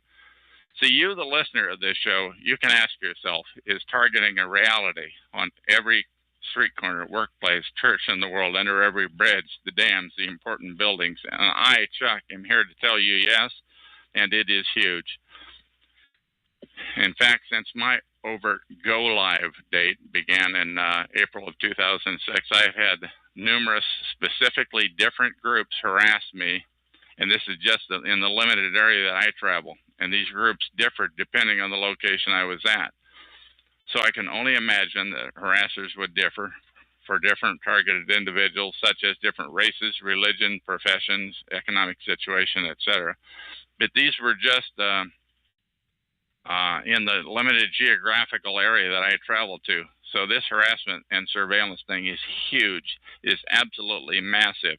And you, the general public, can't see it because the surveillance is subtle. It's meant only for the target to see it, but invisible for anyone else that may be nearby. But once again, please ask yourself, are the harassment resources being dishonorably abused on the innocent targets for ill ends? And that's the rub. The system is corrupt. It may have started out pure, but it's corrupt now based on conversations I've had for nearly 2 years in these chat rooms. So if somebody says this sounds wacko, I say, number one, they may be perping, they may be in on it. Number two, it does in fact sound off the wall. Or number three, they may have been turned from a TI into a perp. And sadly, that happens all the time. But Siegfried goes on to say, referring to Martin, he writes a lot, mostly on his forum at whitenationalist.org, or go to that URL and click on forum. I asked Siegfried about a guy named News Guy on TalkShoe show number 99598. Siegfried replied, News Guy is Jewish and a conservative, and Martin is a DSCI, so they are not friends. But Martin calls into News Guy's show almost every night, like News Guy's show yesterday, or 2 days ago, on Saturday, June 30, 2012 at 10 p.m. Eastern Time. Once again, News Guy's show is 99598. Siegfried asked me for the second time, if you are a TI, why haven't you been to jail? Do you work? I work on the web, I responded. And as I indicated earlier, I have not been to jail nor the funny farm, although the perps have continually tried to provoke me into doing something rash that would have sent me there had I lashed back to get even. If you are a TI and you are listening to this, do not do anything to get even. Remember, where there's one perp, there are more, and one of them is filming you. You can book that. Siegfried changes the subject. Blending in is like the movie They Live. You can watch it for free. I said, somebody told me about that one time in my chat room, and I watched a trailer that I got from YouTube.com. When the guy had sunglasses on, he saw one thing, but with the sunglasses off, he saw something different. To view the video, search YouTube.com for They Live. But I suppose what you're saying is the target can be actively harassed and anybody who's nearby will not notice it. Siegfried responds, yes, that's it. But it's a good movie. The 90-minute movie is a free URL, and I'm not going to read it because it's so long. But I'll paste it into the chat room here on TalkShoe.com, show number 120297, episode number. This is episode number 3009 of July 2, 2012. Or you can go to TalkShoe.com and search for They Live and find the 90-minute movie or that 2-3 minute trailer that I told you about. I am also going to paste a link to my old TalkShoe.com show, number 87161, recording number 1082 of Shannon, who took the government on in Texas and he became targeted. Siegfried changes the subject. Most white supremacists are TIs, but since they know no fear, they really don't care. Fear is a fundament of obedience. If you fear, you are chained. Your mind, fear freezes the mind. Fear stops you from evolving. It makes a prisoner out of your mind. I found that profound, although I did mumble the reading of it. So it was at this point that I decided I wanted to do a reading of this chat log, and I started. And I stated, Siegfried, please copy and paste the following statement. I, Siegfried, created these statements herein, and I relegate them to the public domain. He replied, all I can say is public domain. But that was good enough for me. So I consider this entire chat summary to be in the public domain for all eternity. Siegfried went on to say, Churchill called it an ugly truth. The fear is the fundament of obedience. If you have power, you are the law. So with no power, you're screwed. It's like the movie 1984, but 1,000 times over. Technology has made harassment easy for them, but the mind is endless. I said, I requested, can you please provide a bit more of a description, a one-line description of DSCI, which means dual seed-line Christian identity? How would you prefer that be said to people that are recording? And Siegfried replied, I don't care what they might or might not think of DSCI. It doesn't matter what they think. That is very liberating in itself. People always worry about what other people think. I don't. I am sincerely asking you, I said, to please define it in one line so people who listen to this show can be informed. You can't define certain things with words. One has to feel it or not. You want to educate people. I don't. So it is your thing, not mine. Then I replied, one more thing. It just seems to me that the white separatists in these TalkShoe.com rooms not only don't care about TIs, but actually pile on. What do you say about that? Siegfried replied, since they are TI, they tend to be somewhat sociopathic, dysfunctional, into confrontational. It's no big deal. Now, I must say, I'm taking a time out here. I find that statement by Siegfried to be amazing. They've actually got him believing that targeted individuals are nuts and have it coming. But in any event, as far as Siegfried is concerned, he could care less about TIs. But part of the reason why I say they have it coming is because most of the people that hang out in these so-called rooms are actors. But in my opinion, 1/10 of 1%, I'm saying this, in my opinion, 1/10 of 1% of TIs have wised up to the protocol of harassment that is happening to them, as they're in different stages of escalation, sometimes harassed for a lifetime. I asked, can you really paint the other 99.9% with the brush you just described? He replied, what they think is their perception, not mine. And what they think doesn't bother me. It's their truth, it is. But for me, it's mine. Perception is reality for each individual. I said, my opinion is they have no idea and no truth. They have been harassed, and it is a secret protocol intended to sound crazy. And there is a worldwide infrastructure behind the harassment to inflict it. And this does sound crazy until you think about it. But it is the harassment protocol that is crazy and sociopathic. It's not the TIs. Siegfried, by and large, ignored that statement. He said 20% are leaders, 80% are followers, and they don't care anyway. Many TIs, I'm saying, are paid back. They're eradicated for what their parents or forefathers said or did. There is no 2080. My assertion is that the vast majority of TIs are in the dark about this protocol, and there is a queue 100 miles long of TIs in waiting and not knowing it. And targets are at various stages of escalation. Because as I have indicated on other shows, my harassment did slowly increase over the years to the point where there was a go live in 2006. They are being screwed with by perps who ask no questions and dispense the harassment to whoever they are instructed to inflict it upon. Some of the targets on the harassment list are payback targets, being softened to obtain their assets for pennies on the dollar. But you seem to feel there is integrity to the list. I do not. Siegfried had to go, though, and he did not respond to that. He replies, anyway, Lindstedt is about to start. I have to go. Cheers. Thanks for your visit, I said to Siegfried, and off he went. And that is the end of this recording.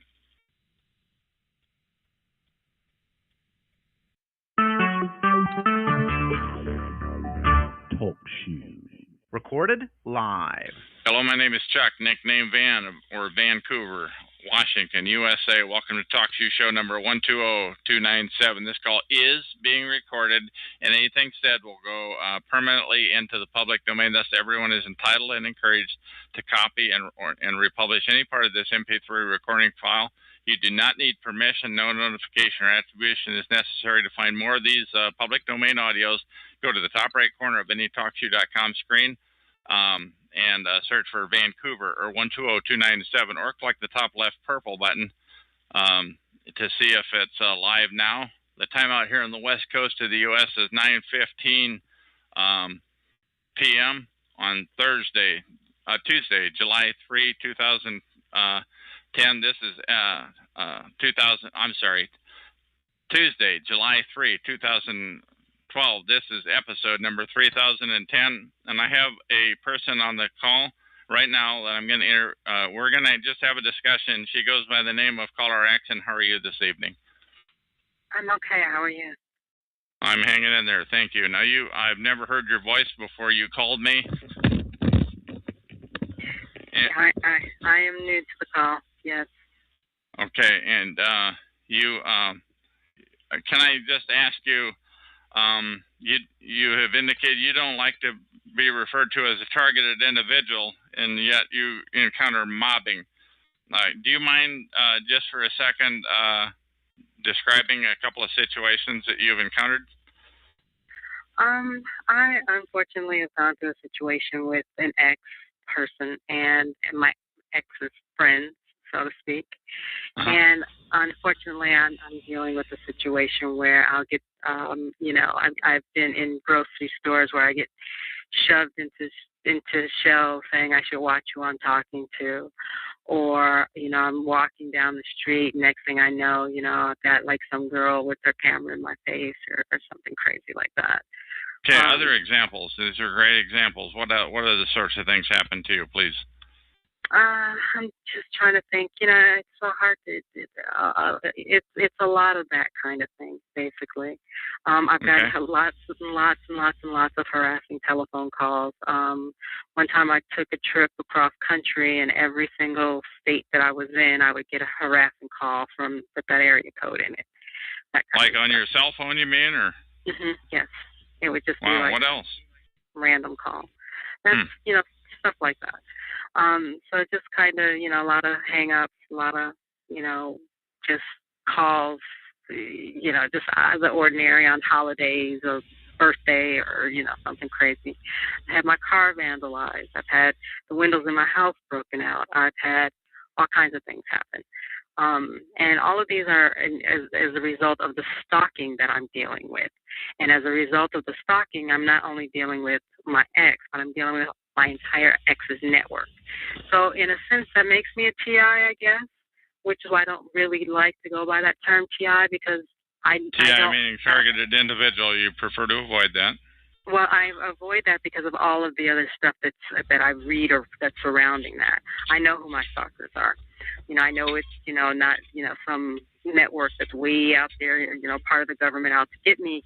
I know that this is my ex and her friends, and they're using social media in a very negative way. And it's not just happening to me. It sounds like it's happening to a lot of people. But unfortunately, I believe that some people think that technology is not as advanced as it is, and so they are assuming that what's happening to them is more clandestine than what it actually is. It's just an evil use of technology. So it happens online too, then, huh? Yes, it would happen online to just about anybody. So, but and what sort of go ahead? What sort of damage in the cars, if I may ask, please? The radio was stolen out of my car, but the car was vandalized in such a way that it was just obvious that it wasn't just a mild radio being, Like radio. they just want the radio. They wanted to F with you. Like they wanted to ruin. They ruined. Yeah, they destroyed the car. They pretty much vandalized the car. I had to have the entire center console replaced. Okay. And what else? Anything else that you want to say before we get on this topic that we were going to talk about? No, those are enough details. I mean, those details are already in the public domain, so to speak. So anything else I keep to myself for now. So now, how did you come to find this quote unquote community here at that hangs around Freedom SCHS or around TalkShoe.com? How did you come to find us? I didn't really find you per se. I've kind of known of the existence of TIs, and I've kind of been monitoring the whole situation because it parallels what I'm going through, and it's just kind of, in my opinion, something that's interesting. But what I don't find interesting, or my question to you was, why aren't you all networking together to deal with this situation the way that the people who are mobbing you are doing? And that's what I don't understand. And that, to me, is the difference between, identifying with the TI culture versus, not. Because why would someone want to actually, associate with the whole TI culture if there's, if you guys aren't doing anything except for, talking about your experiences, and that's pretty much it. If you're not going to work together, then what is the point? You will always be targeted. Always be targeted if you don't work together to actually. Okay, and my answer to you earlier, before we went on this recording, is the reason why we don't work together is because the dirtbags at freedomschs.com, essentially, who are orchestrating this quote-unquote community around here that hangs around at TalkShoe, they have the ability to, they have, like I would call them, a cult of people. And they're not real people. I mean, they're real people, but I mean, they're not real TIs. In my opinion, they're dirty. It's a dirty cult. In my opinion, they make stuff up. They make up crazy stuff. Now, how can you make peace with somebody like that when the only organization that supposedly the premier organization kills off other organizations, gets their calls killed, floods their calls with crazy talk, and does crazy talk on their own calls, And essentially, they're the only game in town, and they make sure it stays that way. And that's my answer to you. But they're not What the say only you? game in town. I say that they're not the only game in town. You're our game in town, and here I am. And here you Here are. are the other people who are here listening to you, so they're not the only game in town. So it's not all their fault. And it's not, they're not the end all and be all to the quote unquote TI community. And even if you don't want to deal with an organization per se, why aren't people banding together individually? And I understand that there's a fear because you don't know if you're dealing with a perp or this or that or whatever the case may be. But I mean, there are like some really fundamental strategic things that, people who are in the TI circumstance can help one another with. Like, for instance, if you say you're being followed around in the streets by your neighbors or whoever the case may be, and so why don't you band together with another TI and let them follow you around with a camera so that you can get the proof? That just sounds too logical. What I'm telling you is the number one thing on the top, I'm going to answer too. The number one thing at the top of the list from my research now that I'm going to answer this. That I've been a knowing TI and a knowing targeted individual now for 2 years, is they want to isolate you. Is that anybody you try to hook up with, you are immediately isolated from, and they're extremely proficient at doing that. I'm just telling you. And the other thing is that people who you do team up with, they will plant people in your life that are perps. Have you encountered that type of thing? I don't know, to be honest with you, because it's very hard to get to know another person who, quote unquote, calls themselves a TI, because they're so fearful of your intentions, or they're fearful that you're a perp, but there's like no litmus test or any, certificate that you can give somebody to let them know that, no, you're not a perp.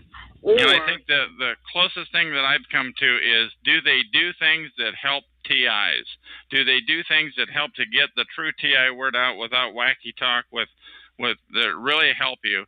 And my basic experience with the many perps around here that hang around here on these shows at TalkShoe in the targeted individual quote unquote community are they do not help. They talk crazy, and B, they do not help you. They will say nothing. They will do nothing. I don't know that they can help. One way you can help spot a real TI is, are they really trying to help? That's my answer to it. It's a long answer. I'm sorry. I know it's a great answer, actually, because it's kind of a catch-22 situation then. Because what we're trying to do right now, what you and I are doing right now, is having a dialogue about trust. And how do you actually trust a different individual when you're in this circumstance?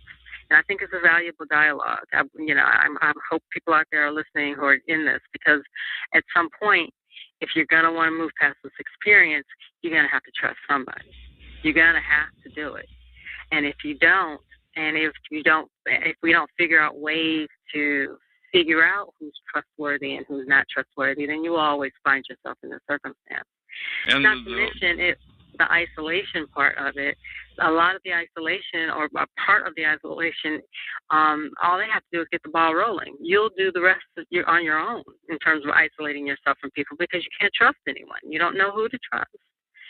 So as a community, the question is, how do you move past that feeling? Because those little seeds grow, and it's unfortunate to see many people. You got more questions, but if anybody has the answers to these questions, I wish you'd please come on my show anytime and talk to me. It's an open show. I don't have a schedule.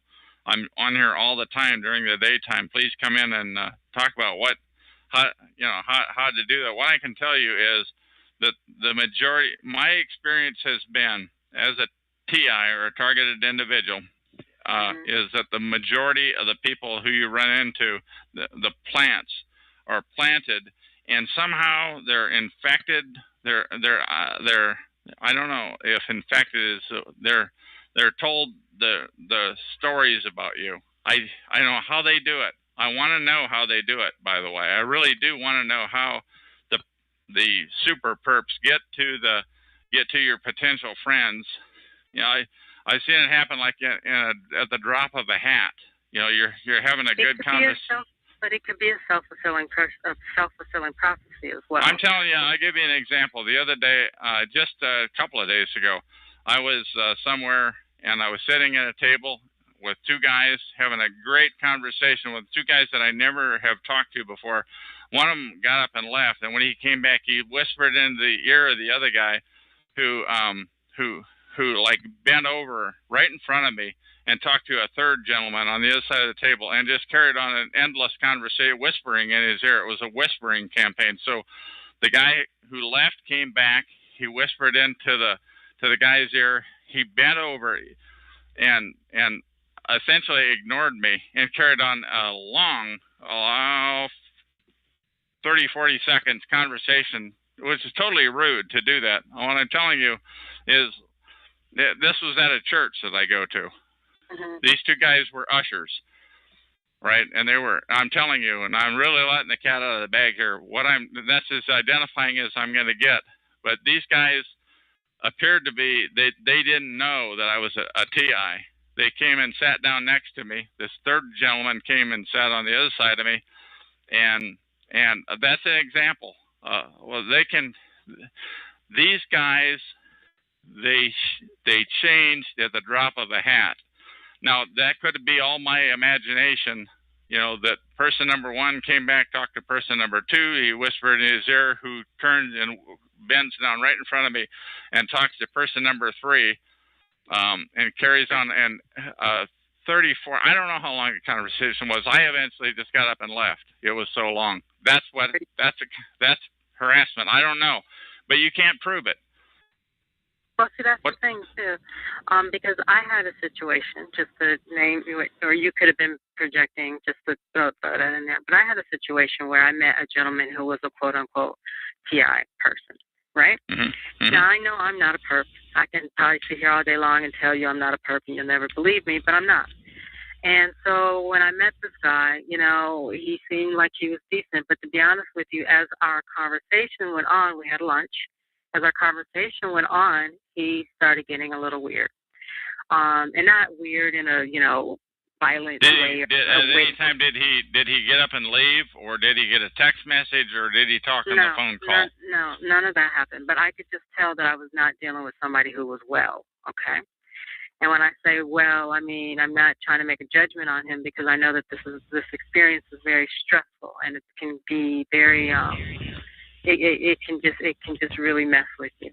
But this gentleman, it was the conversation that he was having. It was just a little bit off, so to speak. And any rational person, when you encounter that kind of thing, you're gonna back away.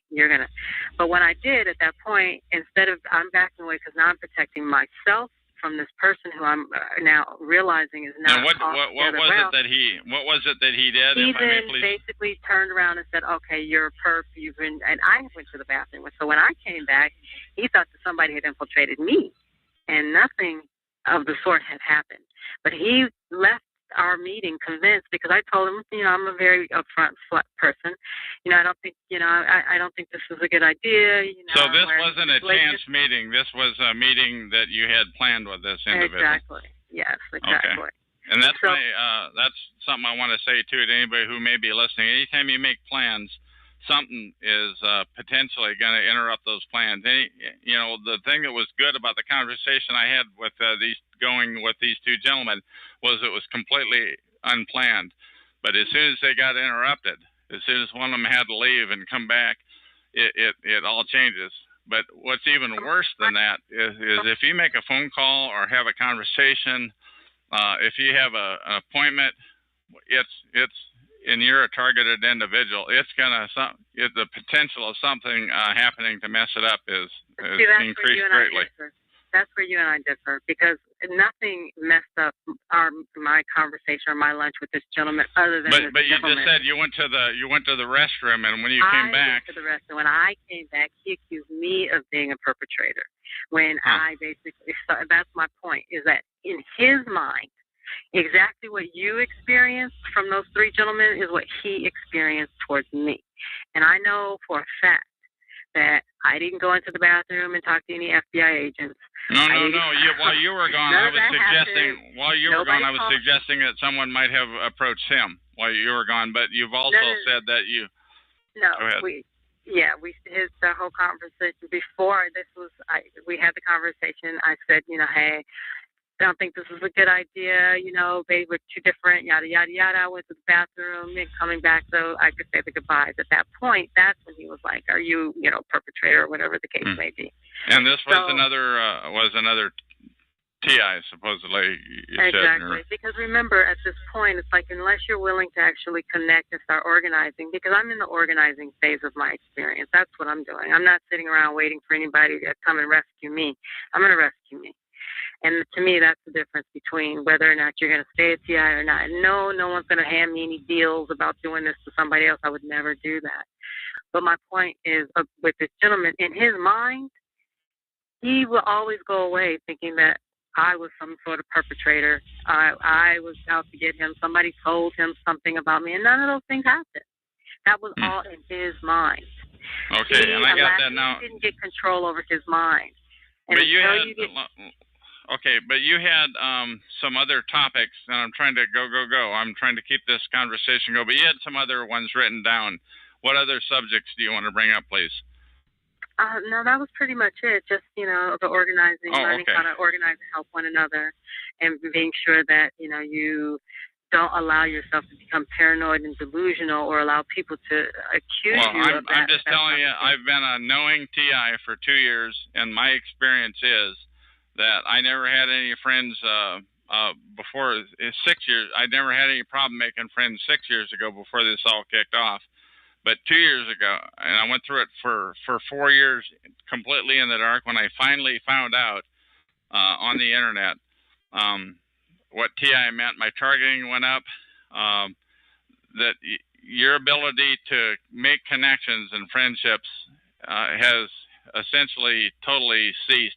My personal opinion is that the ones that are not friends are either going to be scared or driven away somehow. I don't know how they do that. I don't know how the perps get to people like at the drop of a hat. Like, how did they get to the gentleman that left the table and came back? How did that happen? That was but my point is, it might not have been anybody. It might not have been the situation that you thought it was. And so my advice to any TI or anybody who's going through this is check yourself first. Check and make sure you're not twitching at the table or doing anything crazy. Or yeah, I'm telling you, my experience is that just about everybody that you come into contact with is going to get gamed. You can do all the checking you want, so you can formulate your opinion that I must have been twitching at the table or something like that. What I'm telling you is, I already told you, personation. What do you have any other subjects? No, I mean, I'm not trying to argue with you or try and. I don't want to argue. I just want to know. You had 3 or 4 different subjects written on your paper. Do you want to bring up any?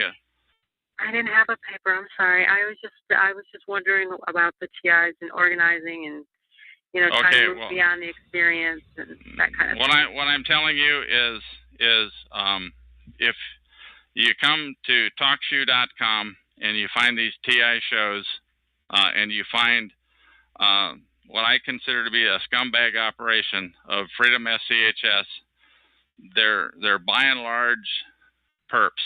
They are, and don't give your name out. Anybody who's listening to this recording, don't give your name out for a couple of weeks or a month. Give it some time before you give your name out, because you can't ungive your name out. They're probably going to know who you are anyway. Just give it some time to listen in on some calls. When they start talking about things they're wild and woolly and wacky, that might not be the kind of person that you want to team up with or get together with. Right. Okay, do you have anything else to say before I terminate this call, since those other topics that we talked about are not... Well, what were the other topics that you were... I don't know. Do you have... Because I'm getting ready to terminate this call. Do you have anything else that you want to say before I shut her down here? No. Just good luck to everybody. Be safe and, take care of themselves. Okay, thank you. That is the end of this recording. Talk shoes. Recorded live. Hello, my name is Chuck, nickname Vancouver of Vancouver, Washington, USA. Welcome to Talk Shoe, call number 120297. This call is being recorded, and anything said by either one of us will go into the public domain. Thus, everyone is entitled and encouraged to copy or republish any or all of this MP3 recording file. You do not need permission. No notification or attribution is necessary. To find more of these public domain audios, go to the top right corner of any TalkShoe.com screen and search for Vancouver or 120297, or click on the purple top left live now button to see if the show is presently underway. The time out here on the west coast of the U.S. is roughly 10:20 p.m. on Saturday, July 7, 2012, and I have on the phone with me Newsman of Talk Shoe Show. Sorry, I should have had this ready. Number 99598. He's got his show on Talk Show. It just ended a few minutes ago. He's on every Saturday night at 10 p.m. Eastern Time. Newsman, what do you have to say? The ball's in your court, man. Well, thanks for having me on there, Van, or Chuck. I'm really glad to be talking to you finally after all this time. And, you know, it really is very interesting because this whole concept of the targeted individual is one that I never really had a name for, but was one that I have experienced before over the years in viewing different people as they've been targeted. But I wanted to ask you specifically, Chuck, first off, when was it that all of this did start for you? Well, when I noticed it, actually, was in April of 2000, right about tax day here in the USA, April 15 of 2006. And I knew I was being screwed with. It was totally amazing. And I didn't catch on. And I'm a good internet searcher, but I didn't catch on until May of 2010. So I went 4 years, and like the search results were gamed. But I hope I've answered your question. So I caught it. Started in April of 2006. I finally caught on in May of 2010. That's how secretive it is, and that's how difficult it was for me to find out about it. Now, before you were being targeted in 2006, were you politically active in any way? No, I would say I've never been politically active, but I have been outspoken. Generally, if I didn't like what a corporation was doing, I would say it. If I didn't like what, I thought it was like the American thing to do, to speak your mind, but it turns out that that can work against you. On the other hand, I do think it does go back to my much earlier years, like my 20s. In other words, 40 years ago, possibly.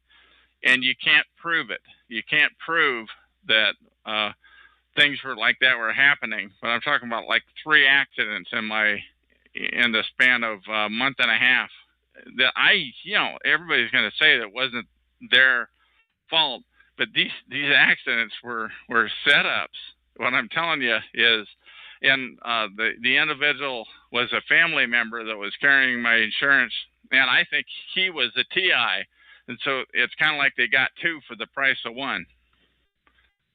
Now, when you were being vocal about corporations, what was the extent for that? Well, getting on the internet, and I'm not going to mention the corporations at this time. I want to answer your question, but I do want to tell you, like, I came up with a list of about 6 or 8 incidences of times when I've been outspoken, and I kind of arranged them in descending order.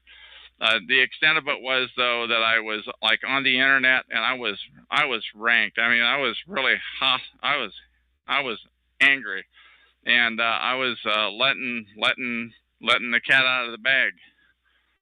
Okay. Using the internet.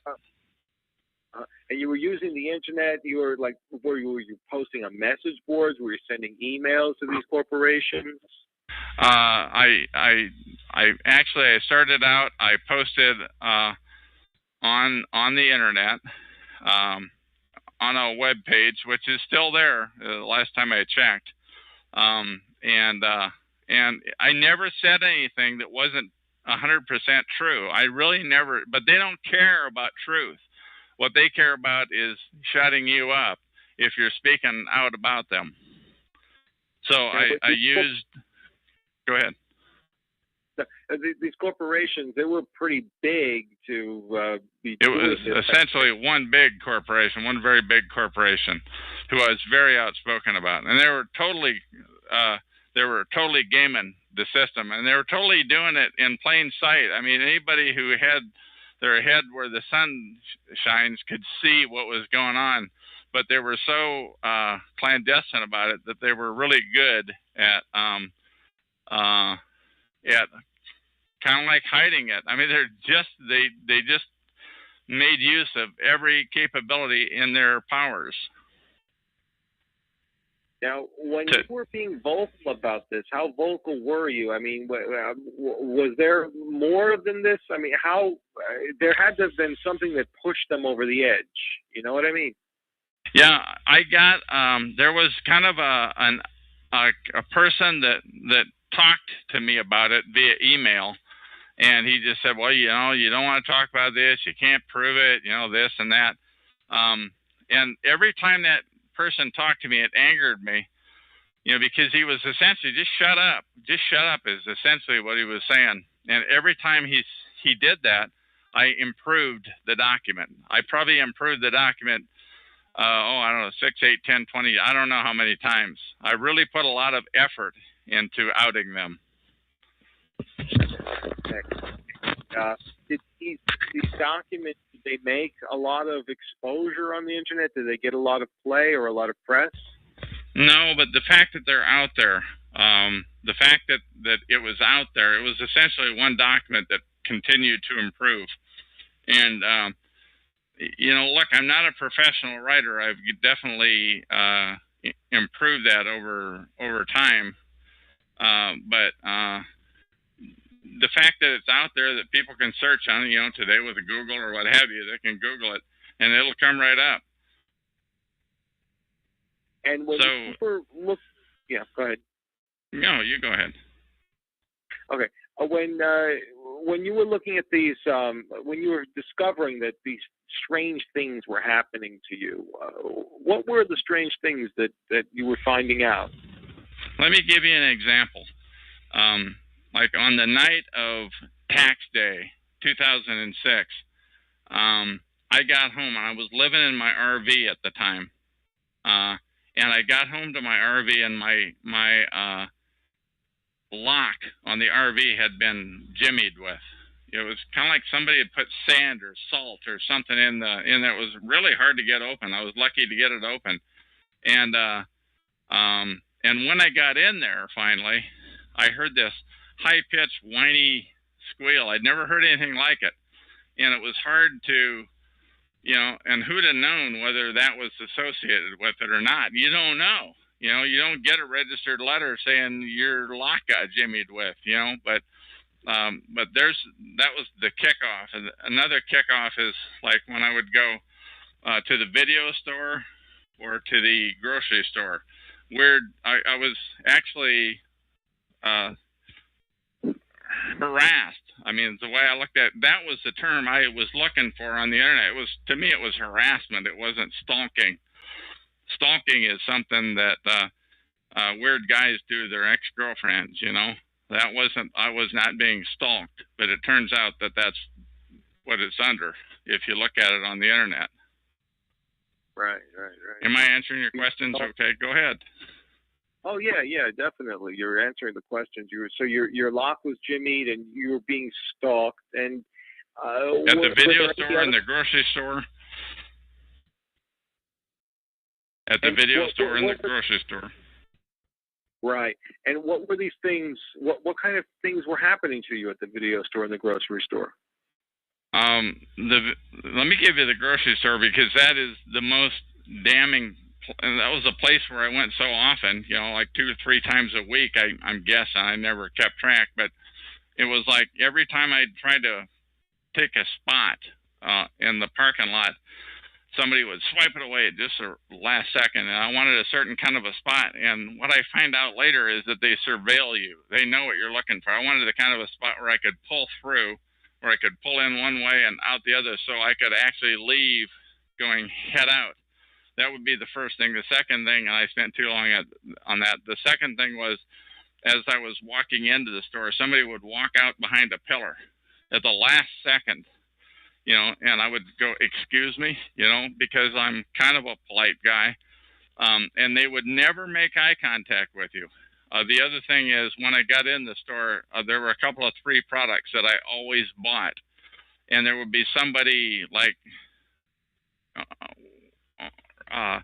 reading a label on a can or something, and they would push their cart right in front of me at the last second. And just as I got to the end of that aisle, somebody would walk out right in front of me just as I get to the end of the aisle, and I go down the next aisle that they knew I was going to go to because I was going to buy that product every time I went to the store, and that sort of thing. And if this would have happened just one time, no big deal. But this happened like every time I went to the store. Like, I don't know, 8, 10, 12, 14, 20. I don't know how many times I didn't keep track of it. And pretty soon you get to realize you're being stalked, you're being harassed. So I started to look it up on the internet. Go ahead. Yeah. No, go ahead. You were looking it up on the internet. Yeah, I couldn't find it. I honest to God, I mean, I really wanted to find out if this is happening. And to me, my thought was that it was happening to a lot of other people too, but I could not find it on the internet anywhere. And it literally took me 4 years to find it. I finally found it on I forget the exact URL. I should have had that ready. It's at the portlandmercury.com. And if you Google the term on the portlandmercury.com, it's on their blog, though, where somebody had left a feedback, and I'll paste that into the chat room here at talkshoe.com on my show number 120297. I'll paste that URL where I finally found it on post number 6. And I said, that's it. And the guy who wrote it said what is happening to him, and he was referring to the previous 5 posts, is what he is encountering what many of us online are calling gang stalking. And it was really well written, like 5 or 6 paragraphs that described essentially what was happening to me, and I've never looked back. Wow. But that's how I found it. So going back to the corporations, now the corporations that you were being very vocal about, I know you don't want to name the names. That is correct. I don't know why, but I just don't. What is the industry that they were in? Yeah, I just don't want to. I'm sorry, I don't want to get more identifying than that. I'm sorry, but I mean, they just didn't want to be talked down. They looked at it as they're being talked down, but they were clearly being illicit. I mean, that's what they were doing. Were they retail? Involved with the government? Okay. No, I don't think any more than any other retail establishment would be involved with the government. Okay. But it just seems a little strange that maybe a retail establishment, even if it was, say, Walmart or, Target or something big like that, on that kind of... it is somebody really big, yeah. Okay. But if it was something along those lines, it just seems a little strange that they would want to... I know. I could make it not strange, and I'm sorry, I'm just not ready to name them yet. I don't know why. I'm just not ready to name them yet. Because I can't name them without outing myself, and I'm not ready to out myself just yet. I've gone live with my first name Chuck, but I have not.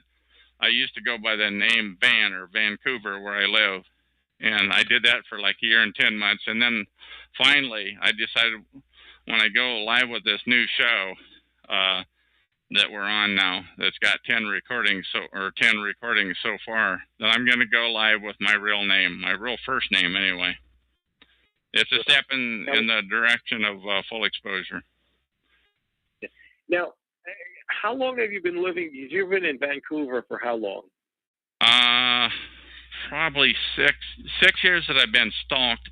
Probably about 7 years. I came down from the Seattle area where I lived before that time. Okay. So, have you ever engaged in any of the recreational drugs? No, nothing. No, nothing. Nothing. I have never done any drugs. Never will. Never broken any laws. I'm a street legal kind of a guy. I'm just outspoken. No, I've never. The answer to that is no, absolutely not. Yeah, that is interesting. That is very interesting. But you speak out. Let me tell you, if you speak out about a corporation, expect to be. You better do it on the sly, and you should, and you might get caught anyway, because these guys have immense resources, and it's just little old you to anybody who's listening in. Right. But I was honked. Like, is the targeting continuing? Actually, what is interesting, I was thinking about it. I restarted that's kind of a little bit of a longer answer. My last show here on TalkShoe was 87-161, and I had that on for a year and a few months, and I was like literally harassed, just damn near continually. It continued to happen to where they shut the call down. TalkShoe.com shut the call down, probably because who knows why. You don't need a reason why, but because of potentially profanity. But they shut down a lot of TI shows, a lot of targeted individual shows. The shows that they shut down, by the way, were not affiliated with the scumbags at Freedom SCHS. So if you're under their umbrella, which is an illicit umbrella, by the way, because they're targeters, they're out netting new targets. And if you show up, you get driven off. They tried to drive me off. One of the individuals at freedomschs.com tried to drive me off early on when I went live with my call at the end of August of 2010. I think I answered your question and then a whole lot more. Let me throw the ball back at you. Did I answer it, though? Yeah, it does seem to be very complicated, to say the least, with what's going on here. And, it just seems that, well, okay, because I don't know if you really have answered the question if the targeting is continuing. Has the targeting continued? Yes, it has continued. I'm glad you got me back on the line you wanted to go on. When I restarted this call at the beginning of June of 2012 here, just a month ago, that essentially, now that I think about it, the targeting has stopped. They're kind of like they're looking for Plan B. But before that time, it was essentially the people in the stores, the harassment where they want you to know you're being harassed, you're being surveilled, and they want you to know you're being surveilled and harassed, but not be able to prove it. And they don't make eye contact with you. And anybody who's being harassed and stalked should keep that in mind. So it has stopped. And when do you think that it did stop? In 2010? No. I mean, it went. In fact, if anything, when I discovered, well, keep this in mind, when you discover the term gang stalking, when you finally discovered the term gang stalking in May of 2010, it actually increased. And then when I found TalkShoe 3 months later, it increased again. And then when I started my show a couple of weeks later, it increased again. And then when I decided to really go great guns at the scumbags at Freedom SCHS, it increased to the point where you cannot prove anything that I just said, but it increased to the point where I think I was like food poisoned when I consumed food out of my apartment here in Vancouver, like on 3 occasions in early December of 2010. And in fact, if you listen to my recordings on TalkShoe show number 87161, if you listen to them before that time, pre-December 2010, I sound like a normal guy. My voice is probably shaking a little bit, but it was really bad after that. I mean, that's all I can tell you. What else do you want to know? And you get, tough as you want to get. Yeah, because it started in 2006 because you were complaining about these different corporations. That could be. It could have been going on probably before that time because I started the complaining about a corporation. It might have been other incidents that were involved. And I think it might be like I know this is crazy, but like a point system. Like, well, you get 2 points if you mess with your doctor, and you get 4 points if you mess with something else, So if you want to be outspoken, it's like they're making buck on you. It's like they've got this pool of, I don't know, but I'm just telling you what it feels like. They've got this pool of people that they can screw with. They've got so many dollars to harass people, and to decide who's going to be the chosen ones. There's a point system, and my bubble came to the top of the bottle on April 15, 2006. Okay, so it may have started before 2006, but looking back on it, you really kind of became aware of it in 2010. And you're looking back on it, and you think that it started in 2006, maybe even before. Yeah, I want to say, before in 2006, I hadn't had a parking, or rather a citation, a driving citation, just like a decade. It was just unheard of. I was a careful driver, but for God's sakes, I went like a whole decade, and all of a sudden, like in early 2006, this is before my targeting went live, I started getting pulled over all the friggin' time. It was like 3, 4, 5, I don't know how many times it was. I don't even remember what they were about. It was just constantly getting pulled over. Never got a ticket, except for one time I did get a ticket after the targeting went live. I did get a ticket. That's like the only one I had. But, and also another thing is that in like 2005, the weird things started to happen. Like I essentially split up with my girlfriend, and they will now. Things that I found out since are that they will work over any relationship that you have. That's one of the things that they do. Way before that, I had in the mid 90s, I think, I had a cop that lived right across the hall from me. And just keep that in mind, anybody who's targeted, if you've got a cop that's living across the hall from you, and if they're outside, it's called same time entry and exit. And he was just like always outside. I never thought about it. It's just he was a good old guy. He didn't make any qualms about what he did for a living and what I care. It felt kind of good having a real life cop living across the hall. And also at the last place I lived 7, 8 months ago by now, I had a cop living right next door to me, and that's, and I tried to tell him that and it was like, oh God,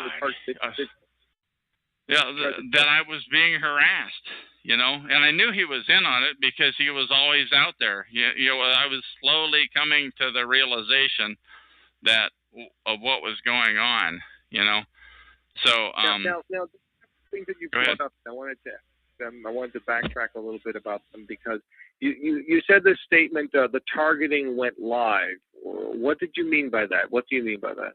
It went live. It went what somebody here calls go live in April of 2006, and that is when they want you to know, man, you granted, before that time, you were pulled over a lot and what have you, but now they want you to know. On tax day 2006, that's when they went live. And they went live, I mean, every time I go to the video store, there'd be somebody blocking the path that I wanted to go. It is every time I went to the video store, because that's what they do. They surveil you. And if it happened once, twice, 3 times, I mean, it happened every friggin' time I went to the video store. And every time I went to the grocery store. When those kinds of things continue to happen, that ought to be your. But I believe I've answered. Your question. Right, because when you're looking back at it, that's when you realize that's when it went live. Yeah, that's Go Live, as Alda is her name. Alda calls it Go Live, and that's a good thing to call it, because that's when they turned up the heat. Now, who is this Alda? She is a targeted individual that lives in California that I met, quote unquote, here on TalkShoe at TalkShoe.com. And essentially, I recorded her 3 times, I think, on my last call, 87-161. And, you know, I mean, I believe she is a real TI, but, you know, a real targeted individual. You know what's funny is, and I'm going all over the place here, and I don't mind if you just interrupt and get me back on where you want to go. But one thing, they have a way of taking what I would call a pure TI and compromising them, and I don't know why she's never started her own call. She's got her website is sites.google.com/site/targeted stalked terrorized, all one word. Let me repeat that: sites.google.com/site/targeted stalked terrorized. She has a lot of information. In fact, I thought enough of it that I did a reading of that site on one of my recordings here. Okay. Now, when the cops were pulling you over all the time, what were they pulling you over for? God, I don't know. You know, I don't remember. It's like, and they didn't give me a ticket. Well, did you know you're not supposed to? Yeah, sorry, you know. And I guess I talked my way out of it, you know, but it just continued to happen. And it wasn't like I didn't start, yeah, I don't know. You know, it just, right. I don't remember. I'm sorry, I can't be specific on that one. Okay, now, when you were, how old when all of this happened? When this started to happen, roughly, I'm in my 60s now, so I would have been like 55 or thereabouts. Probably about 54 when they started to pull me over. 53 when I was up in Seattle, and came down here. And it had started then, but way back, even before that, even back when I worked for a corporation, I was what you call workplace mobbed, and that is where a couple of different, you know, and you can't put your finger on that. You literally can't prove it, but there were like a couple of the people that worked with me and a couple of other different people that were always in there. Just ask them to leave, you know, and they'd leave, but sure as heck they'd come back the next day. It was like they were effing with me. It was just amazing, and now that's a reach. What I'm saying is what I have just described is a reach, but I think that possibly those are involved too. So you don't know. You can't. You know, you don't get a registered letter that says, "Dear Chuck, here's the way it's going to be." Right, but it just seems to be. It seems to be very interesting that you wrote some things on the internet about a corporation or corporations, and then you've been stalked for maybe 6 years. Yeah, for 6 years go live. 6 years go live. And you've been harassed for 6 years. It seems to be. I mean, it seems to be a little strange, you know, a little unusual to to say the least, that you would be. Well, let me address that, because I think once you become stalked and harassed, I think it's for good. I think people that participate in that sort of thing need to know that that the target is in it for the long haul, and they don't know, the people that are doing the stalking and the harassing. They don't know whether the person that's involved is of noble intent, who's spoken out, who doesn't have this harassment coming, or if it's a bad guy. You know, they don't know. I don't know. I don't know. I never interviewed them. I'm hoping they'll call in, though, and I can interview them, but I think they'll put themselves at risk by doing that. So I think it's the same forces that are involved in this.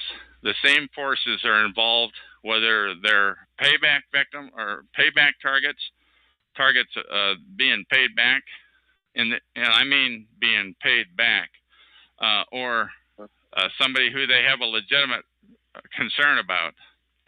I think it's the same band.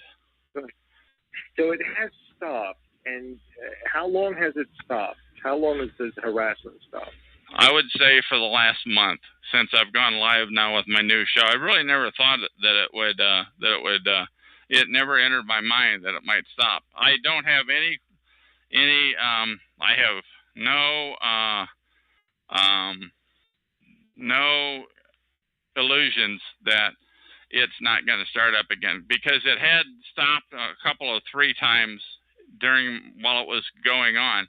Like, it would stop for a couple of 3 days, and you think, God, it's over. Thank God. You know, where you could actually go to the store like a normal person and not be screwed with, or you could literally walk down the street and not have people stepping out in front of you. There's 1,000 stories I could tell like that, like people stepping out on the street, people clogging the street, you know, always in the same place, and many times with different people. Yeah. Because it seems strange, because maybe if somebody was to if somebody were to target you in a different way, I mean, usually sometimes it's like people hanging up on something, calling and then hanging up, those types of situations. Yeah, I went through some of that. When I was up in Seattle, I went through a lot of that. A lot of hang-ups, a lot of people with wrong numbers that were rude, and you just think that's life in the big city, and it may have been. You don't know. By the way, I get a lot of calls on my cell phones here. A lot of course, I publish my numbers, you know. So I don't make a. In fact, while I said that, why don't I say what the number is here? Right. But you've never done any drugs. Never, not a thing. What do you think of the psychiatric industry or the psychiatric community? Well, you know, that's one thing that I think perhaps they steered clear of me, because I've made a note to you that I hung around with a space cult of Scientology for about 5 weeks. It was a number of decades ago, and I just literally, you have to be rude to them. To get rid of them, you have to be rude. You have to get in their face, and you have to literally threaten them. You have to threaten to sue them, and if you threaten to sue them, they will go away. They will disappear. And I thought, God, that's great. They've disappeared. But what do I think of them? I don't have any respect for them. I probably thought more of them before this started to happen. But I don't, because they're in on this. If you tell them about it, they know about this protocol. They know about this targeting, and they're actually. Go ahead. The psychiatric community is aware of this. Oh, absolutely. The psychs, the cops.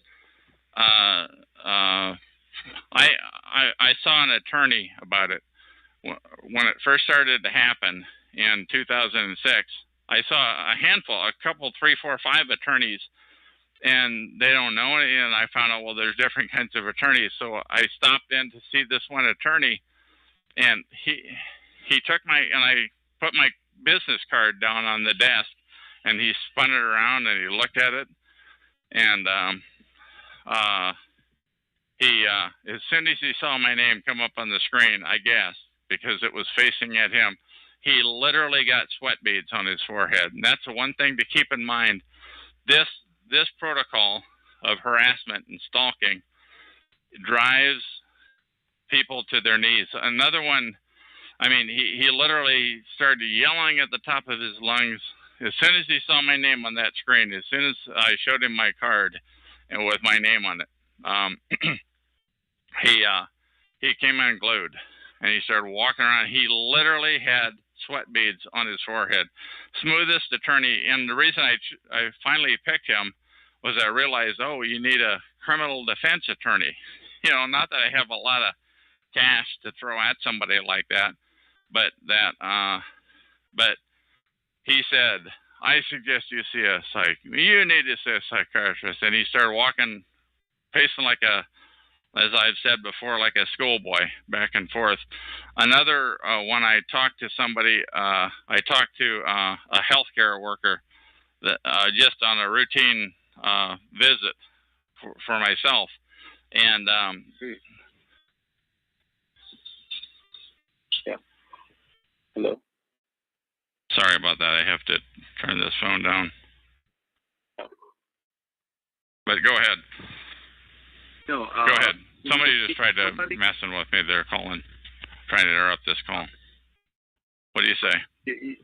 You were saying that somebody was calling you or something like that. Yeah. Well, yeah. Somebody just called me on the cell phone number that I published, and I just muted the phone so that if they call again, that it'll be muted, so that we can put the priority on this. So just letting you know what happened there.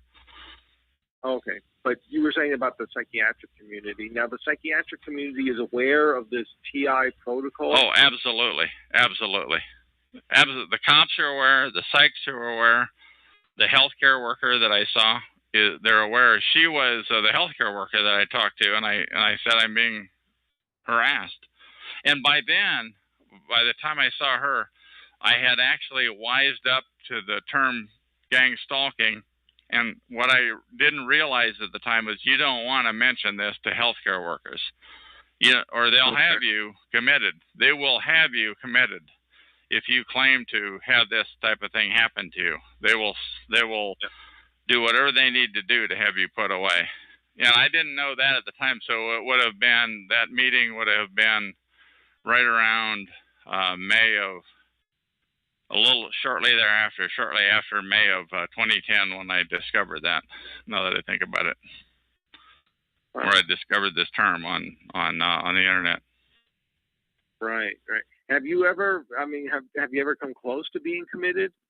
No, nothing like that. Never, ever. No, I've been gainfully employed all my life, and self-employed now, and for the last number of years.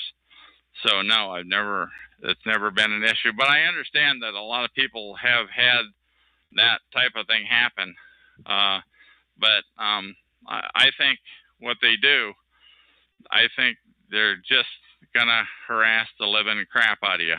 You know, for if you're targeted, they're coming at you. So go ahead, ask those questions, those tough questions. All right, because that's the whole thing. I mean, it just seems to be, it's just a little, it seems to be, okay, you found out in 2006. So you started in 2006, and you look back at 2010, you realize that this has been going on, and now it's stopped for about a month or so. Right, since I started the show up again. Right. But why do you think that is, that they're not targeting you anymore? I think it's because I have no idea what goes through their minds, but I think it's because I'm raising so much cane about it, and I'm a lot more proficient at raising the cane than I am. I mean, if you listen to my recordings on 87161 and listen to my recordings now, more matter of fact, I'm more I don't put up with a lot of nonsense, which happens to you, by the way.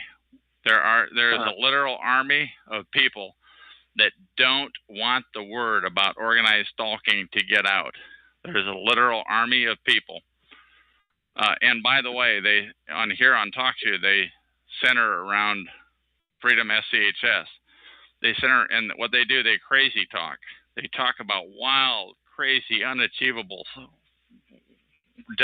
wild and woolly stuff.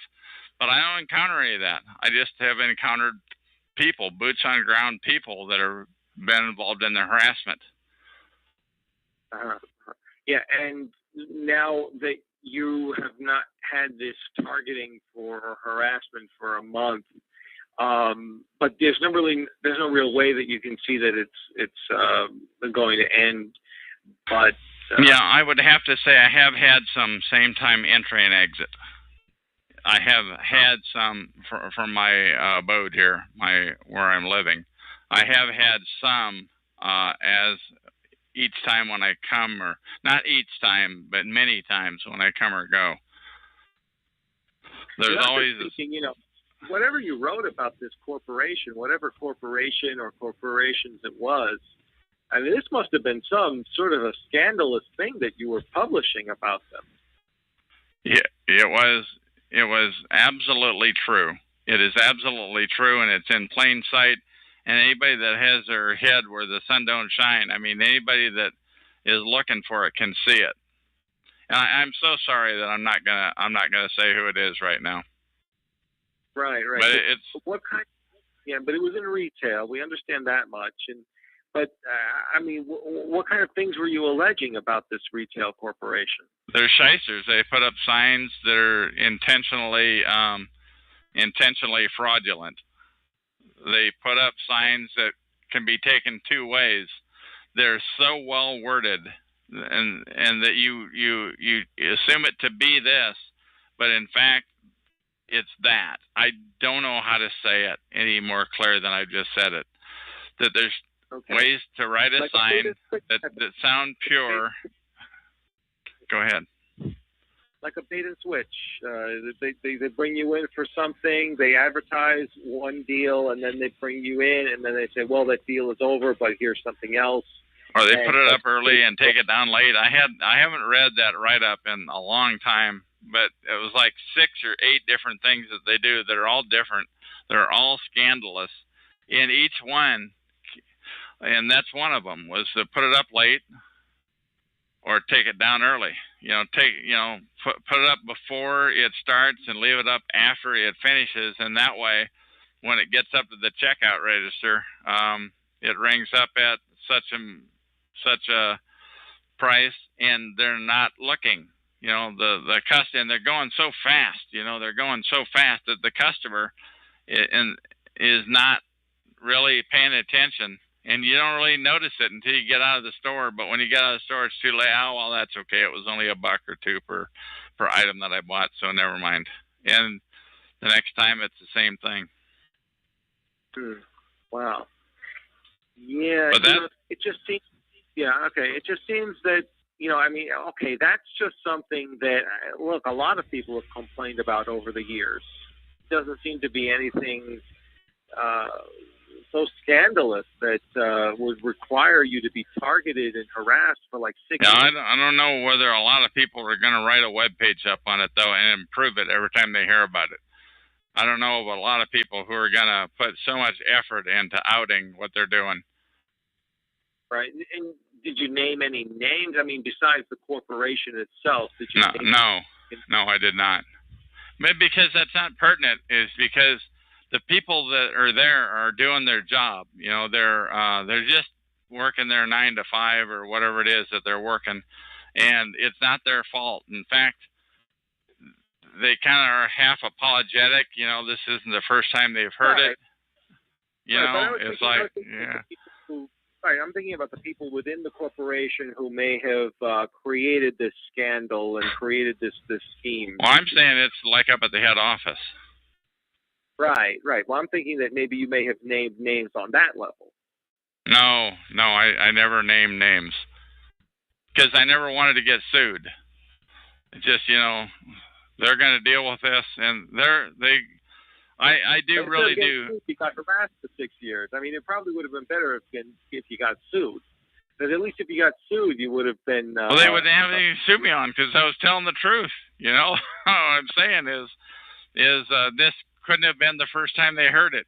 And the guy who, again, was I should have saved the emails, but who was talking about, really, you don't want to do this. Yeah, he was almost trying to talk me out of doing it. You know, F you, man. You know, you guys are dirt. You know, it's like, well, yeah, but, you know, it depends on how you look at it. I don't know. What I'm saying is, to me, it was non-negotiable. You know, there's one other thing I want to say about that corporation. Let me say this because this is really pertinent. When I got back to Vancouver from and finally sold off my RV, which they killed, by the way. You don't really know, but like 6 things went wrong with it. When I got back to Vancouver, I thought, God, where could this be coming? And it followed me. It followed me from one RV place to the next RV place. My RV died when I finally got back to Vancouver. I thought, God, where could this be coming? I wonder if it's these guys. So I took the document down, and you know what? The targeting went away. It went away for like 3 months, and I don't remember the exact months. That probably a couple of 3 months duration, and then I got to thinking, God, if that's true. If that is what they were doing, if they were effing with me, if they effed with, you know, now I'm mad. Now I'm really mad. So I put the document back, and I put twice as much work into polishing it and making it so that it could only be understood one way. And again, I'm not a professional writer, but I worked on it hard. Right. But by the way, when I put the document back, when I reengaged my harassment of them, the harassment of me continued in kind. So I'm pretty sure that it is that corporation, but you don't know, you know. And the corporation probably doesn't know. They weren't into the day-to-day detail of it. They just said, okay, we have so many brownie points to use, and we'll use them on Chuck. You know, he's our guy. Yeah, so that guy was you and trying to persuade you to take it down? Is that what you said? Yeah, it was some guy via email. I don't know why and how I even allowed myself to get into a discussion with him. You know, to an email discussion. You know, I don't even know why I did that. I don't know if I have the emails or not anymore. And who knows whether he was with them or somebody. It was probably with somebody else. It was kind of like he was trying to just talk some sense into me, trying to talk me into stop this, you know, stop. It was he played like a guy who just found this document that I had written, and I was big tough Chuck, you know. I wasn't trying to hide who I am because at the time I didn't realize that you better watch it. I didn't realize that. I didn't know about this thing called targeting. Right. I had no concept about it. So this guy from the corporation actually contacted you. You don't know if he was from the corporation, or I assume he was not. I assume he was with somebody else who was just trying to get me to shut up. Trying to get me to shut up, and that really infuriated me. So it was somebody who was, so you don't know who it was, but it was somebody who was just trying to say to you, hey, take that thing down that you were writing about this corporation. Yeah, and again, when I got back to Vancouver, I did take it down. The harassment went away, and this was pre May of 2010, so the harassment did go away, and that really infuriated me. And you can't prove it. You can't prove that this guy was working for this corporation in a way, you know, or for who knows who he's working for. You don't know that. You don't know that the corporation knew anything about it. They just said, hey, shut this guy up. is the way I took it. Yeah. Right. Now, before we were talking a little bit about mental health and about the psychiatric. You have gone to mental health professionals before, right? Never, ever. The only health professional that I saw was somebody about another issue that I had or whatever you want to say, but it was not anything to do with mental health at all. No, I've never ever been to a mental health professional ever. Okay. Well, all right. Because go ahead and get as tough as you want. Go ahead, come at me. Yeah, because I mean, I'm thinking that maybe what do you think of the whole thing, the concept of the mental health profession? I don't know. To tell you the truth, I thought more of them before this thing started than I do now. And the thing that I hear about now is that they're in on this organized stalking, that they know about this organized stalking, that they participate in it, and they intentionally don't wise up people. So what do I think about them? I think less of them now that I'm wiser. Post May 2010, since I've researched more into them, I think less of them than anything. So. Right. It just seems, well, okay. Go ahead, get tough. I don't care. Well, I'm asking you to. I want you to. There's people out there that are listening. They want you to get in my face right now. Get in my face, please. I'm asking you to.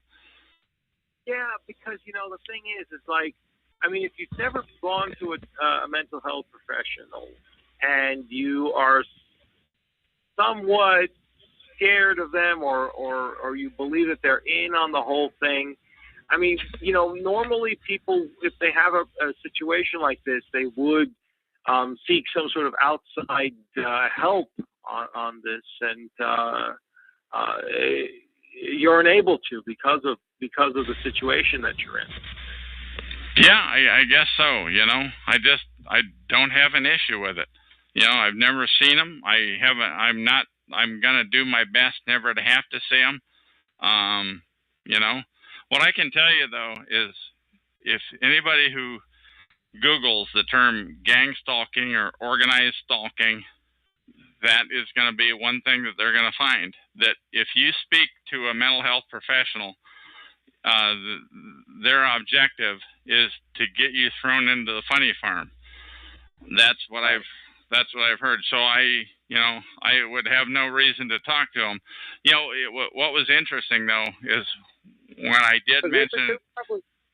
They would probably diagnose you with some form of paranoid schizophrenia. Yeah, I've heard that a lot. Because I'm not a mental health professional at all in any way whatsoever. So I'm not, this is completely a layman's perspective that I'm giving. But if you did speak to someone who did have some knowledge about this and had degrees in this, and you saw them as a professional, they might diagnose you with that. Yeah, they probably will. That's my understanding, is that they probably will, and they will damn well know. By the way, they will know what that they're full of crap. That I really believe that they will know. In fact, their job may depend on diagnosing this guy with some disorder or whatever. I don't have a lot of faith in their integrity. Let's put it that way. So, and I'm not even talking about the Scientology crap from a long time ago, because you were only in Scientology for like 5 weeks. I mean, but that was a long 5 weeks. I'm telling you. But what I'm telling you is they continually run down the mental health institute. They continually, and I think that is probably part of the reason why, if they've got some makeup of me on the screen, why they're laying low on me, because they know I'm tough-minded, and they're not gonna get out of me I don't know what they want, but they're not gonna get it. Once again, if you Google those terms, this is not just this targeting. If you Google these terms, this is it happens to a lot of people who are outspoken. That's one thing that they have in mind, in common rather, is that they're outspoken people who are not afraid to speak their mind. And I had no idea that you could be stalked and harassed and mobbed. I had no idea. And the people that are doing the stalking, harassing, and mobbing, they don't know why. They're sick on somebody and they just unleash, and they're good at it. You know, another thing I should point out is that early on, back when it first started, I went out and got a camera, and I took pictures of them. And they hate it, by the way. When you shove a camera in their face, they absolutely hate they had their picture taken. And so I've got a number of pictures. So I have no doubt that I was being harassed or mobbed. Although, if I were to try to use that film in a court of law, people would say, it just looks like, and they would say, quote unquote, life in the big city to me, except it's every time you go to the store or get to the end of the aisle or walk down that certain street or walk out your door of your apartment, and there's the last place, and there's people in one of 4 or 5 units that were always coming and going, or like in this place, when I come and go, there's always the same couple of people. Yeah, but you know, that could be coincidence. Because a lot of that stuff would be circumstantial evidence. Like if you were to that same court of law, you know, they would. Yeah, you're not gonna. We're talking about professionals they're professional hedge growers here. That's what they do. They're professional hedge growers. And by the way, I want to interview them. They can call me Chuck on TalkShoe.com, show number 120297, and I'm on all the time. Yeah. Here in July of 2012. Go ahead. Now the whole thing is like, you know, if you were to, I see the thing is like, okay, all right, if you were to you can't go to a mental health professional because you don't trust them, and oh hell no, you can't trust them. If you talk to a mental health quote unquote pro about this issue, you talk to them about this issue, they're going to have you commit. You are going to be committed if you talk to them about it. There's no way you're going to get out of there without getting taken in. Right. But maybe you could speak to somebody who might be able to. Maybe because it seems to me like if you were stalked, if this started 6 years ago, and you were somebody who just wrote something about a corporation, and you weren't naming specific names, you were just naming practices that the corporation was doing. Yeah, it wasn't just naming practices. I mean, it was down and dirty. It was some really dirty stuff. There was some verbiage in there that's really incendiary, and I was pretty good at it. I'm a lot better at it now, but I was pretty good then. But like, what else is that we're talking about instead of just practices like the bait and switch type of thing, which is very. What I'm telling you is they make a hell of a lot of money on that. That's how they make.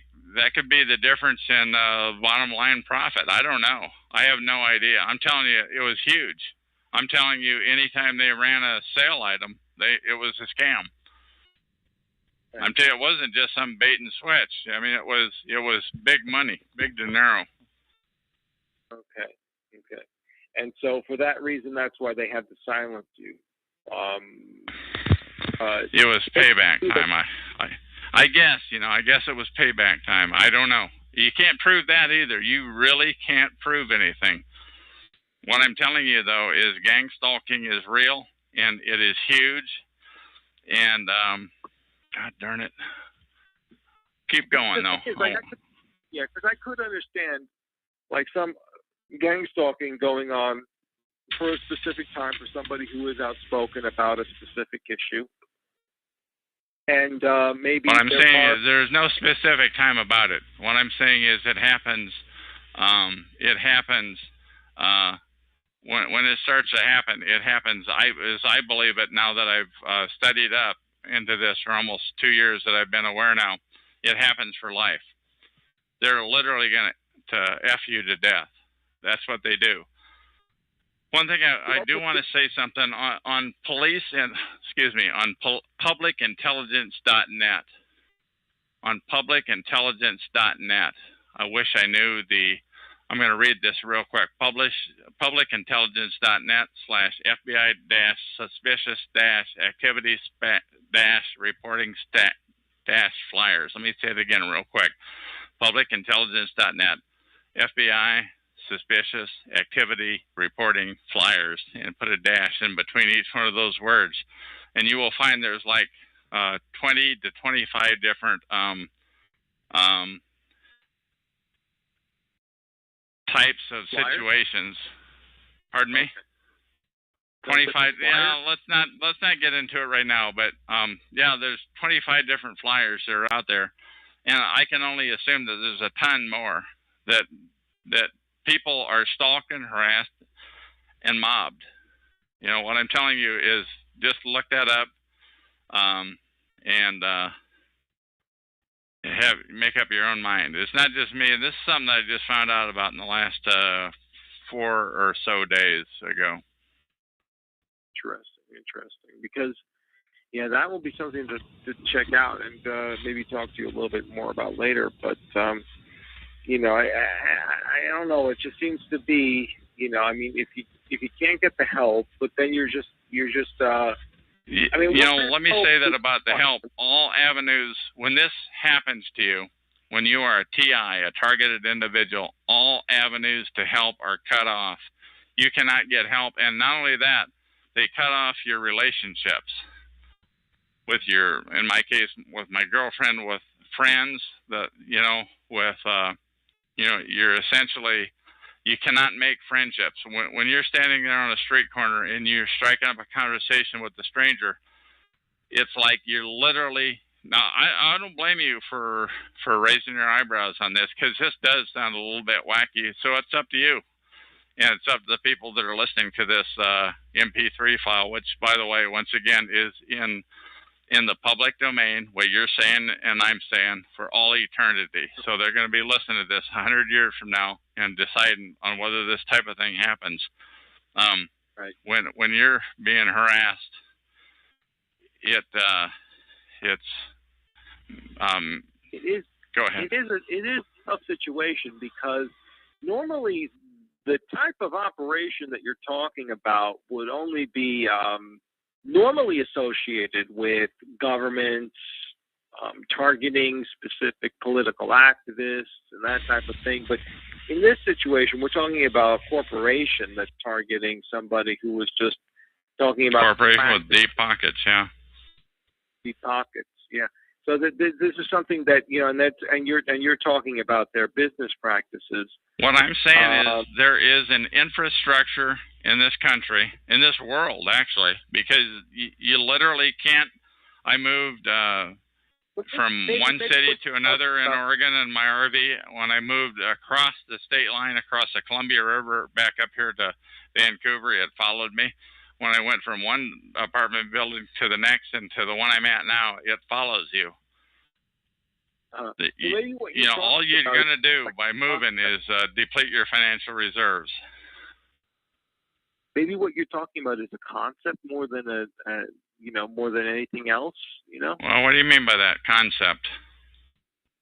Well, all right. In your specific case, it's a corporation that's going after you because you spoke out about their practices. But they're the ones I think they're the ones that put the hex on you. They're just using an existing infrastructure. This infrastructure, those people it doesn't have that corporation's name on their ID badges.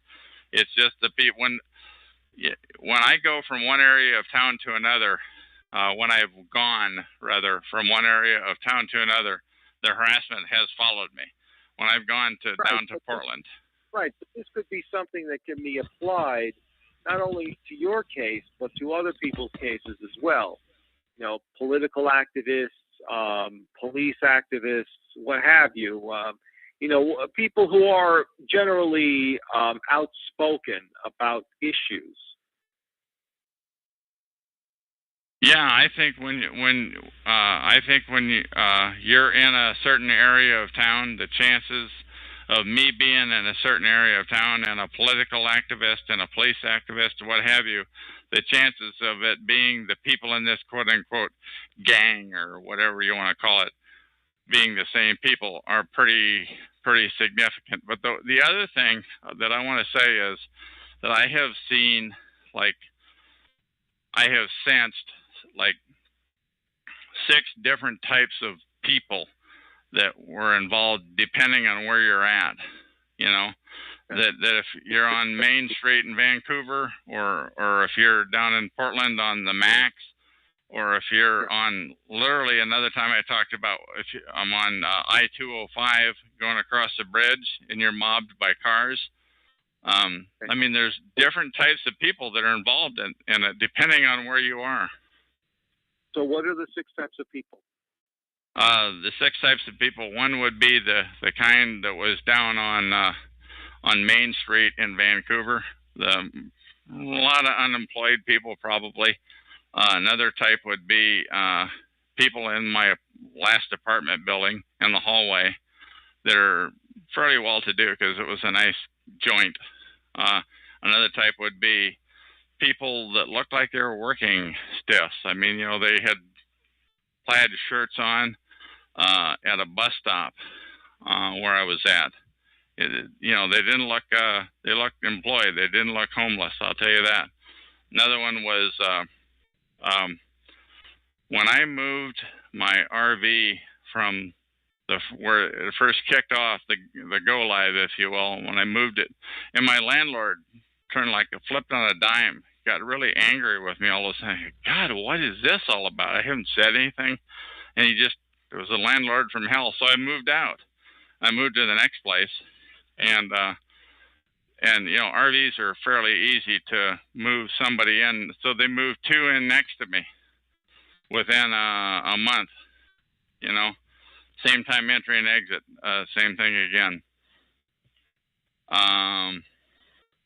So this seems to be, this seems to be a situation. So there were like 4 that you've already named. What are the other 2? Another one would be like out at the Vancouver Mall. That would be the 5th one. Another one would, and those were, I'd say middle-aged. I was going to say yuppies, but like middle-aged. It's like they got a message on their phone that says "Show up to this eyeglasses store," And as soon as I walked in there, the place floods with people. Is that weird or what? Another one was the kind of people that were blocking the exit at a video store. When I was walking out, they were like 25-ish with short sleeve shirts, looked like they stepped out of a church training or some insurance company or God knows what. You ever hear the whole concept? Like there was this thing that came out a couple of years ago with the what was it? They were using SMS to coordinate flash mobs. That's it. Thank you. Yes, flash mobs. I mean, so anybody that's listening, I want you to Google that term, flash mobs, because in my estimation, that's what happened. Another one was at a church that I went to, and I go there like at midday, and like one day though in particular, like a whole bunch of people flooded in. Like, God, what was that about? So that was like 3 situations. One was at the video store. One was at the eyeglasses store at Vancouver Mall, and the third one was sorry, I lost it. But I forget. Oh, at the church. It was where people would just show up, poof, out of nowhere. And I mean, a gaggle of them. I mean, it's like, God, it was like the people that were standing in front of the door. I literally couldn't open the door at the video store on Highway 99 in Portland South, Highway 99 South in Portland, and I literally had to push the door slowly, and then put my hand on the shoulder of a couple of guys to push them. There was like half guys, half girls, and whew, they all split in different directions, and they disappeared. I was like, God, that is weird. That is effing weird. And I got back to my vehicle, and I sat there and I rubbed my eyes, and I thought, God, did I just see that? And there's nobody there to be seen. They were just all gone. That was the weirdest one of all, and that was really early on in my stalking and harassment. So there's just people, and I'm not saying that that they knew what they were doing. Those people that were participating, they didn't. Well, they knew that they were head screwing, and they were like enjoying it, and they were keeping a straight face. And the other thing too that I wanted to say about that, leaving the video store that one time, was when I went in, I rented my video or two, and as I'm walking out of the door, there's like 20 people blocking the door, standing outside, all talking to each other at the top of their voice, nose to nose. The craziest thing you ever saw, and they're carrying on conversations with God knows what they were talking about, and then poof, they all disappeared. Craziest thing you ever saw, and that's a flash mob. And actually, you know where I got that term? I explained that to one guy at a convenience store that I used to go to, and he said that's a flash mob, and I'd never heard that term before. And so I wrote it down on my hand right away so I didn't forget it. And I got back home and I Googled it, and sure as heck, that's what was happening. It was a flash mob. And then I realized that guy eventually, he got turned into that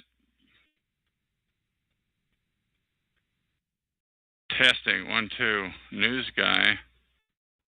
Hello. News guy. News guy. Yeah, for some reason I got hung up on, and then I had to call back in. Okay, well, I was talking about a flash mob. Yeah, I heard everything that you said because I was just in the chat, but I was listening to what you were saying. So it is. Okay, I'm glad I looked back at the tube then because I unmuted you. Please continue. Thanks. But, you know, that's the whole thing with the flash mob. That did come from something. You know, it is very interesting to see that these concepts get applied to what you've experienced on some level. You know, it is very interesting to see this. But you know, it is very. I mean, it is very. At the same time, it is still head scratching to understand. I know. I don't blame you, man. I don't blame. That's why I want you to be as tough as you want to be, because people are expecting that. Yeah, because people are listening to this recording 100 years from now are expecting you, newsman, to really pour on the coal. So I'm not asking you to take it easy on me. Okay, because that's the whole thing. I mean, listen. I mean, if somebody is saying, all right, listen, I can understand this if this is a political activist, you know, left-wing activist, right-wing activist, but this guy was just talking about different, you know, practices of some company somewhere, some chain store somewhere. You know, why are they going to target him for 6 years to silence him? I mean, they're going to target you to death, man. Well, that's what I think. I think when you get put on this list, you're on it for eternity. You're going to die this way. But that really doesn't seem to be something that they would target you for 6 years and drive you into some sort of place where you are isolated from everybody, and you know, I mean, because they could just as easily at this point, for example, there have been people who have had their information posted on the internet, pictures of themselves posted on the internet, and they've been able to take down websites very successfully just through copyright control arguments.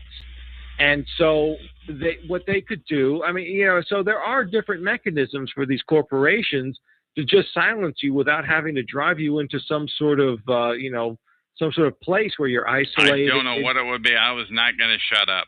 They pissed me off so much. I'm still not going to shut up. Right. I have had, it took me 4 years of my life of being targeted and harassed and stalked and mobbed.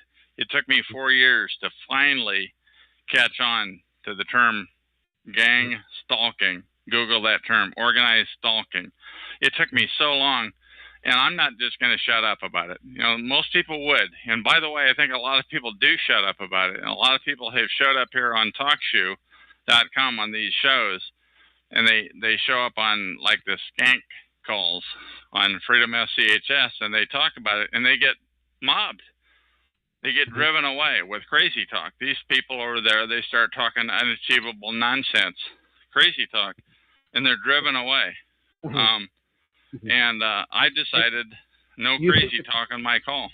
I'm not letting them talk about that off-the-wall nonsense. If it doesn't happen to me, it doesn't get talked about. So you think that these guys, like the Freedom FCH, which is also another talk show, and they're not really an organization, are they? They claim to be. I think they're paid perps. I think they're a bunch of paid scumbags. That's a scumbag operation. They're on like every night with hidden calls. I'm going to read some numbers here. Call number 66339 is Derek's Saturday night call. Filthy Joe's nightly call Sunday through Thursday is 89899, and his is hidden. You got Jay Wojciechowski as a call, and Nigel. And I really do consider all those people to be perps, because they talk about the wackiest, farthest out stuff. And none of that crazy stuff ever happened to me, and they get so annoyed with me for not being willing to accept their story, and I just don't believe it. I think they're liars. I don't think they're crazy, by the way. I think they're making it up. I mean, just to briefly get into it, I mean, because really we're focusing on you, but I'm curious, what kind of crazy stuff are they talking about over there? Yeah, I'm just not gonna. I'm not gonna get into it. And the reason I don't, no, I know. You can talk yourself blue. I'm not gonna get into the examples. Okay. And the reason I'm not is because that just makes my call another crazy talk call. So I learned early on not to talk about just to let people know, if you're listening to a call and they're talking about some wild and woolly, wacky stuff, everything that I have said is earthly. It's far-fetched, I'll grant you that, but it's earthly. It's achievable. The stuff they talk about over on those crazy talk calls is way off the deep end, and they do it nonstop. And if anybody wants to show up and talk about normal stuff like I'm talking about, they get flooded. They get flooded away with the wacky talk. That's their job, as near as I can tell. That's their job. That's their purpose in life, is that there is not only this thing called organized stalking, but it is a secretive protocol, I think, by and large, by secret societies that inflicted on people. And they don't talk about it. There's no talk about it. The same people that essentially killed Martin Luther King Jr., one of the greatest Americans who ever lived, the same people that killed him are the same branch of people that are doing this. They don't talk about it. You don't hear the details about it. But because that gets into some really weird conspiracy theories, I mean, if you're talking about things like that, I mean, you kind of like, you open up a whole new Pandora's box of things about secret societies and Illuminati and all that. I didn't say the I word, but what I'm telling you is, I thought, where in the hell are they getting these people? How can they do that? How can they come up with all of these effing people nonstop? Every time I go down this street, there's people that clog my pathway. It's like, and they're always different, and they never talk to you. Right. How do they do that? And I think a lot of it is churches. Believe it or not, I really do. I think they tell lies to the churches, to the people that are involved. To to get them to participate. Well, this guy is a pedophile and he has it coming, so you should join us and harass this guy because he's a bad character. And after all, you wouldn't want your kids. And let me tell you a story. I want to tell you a story about this one guy, and I don't know his name, but it was down at Esther Short Park. And I ran into him one day, and he lived in one of the buildings there, and I lived in another one. And he talked about he was talking one day. It was like he was whipping a line on me. He showed me the perp hand. Now, this guy had stalked me on a number of occasions, so I knew he was a perp, but I was carrying on the conversation. And he was talking about the fire extinguisher at the end of one of the hallways was missing. And we do want to stop the fire extinguishers from disappearing, don't we? And we do want to, it was kind of like he was building up the ammunition. He was laying the line on me. It's like he forgot who I was. But he was kind of like, it was like he was trying to recruit me to become a stalker. Yeah, it was like the craziest. It was like, I don't know why he was doing it. It's like he slipped, his mind slipped when he did that one time. There was another guy, and he's in this room right now, and I'm not going to say his name, but one time he was in his room. He's a perp. He's with freedomschs.com, and one day he was telling stories about me. And every story, like 5, maybe it was 4, maybe it was 6 stories. He'd just go from one to the next, to the next, to the next. And every story had an element of truth to it. And he'd mix it with lies and omissions. He'd add lies and he'd leave things out to paint me in the worst light. And I thought, God. And I was logged into his room as a guest. And listening to him tell these stories, and it was like he screwed up. He showed me the perp hand. He totally screwed up and he took things that I was actually proud of, my proud achievements, and he would make them sound bad just by exaggerating and by leaving things out. That's how perps get. That's how they recruit other people to join their cause. It was an amazing thing. So there's like 2 people that I seen, 2 perps, clearly perps, no doubt about it, that showed me their hand. Why they did it, I don't know. Yeah, it's up to you whether you. That is interesting. That is very interesting. I'm thinking that there's a lot of stuff that you've brought forward, and it is very, very fascinating to say the least. And we'll have to definitely think about this, what you're talking about. So it really is. Even though this is applied to you, this can be applied to other people and to other situations. Oh, absolutely, absolutely. What I want people to know that are listening to this is that it's not just about me. I can't be bought now. There's no way. I want to get this story out about organized stalking, that it does take place in this world, and that targets, unfortunately, and I hate to say this, but they are turned into stalkers. Targets become stalkers. And when they do, they're not coming back. That's been my experience, and I'm in a unique position here because I've been hanging around TalkShoe.com on these shows every night for, a year and 10 months now, give or take. And most of the time running my own show, and a lot of times listening into the other targeted individual calls. So I come at it from a different perspective, and I've had the opportunity of hearing these 2 scumbags spew their stuff. The one it was like he was trying to recruit me, and this other guy who was slandering me, not realizing I was sitting there listening to him. I don't know whether he wrote that script himself or whether somebody else wrote it. It's like somebody took a class. It's like somebody can listen to an achievement of somebody and say, well, how can we turn that negative? Let's turn that negative. Let's paint him in the worst possible way. That's a totally amazing thing. Right. That's very, very interesting. Well, Van, Chuck, I really appreciate this. I mean, I think that this has been very good, and it's been very enlightening, and it really gives a lot insight into what you've been going on and what you've experiencing, and we'll have to maybe do some more follow-ups on this as well. Okay, and once again, my name is Chuck. This is TalkShoe show number 120297. That's TalkShoe.com. It's what is it? July 7 or something like that, 2012. And call me anytime to get to let this happen. Is there anything that you want to say about this news, man? Any other questions that you want to ask? Not any more questions right now, but I'm pretty sure they'll have some follow-ups on this. Okay. Thank you. I'm going to go ahead and hit the end button on this recording. That's the end. Bye-bye. Bye-bye.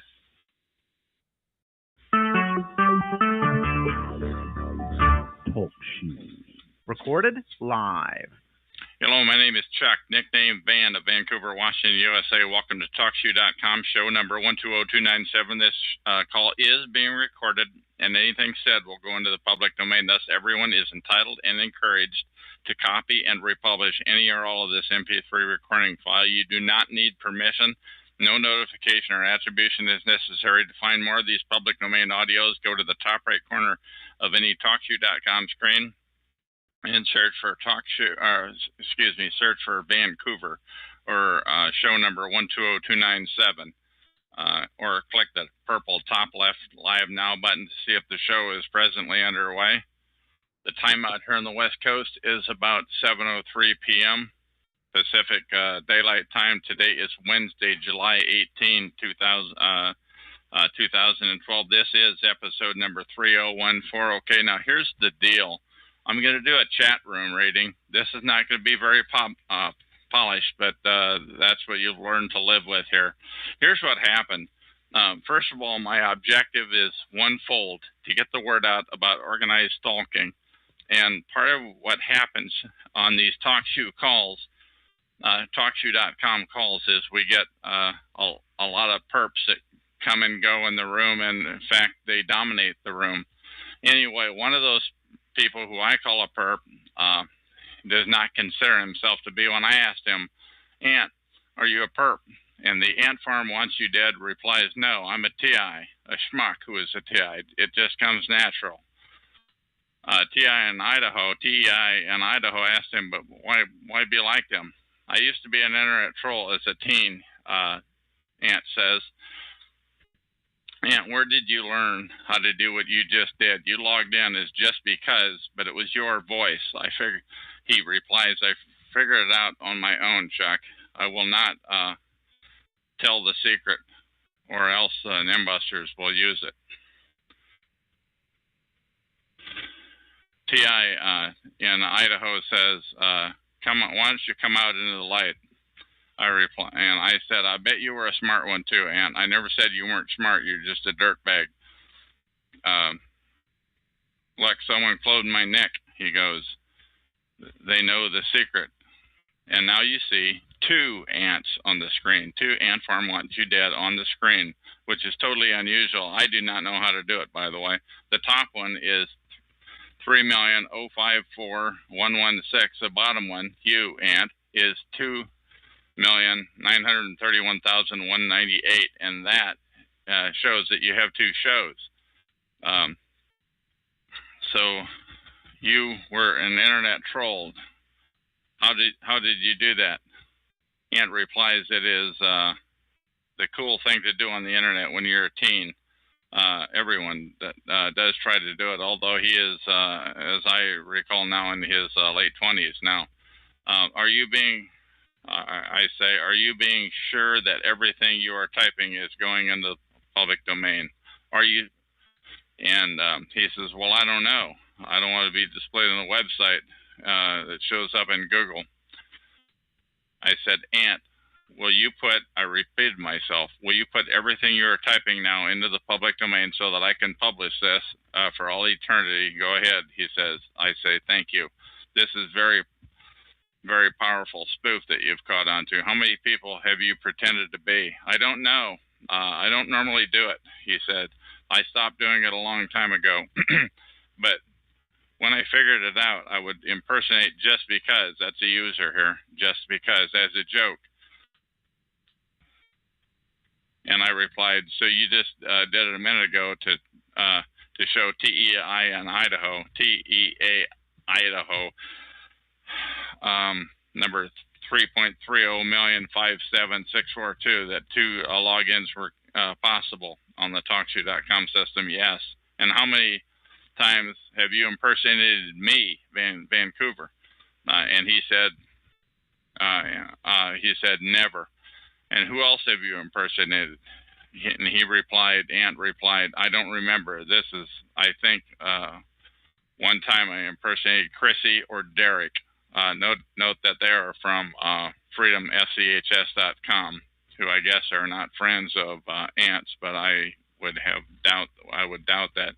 Just to prove to TEI Idaho, will you impersonate him for a minute, please? It would take too much work, he said. But I can impersonate anyone, like I saw, just because setting it up takes a while. And I'm saying, okay, so let the record show that right now there are two, the Ant Farm Wants You Dead, in the chat room right now. The first one, number 3,054,116. The existing one is number 2,931,198. And thanks for the demonstration, I said. And boy, sure, I have to interject here. I sure hope that I'm not breaking any of TalkShoe's terms and conditions, but I'm skating thin ice here. I do realize that. Anyway, and I go on to say, and would you please type something under the new login? And he does that. He says, click my details. I have just unmuted the top ant, I say, and he types, see my name. The other ant is not me. He said, yes, I see that there are two Ant Farm. The Ant Farm Wants You Dead. The top one is blue. The bottom one is gold, by the way. Evidently, they can't control the colors of them. There's a glitch. I changed the name TEA Idaho. Wish that guy had changed his name. So what kind of a kick do you get out of doing this sort of spoof? Ant, are you there? I said. He doesn't reply. Why are you doing it right now and admitting it to me? Yes, I saw the top ant left. Ant says, it was never a secret that I can clone Nicks. I did not know it could be done until 3 or 4 months ago when you first began demonstrating it. Ant says, has anyone ever, I asked, has anyone ever lost their life because of this sort of thing?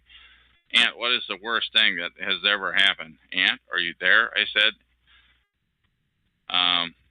Hello, Ant, Earth to Ant. Ant said, how many, I reiterated myself, how many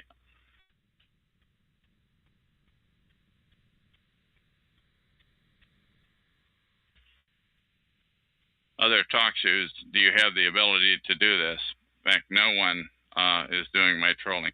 Ant, once again, this I'm going to take a time out here and tell you that this chat log is tied to this recording, and I'm botching the recording magnificently, but this chat log is tied to this recording, and on TalkShoe.com, on chatgrabber.com, show number 120297 on this day. Ant, where did you just go? Did the phone ring? Did you get an email? Did somebody knock on the door, etc.? He had said, I was giving my dog medicine. Let the record show that I was speaking to Ant Farm Once You Did. What does this mean? That you were paid by your handlers, I asked.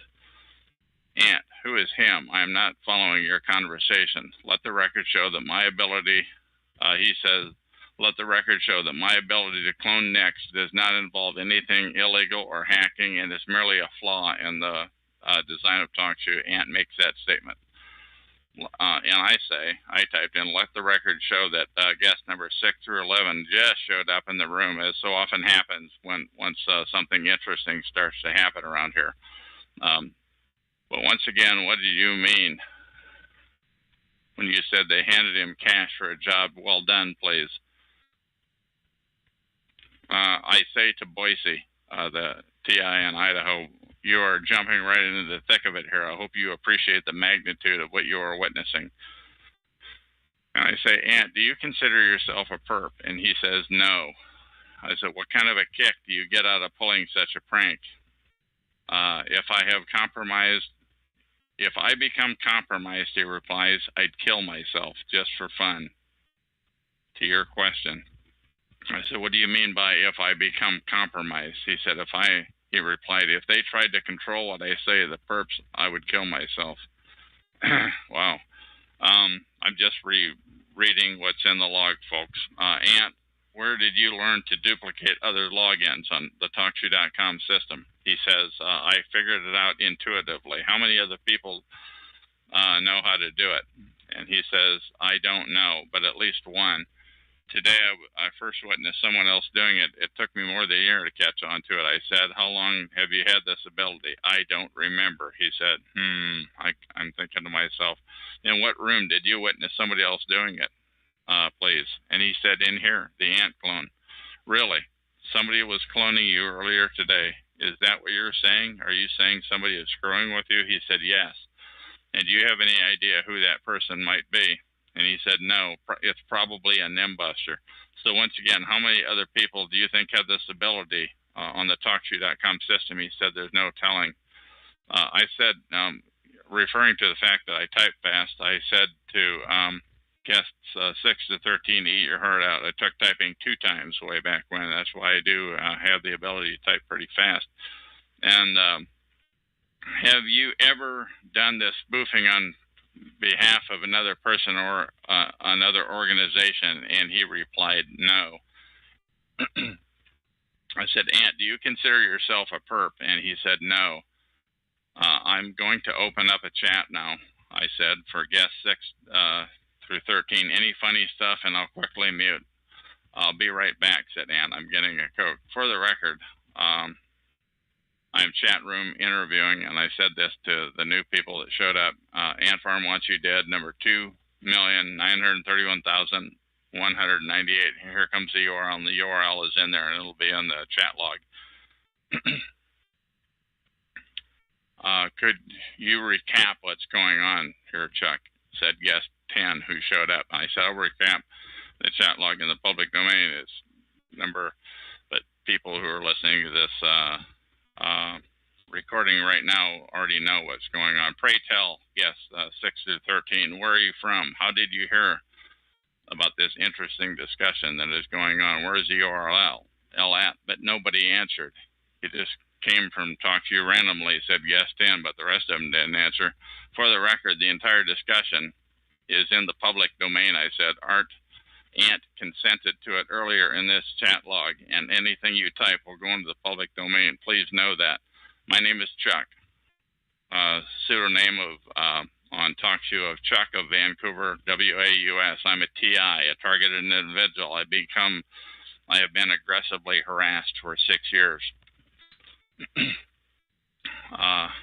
Surely somebody must have some hard-hitting question about these to ask Ant about his abilities when I refer to perping, but he doesn't see it that way. Ant said he is getting some dinner. Loco in LA showed up, and I said to her, I'm in the chat room right now. Anything you type will go into the public domain. Once again, anything you type or anyone types will go into the public domain for all eternity. Let the record show that Loco just left the chat room, by the way. I don't believe you, guest 3 said. I have seen Ant do his spoofing before. I don't no, I'm just reading, folks. I'm going to stop allowing guests in the chat room. Let the record show that 19 and 20 just showed up. I was guest 3. I'm not Ant. Who are you then? I said, the ant farm wants you dead, to the one, the ant farm that's blue now, not gold. And that's one thing that they do that does happen on this TalkShoe systems. They often, when they're duplicates, they are showed up as 2 colors. It's not hard to do. Anyone with an IQ over 80 should be able to figure it out. Would any other chatters please comment something that is short and meaningful. So why am I being muted? Guest 3 said. Guest 3, I'm so sorry, folks, that are listening to this, but just hang in here with me. I'm going to go to my profile page and look for my name. Would the Nimbusters among us please say what chat room URL you were just at where you heard this from? Nobody answered. Let the record show that we have now 3 Ant Farm Watch You Dead. The third one, number 2,349,262, looks suspiciously like Nick, who I refer to as Filthy Nicky, but goes by the name Nick Spinner. Yes. You can have fun impersonating everyone. For the record, I'm going to mute the top 2 ants. Please say what you will first for the next 60 seconds. Now that I am no longer muted, said guest 8, I will ask a couple of questions. Chuck and Ant are the only big lie. You two have some reality TV or sci-fi show. My reply to number 8 is, let the record show. That is a fair question, I said. I pledge that I am a loner. I am not affiliated or compensated by anyone, was my reply. Let the record show. I also said that Ant number 2.34,262 just showed up, and I quickly muted him or her.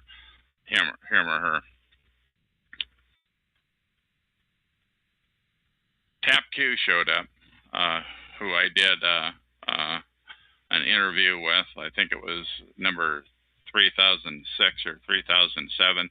May the record show that I said that Tap Q just showed up in my room. He actually interviewed me on number 3007 and 3008.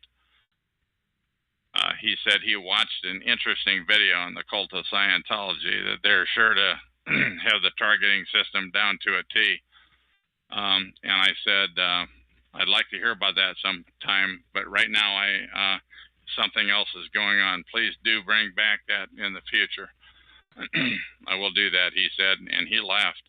Once again, I assume that there are Nimbusters present. I said, would one of you please say what URL you were just at and where you heard about this to come here? Guest 7, I just said, I just like Ant's voice. I said to guest 7, I just like Ant's voice changer too, but my confidence is very high that I'm communicating with the real one at the moment, and that was based on user ID. Let the record show my confidence high that the third Ant is Nikki. So at least a few people must know how to do this spoof on TalkShoe. The Ant Farm Wants You Dead. Do you have anything else to say before I terminate this chat log? And I asked him again and again, and he did not respond. And that is the end of this recording.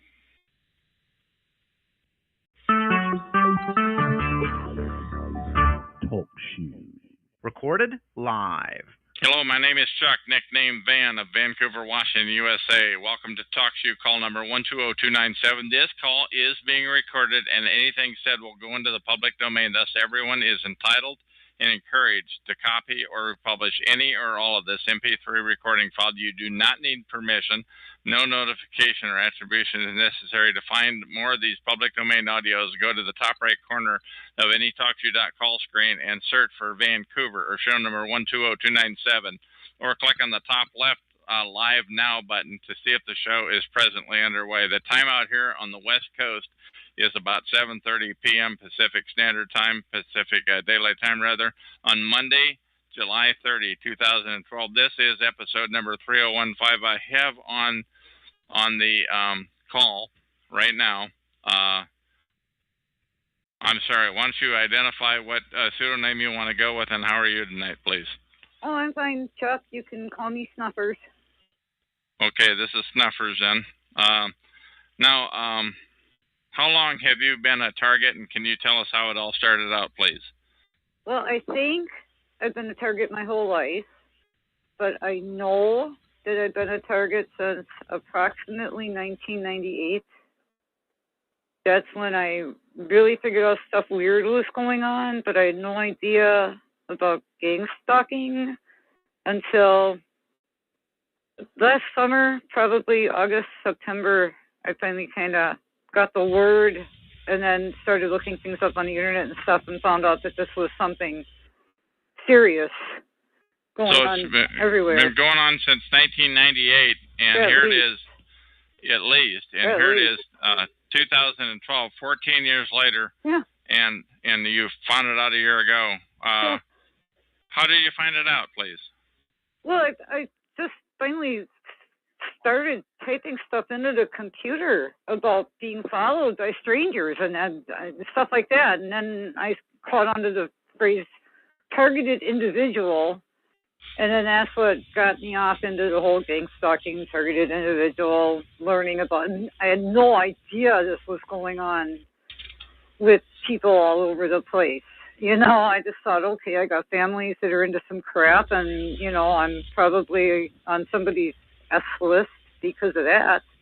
Now, when you say you have family into crap, can you tell us what that means in a nutshell? Nothing too incriminating or anything, but... Well, the biggie is my father was a master mason in the Scottish Rite, and we just never got along on that topic. I used to call him the Grand Poobah, and, you know, I had no idea what power they had, or I wouldn't have done so much to stick the hornet's nest, but I didn't like the fact that he was involved with it. I saw how it took him away from my mom and the family, and I was very critical of it, and that obviously made him upset. But you have siblings that are targeted too, so it couldn't, you know, don't you? How many are targeted out of how many siblings? I think all of us. I really do, but I think my sister and I got the brunt of it. I think my brother got off a lot later in the whole thing, but I don't know. I can't get him to really all talk to me about any of this. You know, I try to talk to them, and they just don't even want to discuss it. They'd rather just say I'm being nutty and that I should forget about things and move on and find a hobby and, you know, all this stuff. And it's like, come on, we have some weird family history here. You know, like I mentioned in the chat earlier, all of a sudden, as soon as my sister's 10 years older than my brother and I. And I think something went on during the 10 years in between my sister and I that just totally blew my family apart. I don't really know what. And then, like I said, my dad, when we were kids, got involved with this Freemason stuff and started going away from the family and such. And I think it got to the point where, you know, I think my dad just girls are kind of worthless. And so we were put on the block. Now, can you give your approximate age? I'm 50. I just turned 50. Okay, and your sister is roughly your age, too? She's 60. Okay. And then my brother's really close to my age. He's like 49, going to be 50 in a month. So. And then you said you had another one that was 10 years older or younger or something like that? I have a sister that's 10 years older and a brother that's like a year and a half younger.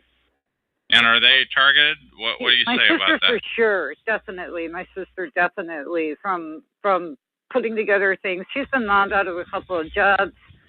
She got mobbed out of the state job just before she was up for her pension.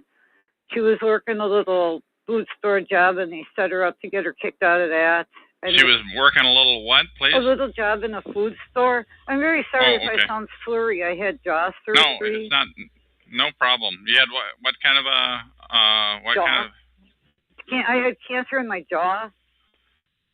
So if I sound a little funny, I wasn't even supposed to be able to talk by the time it was over, but I beat those odds too. So you're doing pretty well. I wouldn't have even noticed it. Thank you. Now, what sorts of things happen to you when you're targeted?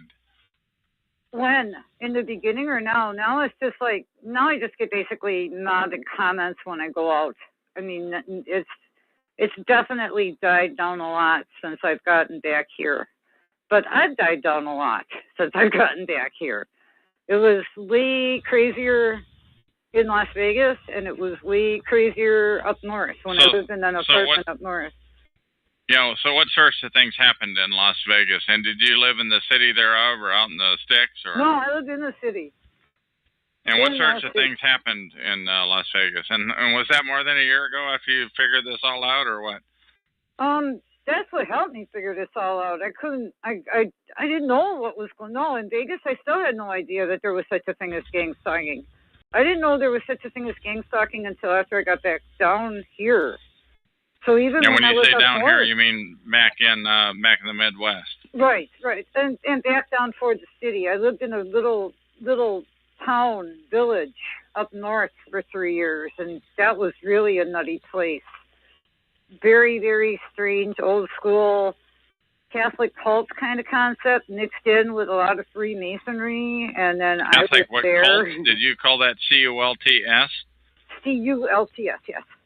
Yeah, how do you, could you just elaborate on that a little bit? I have not heard that term before, please. You never heard the term cult? On Catholic cults, I had not heard. You should. All you got to do is Google Nesita Shrine, and you'll. What kind of a shrine was that again, please? Can you spell that? Necedah. Nesita is a small town in Wisconsin. They had a big apparition thing going on in the 50s. And a lot of the remnants of them people are still up there and breeding and doing their thing. And people should really get up there and see it. They have dioramas set up with like Jesus standing with George Washington and Abraham Lincoln. I mean, they just have some very weird things going on up in. But getting into the gang stalking of it, okay. So what sorts of things were happening to you in Las Vegas, in Vegas, please? Vegas was the trickiest. Vegas was where I was first nailed with a helicopter light. Okay. Now, when you say, go ahead, explain that, please. Well, it was going, it's very hot in Las Vegas, so it was night when I went out. You have to go get water there. The water in Las Vegas is very bleachy. Uh-huh. Yeah, so, let's stay away from the water. Let's get into this organized stalking. I was going to go buy some water. You had to go get good drinking water from a machine, and you would take your gallon jug and you go to this machine that was across the road by a store from me, and then you put in your quarter and you get your gallon of water. Well, it was like 2 in the morning, and I was off to go get my gallon of water, and all of a sudden this helicopter came in and put its light on me when I was at 2 o'clock in the morning. Yeah. And that was did that just happen one time, or was it many times, or? It happened 2 times that I got hit with a helicopter. Now what are the sorts of, that's a good example. Now what other sorts of things happen gang stalking wise in Vegas, please? I got out of one of my jobs there. I worked in a phone room, and I was just like, work that I had done, I was not being given credit for. I had some guy tell me that I was fired when I wasn't fired, but they told everybody I was fired. So then when I showed up for work, everybody's like, what are you doing here? You've been fired? And it's like, I wasn't fired. And then I wasn't fired. Okay, so that's then the phone room. And what else? So let's get some more examples, more and more, please. Let's have lots of examples, please. People, I have long hair, people messing with my hair, they'll come up behind me and they would flip my hair. And okay, that's an example. What else, please? In Las Vegas? Yeah, in Las Vegas. What sorts of things did they do to harass you or to gang stalk? A lot of times they were trying to get me to, end up taking their money. That was a weird thing. I was you hit casinos after work or whatever, and I'm not a big gambler. It was always penny slots or something like that, Yeah. But I go walking by, going to leave, and I'd have people at a blackjack table or some this place where I used to go to a lot. You had to go by the blackjack tables to get to the door, and I like blackjack. And there'd always be somebody, well, not always, but a lot of times, there'd be some guy sitting there, and I'd be walking by to get to the bus and be like, hey, you want to play? And they'd hold money up. They were going to give me money to play. And you just know that's a setup. So, of course, my answer was no. Okay, and what else? Other examples of things that happened in Vegas of the stalking and harassment, please. In Vegas, and this is going to sound nutty, and this is where I lost you the last time, and I hope I don't lose you again. What? Yeah, go ahead. There was a smoke detector in my apartment. And it got to the point where I noticed that at certain times, at certain words, certain places, it got to the point where I could almost talk to this smoke detector. Because, they had that little light. this little light that normally just stays on unless there's all right. So trouble with the why battery. would you be talking to a smoke detector, please? Just to make sure that I wasn't crazy. You know, she's like, okay, I know there's something wrong Well, with this the is smoke starting to detector. sound crazy. I just don't know why are you talking to a smoke detector. There must be. I'm trying to get you to clarify why you would be doing that. The smoke detector would like blink at certain words, and especially when I was married at the time, and I'd be talking to my husband, and like when the conversation got to politics, because I'm kind of outspoken in that, it would start like blinking. You know, and like, but it wasn't like the battery was dead, because at first I thought, okay, this thing is blinking, the battery must be dead. And then my husband's like, no, it's a hardwired smoke detector. It's part of the whole building. It's not an individual one with its own battery. Yeah, we're spending a lot of time on this smoke detector. Well, that sounds weird, but that was a lot of it. Was this, hey, something's weird with the smoke detector. Hey, I can get to the point where I'm having freaking conversations with a smoke detector. What the heck is going on? And that's when I figured out that this thing's got to be wired and people are behind it. So somebody's effing with you, you mean? Somebody was on the other end of some switch. Right. Okay, that I get. All right, what other examples, please, of things that happened in Las Vegas, if I may, please? Well, that's where I got the cancer. I ended up getting cancer out in Las Vegas. Yeah. Okay, well, what are the things that are stalking related? Well, for part of this cancer, I had to go into Los Angeles to see a doctor at UCLA, and because I was sick, I couldn't drive it, so we were going to take a Greyhound.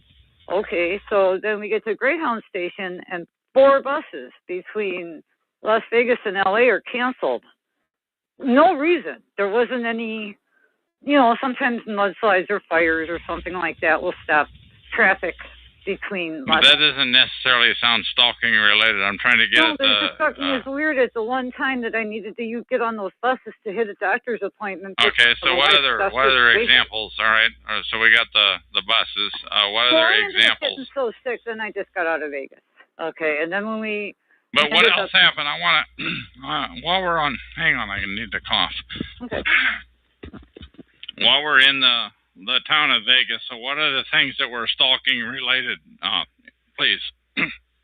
Followed around, people coming up to me at the bus stop saying comments about, like I said, basically I'm into politics, so they say things, you know, kind of like trying to get me to argue with them. Little jumps like that. And this happened how many times, please? Oh, almost constantly. Almost really? Constantly.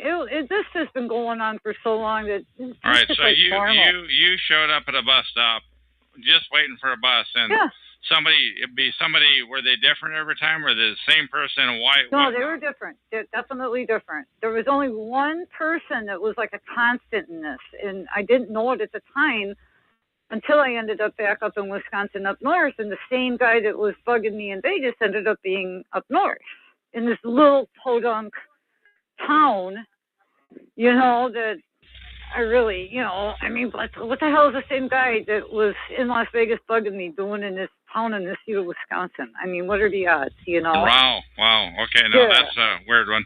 All right, so that couldn't have been a cheap one for him. Yeah, but how many people do you guess? Finally, I asked him, I confronted this guy up north, and I said, you know, I recognize you from Vegas. And I could tell I freaked him out by coming up and saying that. I said, you know, I recognize you from Vegas. Well, why are you following me? And he goes, because I'm your defender. And I'm like, what? I never knew this person, never met him. And I'm your defender. And then it ended up he was behind the stalking. Now, was this the guy that was your constant harasser in Vegas, or no? He was an occasional harasser in Vegas, but I noticed it because I thought he was kind of cute, you know. Now, although I was married and wouldn't have gone anywhere with it. Okay, all right. So now, how many people in Vegas? How many people do you guess would have wanted to argue about politics at the bus stop? Oh, right. It was going on a lot. I'd say 20. I mean, it was like, they got to the point where it was like all the time. And Okay, yeah, I mean, I like paying attention to politics, and I have my views, but it's not the only thing I'm going to be rapping about with strangers out And these there. were different people over time, and this is over a period of how many months, please? Except for the one guy that ended up being up north. I probably ran into him. Yeah, but this is over a period of, I got that part, but this is over a period of how many months? Oh, over 4 years.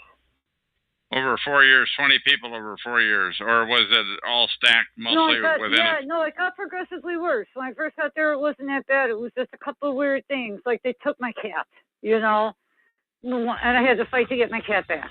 Little weird things like that in Vegas. Now, when you say they took your cat, where did they take your cat? To the Humane Society, or? No, I got it back, luckily. Where did they take it? Where did they take your cat? Yeah, I don't know.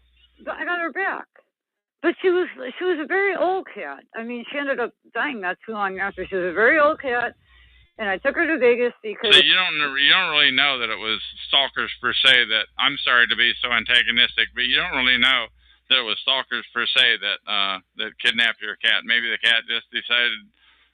They took it. She was a very weird little cat, and she was very old, and it took me a long time to get her to even like to lay by the door in the sun. But I knew the sun would feel good on her hips, so I got her to the point where she trusted laying in the door. She wasn't a cat that was going to run away or anything. And the door was open, the cat was laying in the doorway.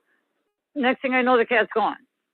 I know, but I still don't get how you associate that with the stalking. I don't get it. Because I saw the guy that worked for the apartment place by those stairs. And then the next thing I know, my cat's gone. So I'm like, put two and two together, the house guy took the cat. And how long of a period of time was the cat gone? It took me 4 hours to get the cat back. Okay. And all right. Well, what other examples, cat aside, let's move on from the cat. Then what other examples of stalking? Little things like that ended up being. Let's have some examples of those little things, please. Well, we got the cat, we got the bus stuff, we got the smoke detector, we got the guys at the gambling tables where they kept trying to get me to take their money. We got the cancer, we got the bus thing. That's another thing about the cancer, too. I kept going to doctors, and, you're on this insurance plan, so there's only certain doctors that I was allowed to go to. And I go to this doctor, and I'm like, listen, dude, this isn't lupus. Something is wrong. Could you take a biopsy? I want to make sure it's not cancer. No, he wouldn't do it. No, he wouldn't do it. No, he wouldn't do it. I go to the plan. I'm like, listen, this doctor's bogus. I got to see another doctor. All right. What are the sorts of things in Vegas, though, if I may, please? Well, that's pretty much it, because then I got sick, and it was just getting the heck back. First fighting to live, and then getting out of there. So now you're back in the Midwest, and what sorts of things are happening there? Other than that's pretty weird, that one guy who showed up from Vegas, and he said he was your protector? My defender. Your defender. My defender. And I'm like, what do I need a defender for? Cause and what did he say to that? What was his answer? He just laughed. He just said one of these, like, kind of deals. Like I'm like, what do I need a defender for? Especially since by then I was up in the CETA. I'm like, what do I need All right, so what other sorts of things? What other sorts of things are going on back in the Midwest, please? Well, okay, in the Midwest, an amazing apartment opened up magically just in time for me to move into. Okay. And at the time I was still married. And so we moved into this apartment. It was for senior and disabled, and he was a senior and I'm a disabled, so it worked out. And it was just a cluster. That's when I really, all the weird stuff in Vegas, okay, hey, Vegas is weird. I put it all out of my head, whatever, that was in Vegas, Now I'm in small town Wisconsin. I got a couple of friends that lived up around there. That's why we were in the area to begin with, was because I had a couple of friends that lived up around there. So we ended up living up around there. And but I'm trying to keep the focus on the stalking and the harassment. What sorts of things are? That started like from the get-go in the CETA. Yeah, let's have some examples, if I may, please. Let's have some examples of the sorts of stalking and harassment that are occurring back in the Midwest. Okay, well, a lot of the stuff like you were talking about your apartment building, we were going through the same thing. You couldn't go out. Let's have the examples, please, from you. Okay, the banging on the walls from the neighbors. Mine wasn't tapping. Mine was banging. It was like bang, bang, banging on the wall from the neighbor. Okay, and what else, please? Weird comments from people who never knew me. I've never seen them before in my life, but they would know my middle name. They would know where I went to school. They knew that I lettered in volleyball when I was in high school. And I get these comments, lettered in volleyball. Like, I would call that directed conversation, use a $20 term, but those are some good. Now, how did they go about letting you know that you lettered in volleyball or so forth and they so would on? Say that. Like I went, there was only, in this little place, there was only, you had to drive to other cities to go to do any major shopping. There was only like a little gas station convenience store set up in the town. So that's where you had to go, like, to get your day-to-day little stuff.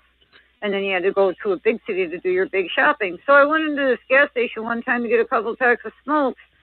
And I'm new to this little burg. I didn't really know anybody except my couple of friends and my husband there. And that's what I got. I went to get this pack of cigarettes. Oh, lettered in volleyball, eh? So just out of the blue, some guy says that. Yeah, this wasn't even a hello, how are you? When you're new to town. So they were outwardly effing with you. Yeah.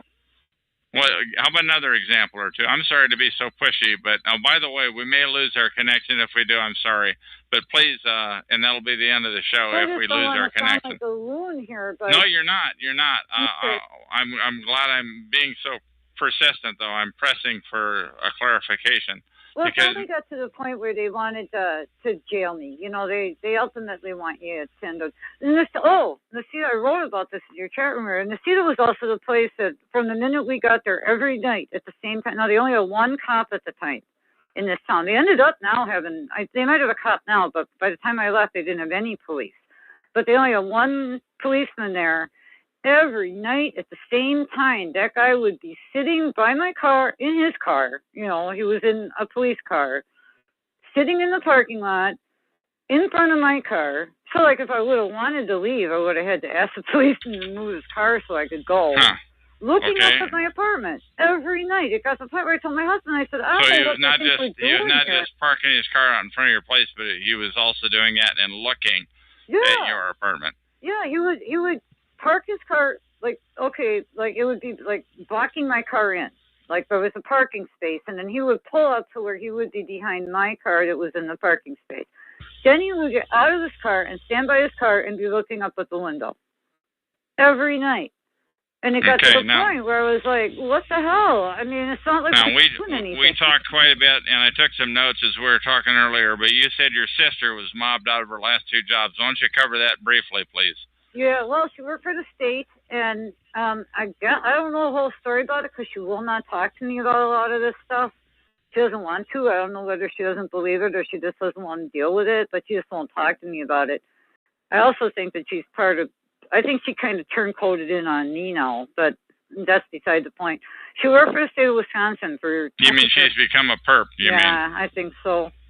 Please continue on with her situation. Well, she worked for the state for almost 10 years, just to the point where she was going to be vested for her pension. And then, bam, she ends up getting into trouble with a couple of coworkers. This is all I know. I don't know the details, or I give them to you.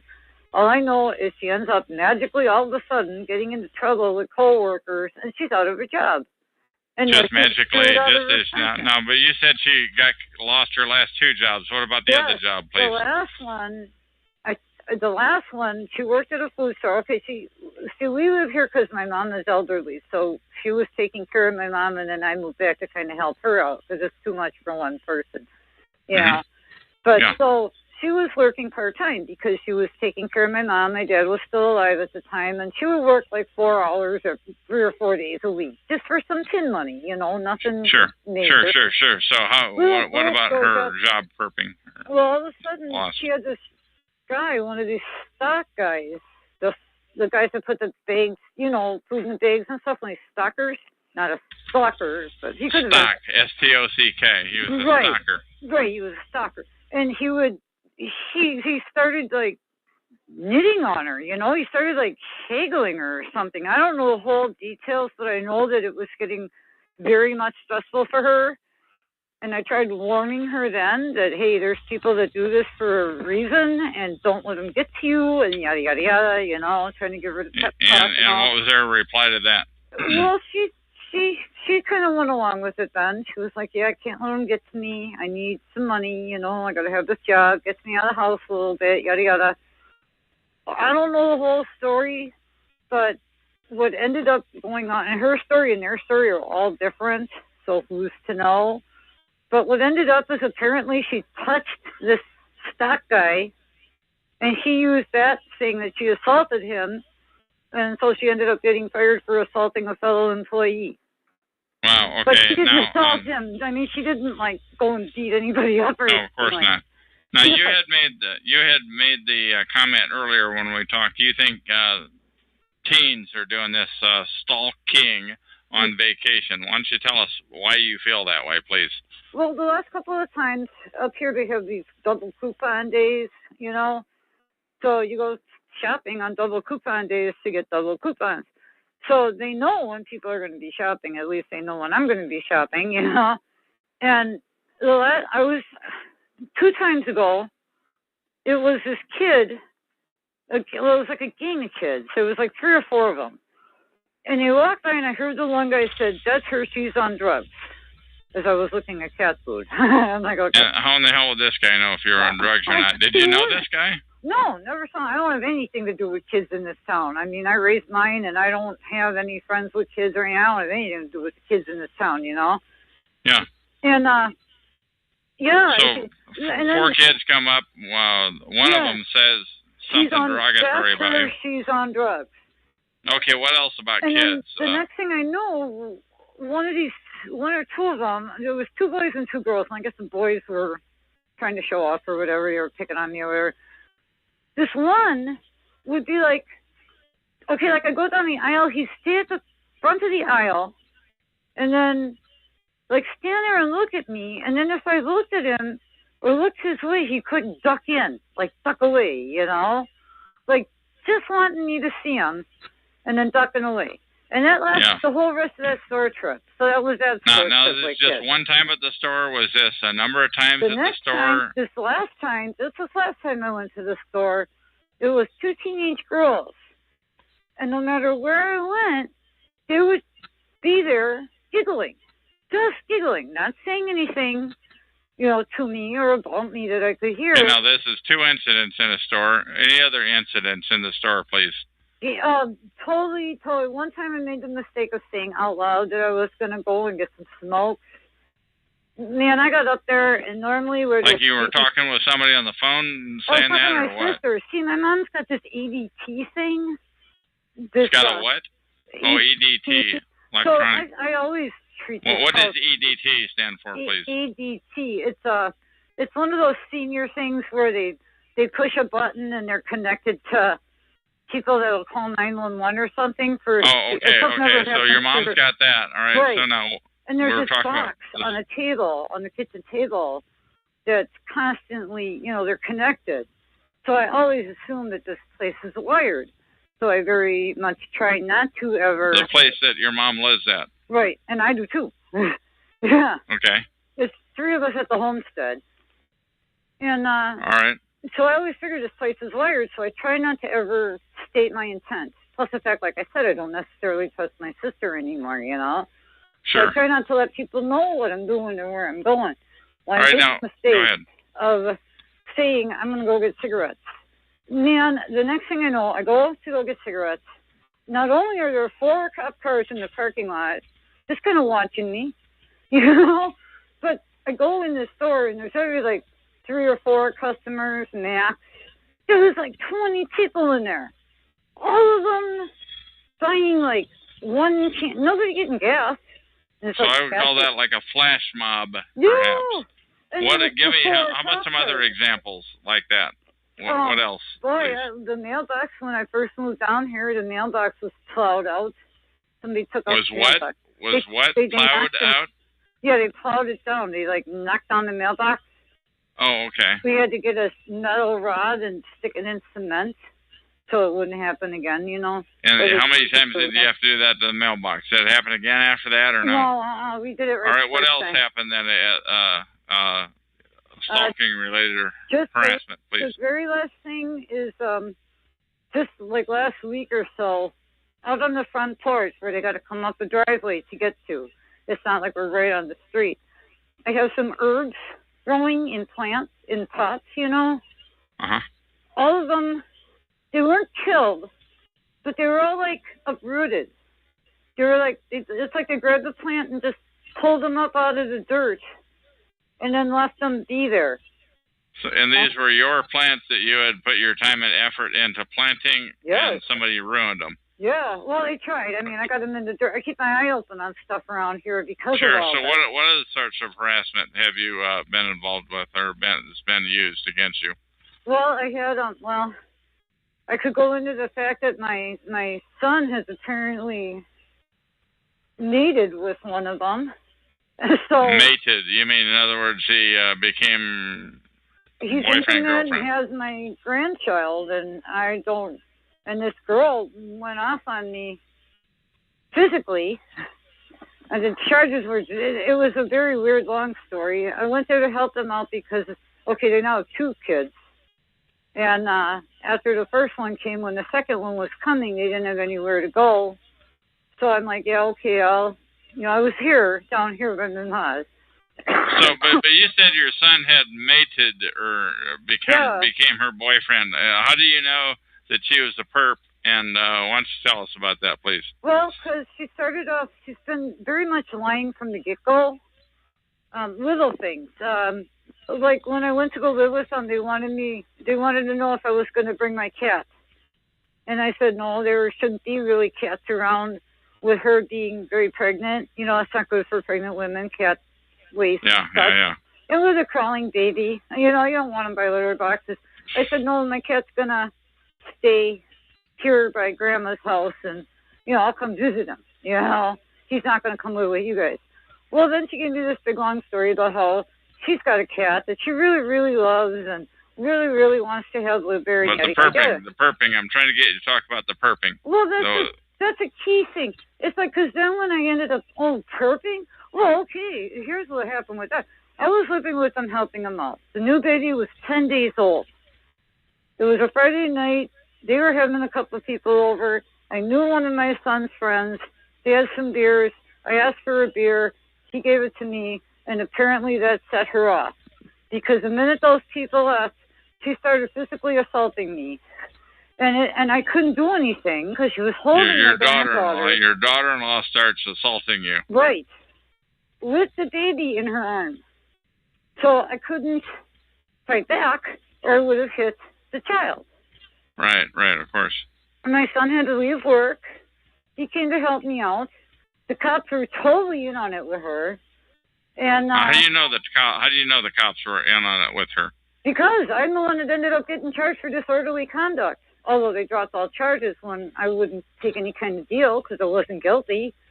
But they wouldn't listen to my son and I saying, she's the one that started this. I had pictures of police, even took pictures of my arm. The one cop said, this all defense wounds. But apparently this one police. Right, but this led you to believe that she was perping you. She never got a charge. She assaulted both my son and put my grandchildren in danger. She never got. I mean, maybe she was just a little bit eccentric and a little bit on the loony side, you know. No, this goes on. It's still going on. I'm just hoping he gets to his senses. But now I don't have much to do with any of them. I mean, she's made it. She won't apologize. She's made it very hard for him to bring the children around because it's such a scene, you know. I mean, she's got her. All right, I'm trying to get some other. How about some other examples of the perping that you've encountered, please? Well, I one time I was at this little up north. That one and this one I'm going to tell you about it too. That they were really trying to get me into a cell. They use these. Now I know you don't like wacky talk, and I don't think that this was anything more than tricks. Okay, just simple electronics and stuff. But they were messing with my stereo, and they were flashing stuff on the wall of my apartment.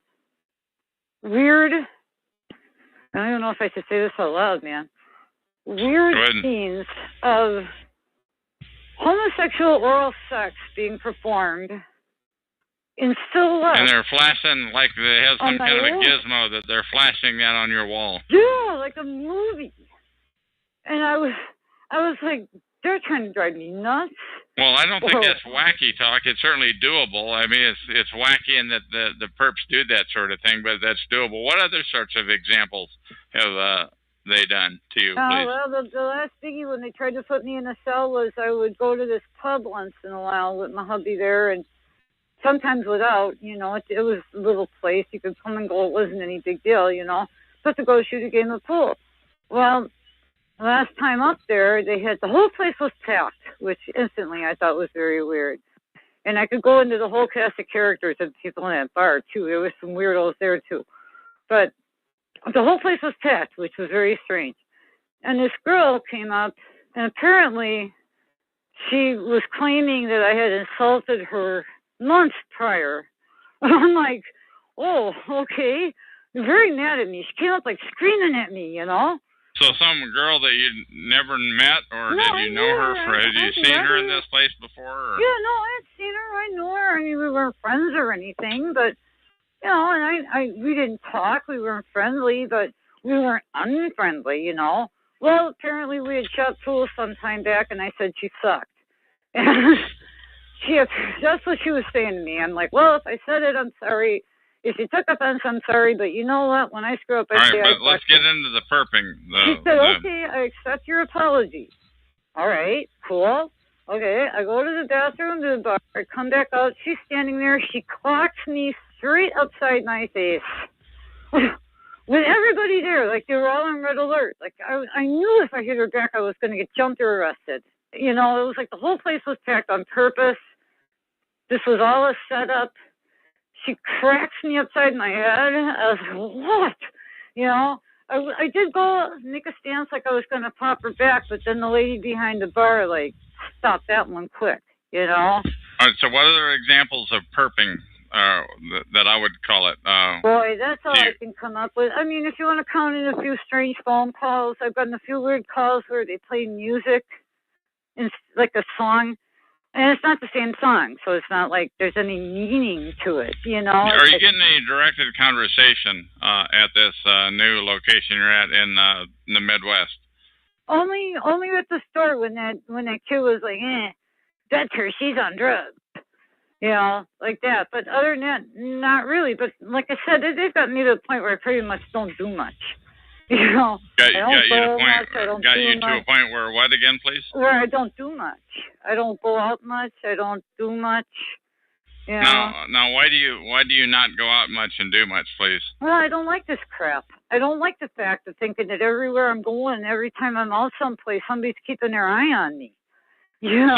So what makes you think that? If I may please ask that. It's a little bit antagonistic, and I apologize, but. Well, what makes me think that is because it's what happens. Yeah, why don't you give me a couple more examples? So please, I'm really liking these examples. I would appreciate if you give a few more. I don't really have that much more. I really don't. I mean, I don't know what to tell you. All right. So other than Las Vegas and Wisconsin, other than Las Vegas and the Midwest, where else have you been that this type of thing has happened? This is all I've lived at. I've only lived in Wisconsin and Nevada. Okay. Yeah, I grew up in Milwaukee. And, you know, I grew up in New Berlin, then I lived in Milwaukee, then I went to Las Vegas, and I came back to Now, when you were in Milwaukee, did anything strange happen there? Well, no. You know, I don't know. I'm just finally getting to the point where I'm starting to think about things that were going on as I was raising children. Uh-huh. You know, I mean, I was so busy. I was basically a single mom. I always worked 2 or 3 jobs. You know, I mean, I can say things like, okay, when I took the father of my kids to court and they ordered him to pay child support and they said there would be a warrant out for him until he paid it. And yeah, but I'm trying to get into the stalking. That's what I'm trying to get into, the stalking issues. No, you know, I really don't know. I've just started to try to figure out if stuff was going on back when I was raising the kids and I just didn't notice it.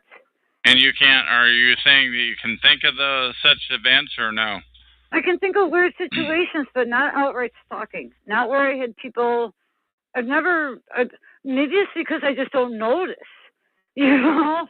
I mean, I just like, I don't notice a lot of this stuff, especially back then before I knew all this was going on. And I was busy with the 2 little kids. You know, if we went out, I was busy watching them. I wasn't worried about people watching me. Now, you had said earlier, and I wrote the comment down is when we were chatting in the chat room before we went live on this call. You had said earlier, nothing left to lose. What did you mean by that?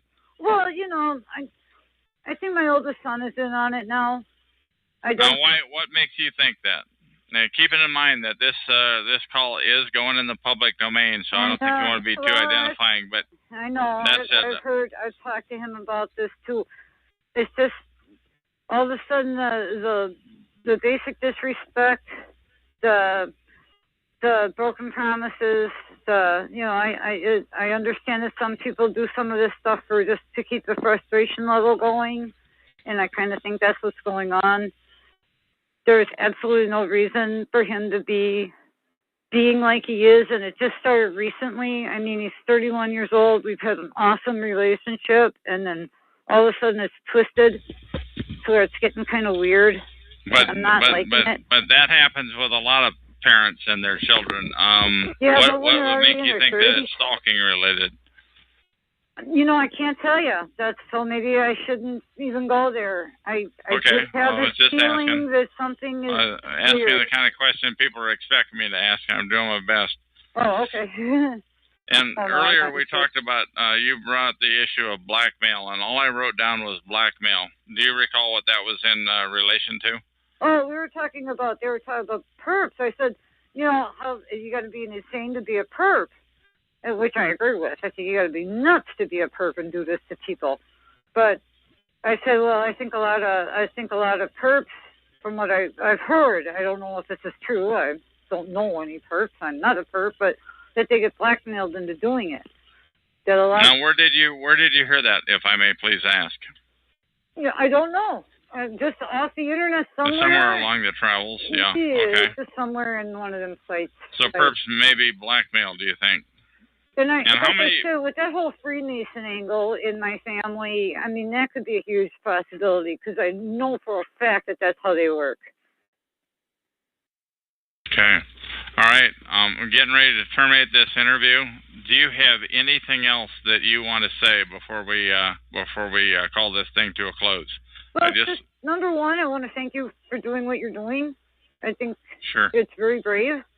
And for another thing, I know it sounds nutty, but I appreciate you not treating me like a nut. Well, I haven't heard anything that I have not heard it. I want to be on the record for saying this. And to anybody that's listening, my name is Chuck.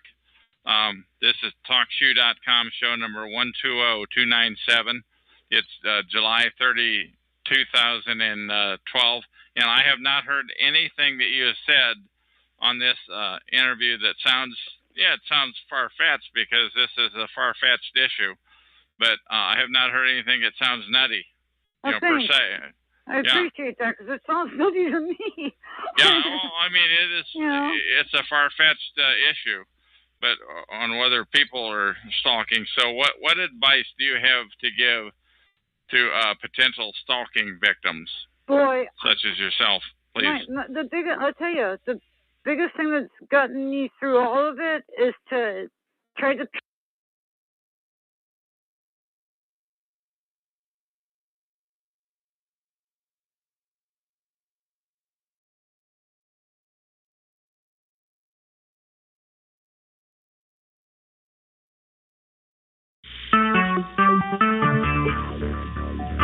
Talk Shoe. Recorded live. Hello, my name is Chuck, nickname Van, or Vancouver, of Vancouver, Washington, USA. Welcome to TalkShoe.com, show number 120297. This call is being recorded, and anything said will go into the public domain. In other words, you own it.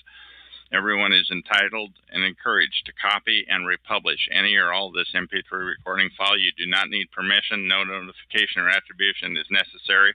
To find more of these public domain audios, go to the top right corner of any TalkShoe.com screen and search for Vancouver or show number 120297, or click the purple top left Live Now button to see if the show is currently underway. The time out here on the West Coast is 10 after 11 a.m. on Wednesday, August 1st, 2012. This is recording number 3016. And what I'm going to do is I'm going to read a feedback that I entered into Farah's show, number 93584, over a year and a half ago. I wrote every word of text that I'm about to read, and I last updated it on February 13, 2011. And within the text, it clearly states that the text is put into the public domain, and here goes the reading. I wrote to her, "Good luck in keeping your story on mark."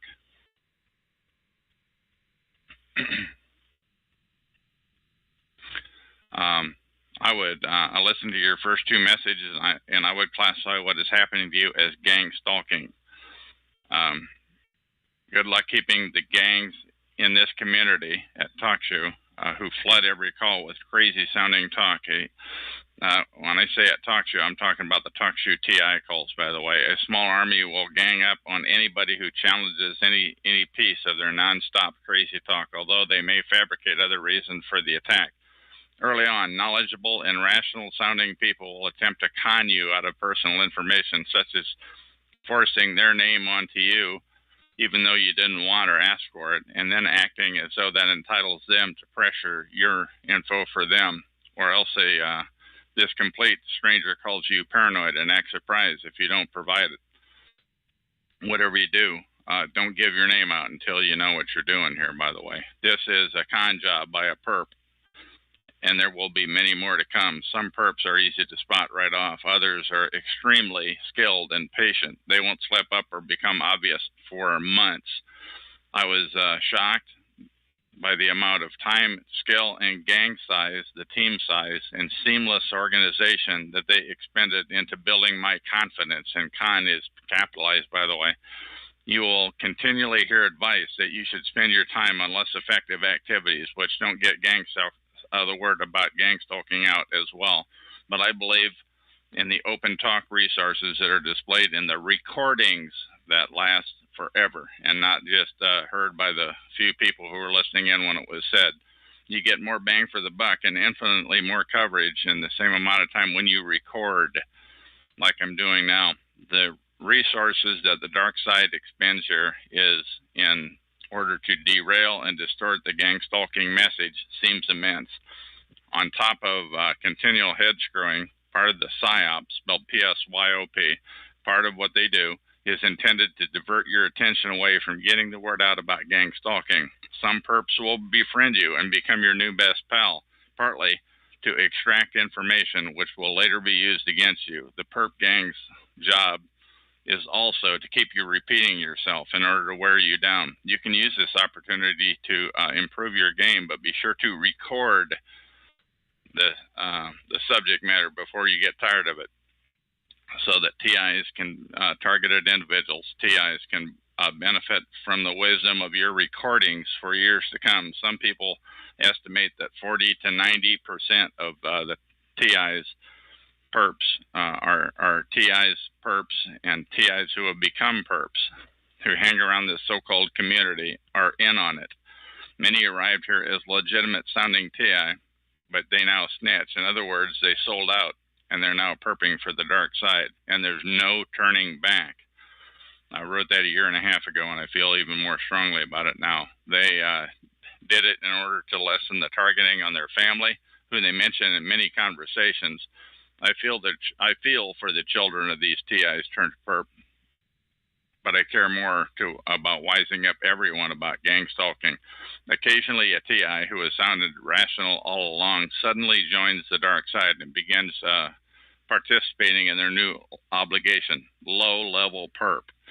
In TalkShoeville, that in the TI shows at TalkShoeville, that means crazy talker. Conversely, high-level perps specialize in character assassination, name collection, subtle threats, recruitment of TIs, and people into perping TIs, disinformation, constant distortion, and manipulation by bystanders. manipulating bystanders to engage them in harassment of TIs. This is a tough landscape, and there's never an official announcement when a TI falls to the dark side. One day, they just begin spewing out crazy talk in every conversation. I think getting the word out about gang stalking is our best chance, and the only way to do that is to record the whole true story, and say onto the recording, each recording that is in the public domain, if you have the right to do so, such as I do now. So the content can be used freely and not buried because of unknowns and some copyright legalese, or by some self-anointed experts who think gang stalking can somehow be presented positively when it's sanitized. Remember, their job is to stop the word from getting out about gang stalking, but if word does get out, they want to make it sound as crazy as possible. Non-stop crazy talk is their continual objective of this PSYOP, once again spelled P-S-Y-O-P. Google that term, PSYOP. Lastly, there are hordes of TI perps, targeted individual perpetrators and handlers who continually assassinate the character of TIs and conspire to ruin any rational sounding gang stalking message. Just like on the street, the gang stalking occurs in cyberspace too. If your message has integrity, and if you're to successfully disseminating it to a wide audience, then you are a threat to them, and they will never stop discrediting you, just like they've been doing all along on the street, though. It's nothing personal, but they'll make it look that way or sound that way. It's just their pathetic job to attack you or subtly threaten others to manipulate you. Don't fall for it. You're up against the full resources of the U.S. government, FBI, mafia, CIA, intelligence quality.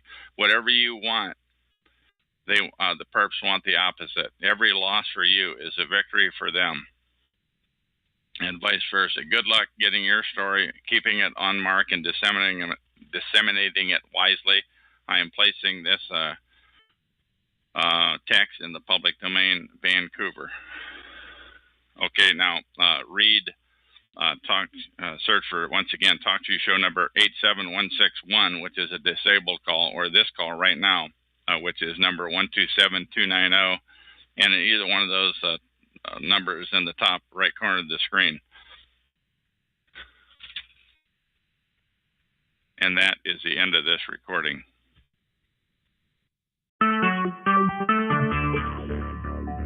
Talk shoes. Recorded live. Hello, my name is Chuck, nickname Van, or Vancouver, Washington, USA. Call number 120297 at TalkShoe.com. This call is being recorded, and anything said will go into the public domain. Thus, everyone is entitled and encouraged to copy and republish any or all of this MP3 recording file. You do not need permission. No notification or attribution is necessary. To find more of these public domain audios, go to the top right corner of any TalkShoe.com screen and search for Vancouver or show number 120297, or click the purple button in the top left which says Live Now to see if the show is presently underway. The time at the present is 11:35 p.m. on Thursday, August 2, 2012, out here on the West Coast. This is interview number 3017, and I'm talking to King Perp, spelled K-I-N-G-P-U-R-P, and that is just that's just a coincidence. It's got the word perp in there. And how are you? And can you give us a brief rundown of why your name is what it is?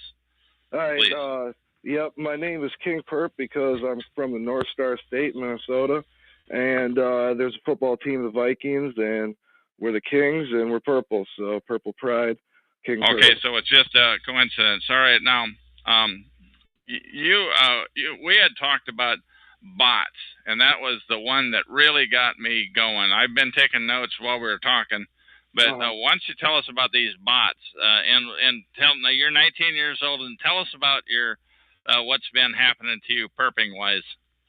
Okay. You've been potentially harassed. Okay, well, it started out about a year and a half ago. I got in a car accident, and I ended up moving out of my parents' house and into my own house down in the Minneapolis, in downtown Minneapolis. And so I was living around there and stuff, and I was kind of researching, about the freedom, sovereign movement, that kind of thing. And, making some, heavy duty shit on the internet, just talking kind of hard, about how I feel about the government and how I, what position I would be in. And hey, stuff. Can I just ask you to lighten up the profanity just a tad, because Okay. I'm trying to keep my middle of the road rating at Talk to You, but please continue. Oh, yeah, I'm sorry about that. Sure, no problem. Please continue. I didn't mean to interrupt.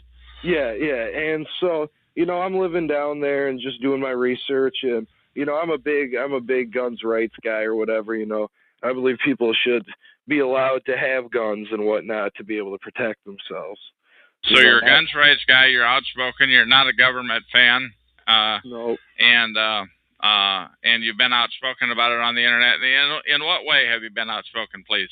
Well, it's just more posting, with different, with a persona or two on the internet, just talking about, guns,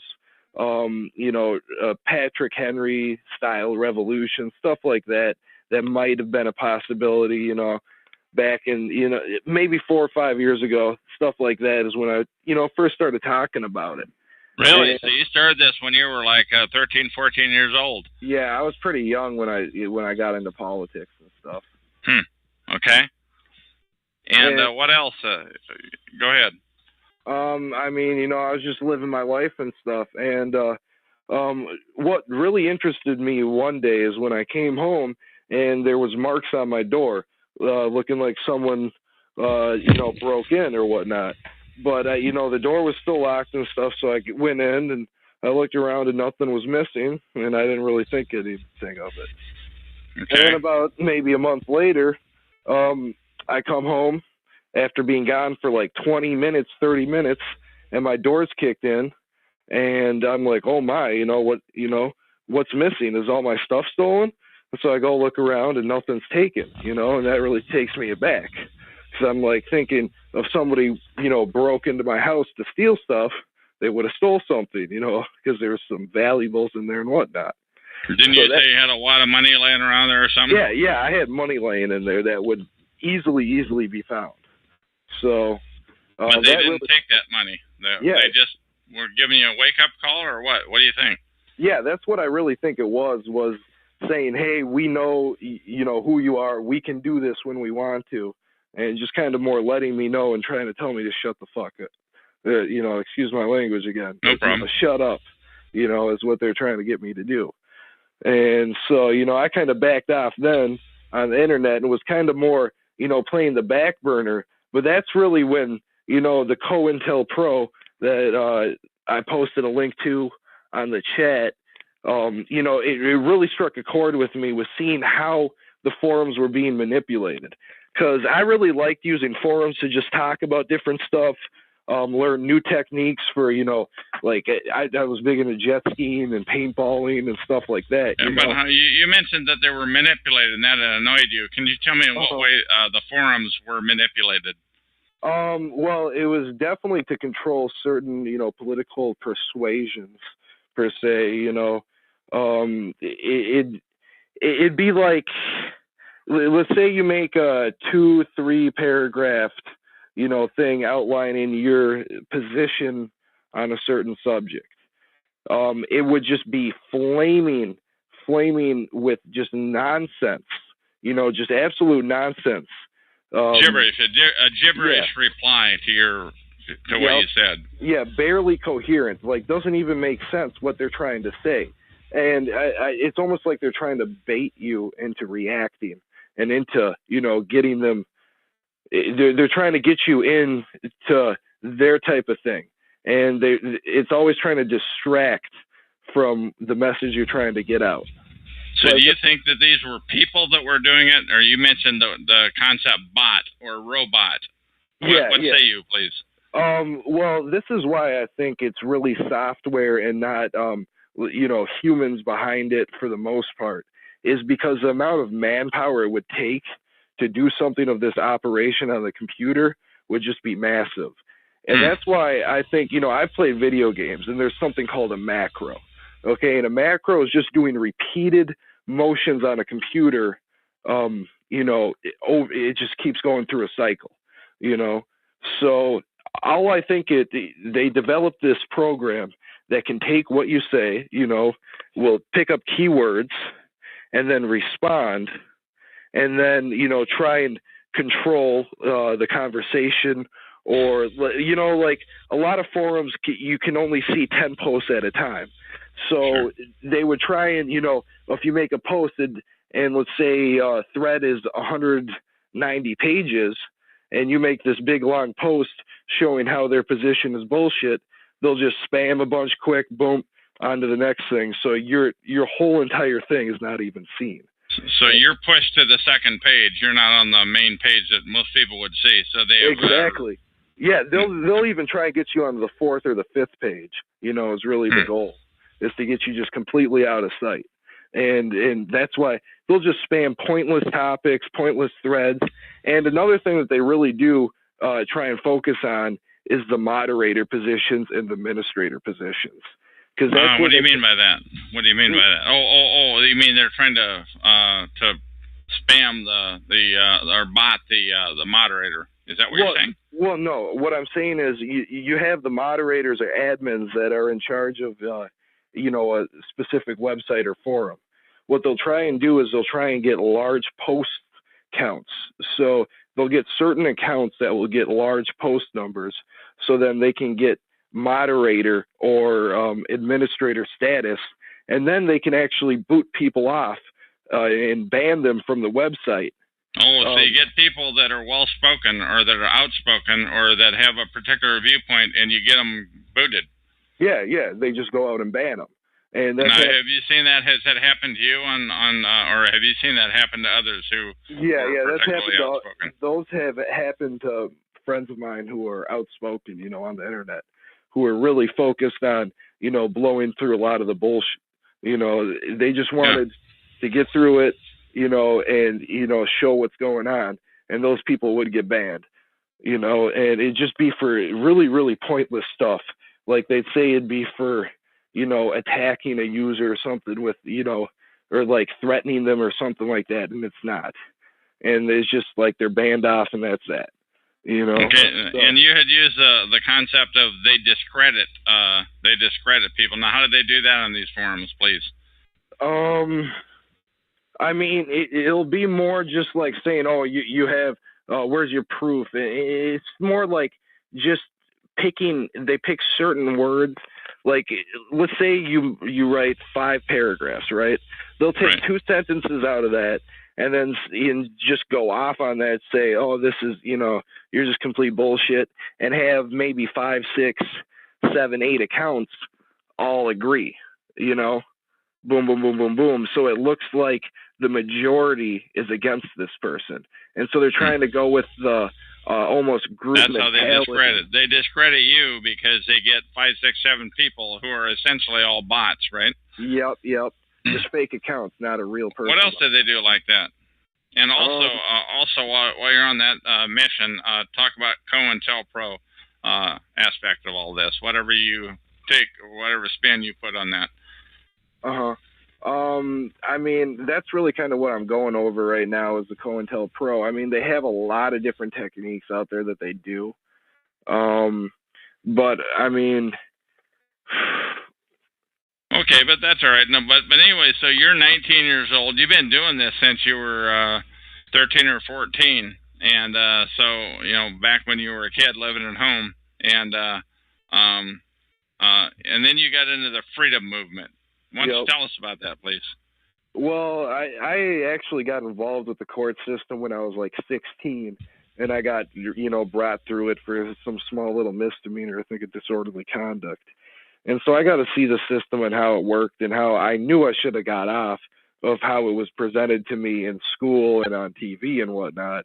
I should have been gone out the door, but that's not how it was. And so I knew there was something else going on with this court system, And what do you think that was going on with the court system, please? In my mind, what the court system is there for, I honestly don't know. It would be my answer right now. I'm still involved with litigation with them, and trying to get past all, their control over me. I think they have 9 misdemeanors against the name that I use right now. So that's currently outstanding. And they keep pushing it back and pushing it back and pushing it back. What do you mean by pushing it back? What does that mean, please? Well, every time I go into court, they're trying to get me another court date off in the future. Like, I just went to court here, and what is it? It's now August, and they're giving me court dates at the end of October and stuff. And that's just, it's not even the full trial and stuff. And they won't even, it's crazy what they're doing. It's just absolutely crazy. And it's all over. Yeah, and it's over, silly stuff like minor consumptions and stuff. And, I look at these people, and some of them, are old enough where, the drinking laws used to be where when they were my age, they could go to the bar and have a beer. Yet they're telling me I can't have one because it says, Let me zoom in on something else you said earlier. Okay. You talked about stuff being moved around in your place. How many times does that happen, and what sorts of things did they do, please? I would have keys go missing. What else? Especially when I was in school, it'd be, it'd be a USB drive, where I'm supposed to be bringing this in, and they know, that this is what it's supposed to be. I'm trying to think. A lot of it wasn't really face-to-face encounters. I haven't had a face-to-face encounter, I don't believe. It's all been over the internet or them hitting me when I'm not home is really what it is. And it's just, it's little minor stuff. Keys being moved around, papers being moved, food being moved. I don't even know what else to... And this was this is one situation. So you think they have the keys to your place, or what do you say, please? Yeah, it maybe they had the keys to my place, or they have some type of universal like janitor's key or something. I don't know. Yeah, master key or something. Yeah, I have. So how many times do you think they've been in your place? Would you guess? I'd say at least 6. Okay. And that's, all right. And that's with them. I'd say it was 2 times that they made it obvious, and the other times are just me guessing without proof. And I think they're good at doing it without proof. So now, how did you find these shows here on TalkShoe.com? These targeted individual shows. How did you find those? Well, I just saw. I was looking through live chats because I just got off with another one.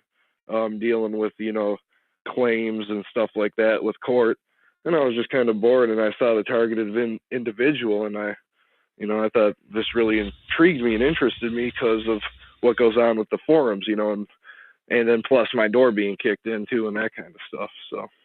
Okay. Now, do you have anything? We're going to get ready to terminate the interview here, but one thing I always try to do is, do you have anything else that you want to say that might be pertinent to targeting of targeted individuals? I believe that it's really about your mind, and I'd say, really about your what? Really about your what? Your mind. It's about the control of your mind, and they're trying to get you off your foundation or your base of of like rootedness or assuredness. They want to get you out of your element and into theirs, where you're more. This is not making any sense. So why don't you clarify that for me, please? Okay.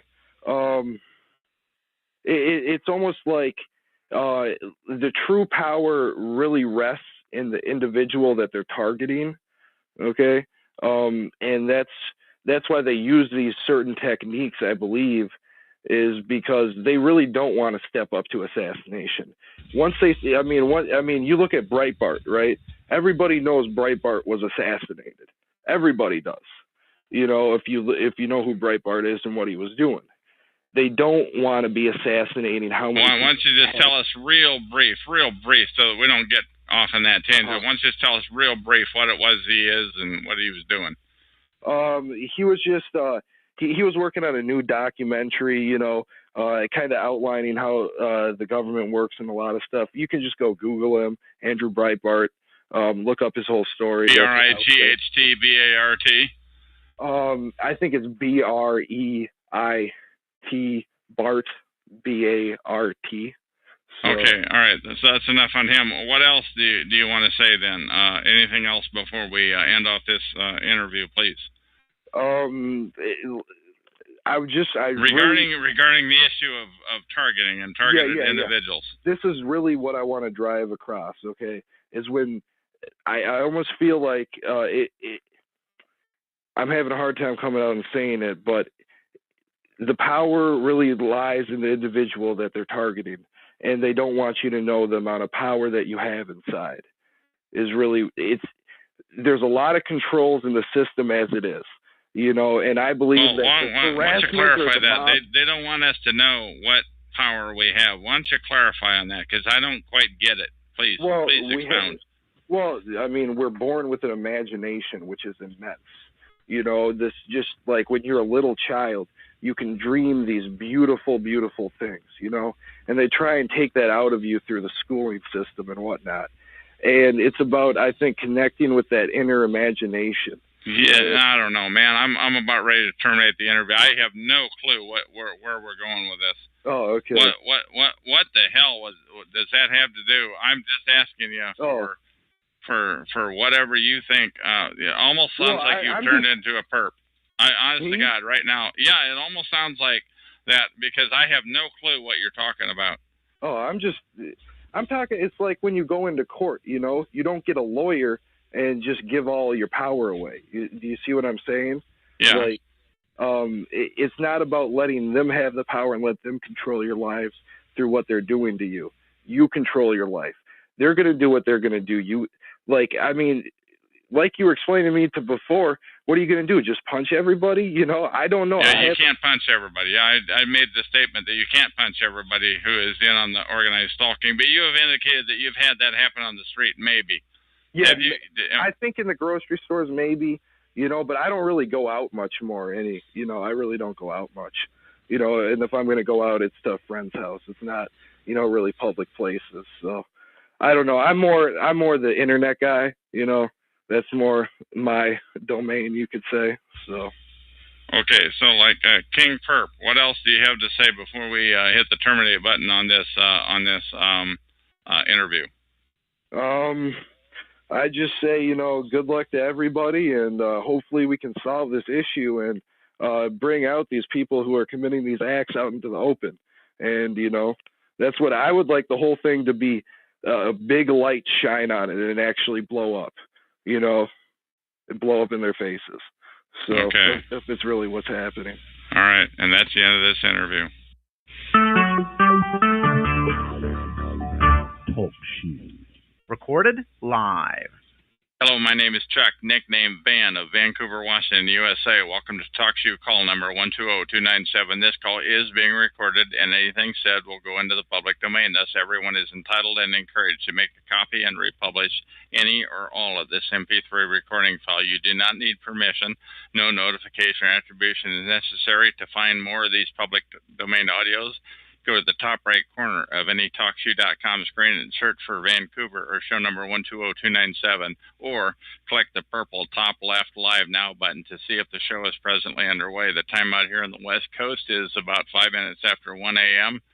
On Sunday, August 5, 2012. This is episode number 3018, and guest 19 asked me, here's the deal, and the gist of this recording. Guest 19 asked me a simple question. Chuck, what have you learned about cyber stalking since you've come to TalkShoe? And I said, with some help of some other guests in the room, by the way, you can't believe everything you see online. The perps have the keys to the castle, and that is a big advantage.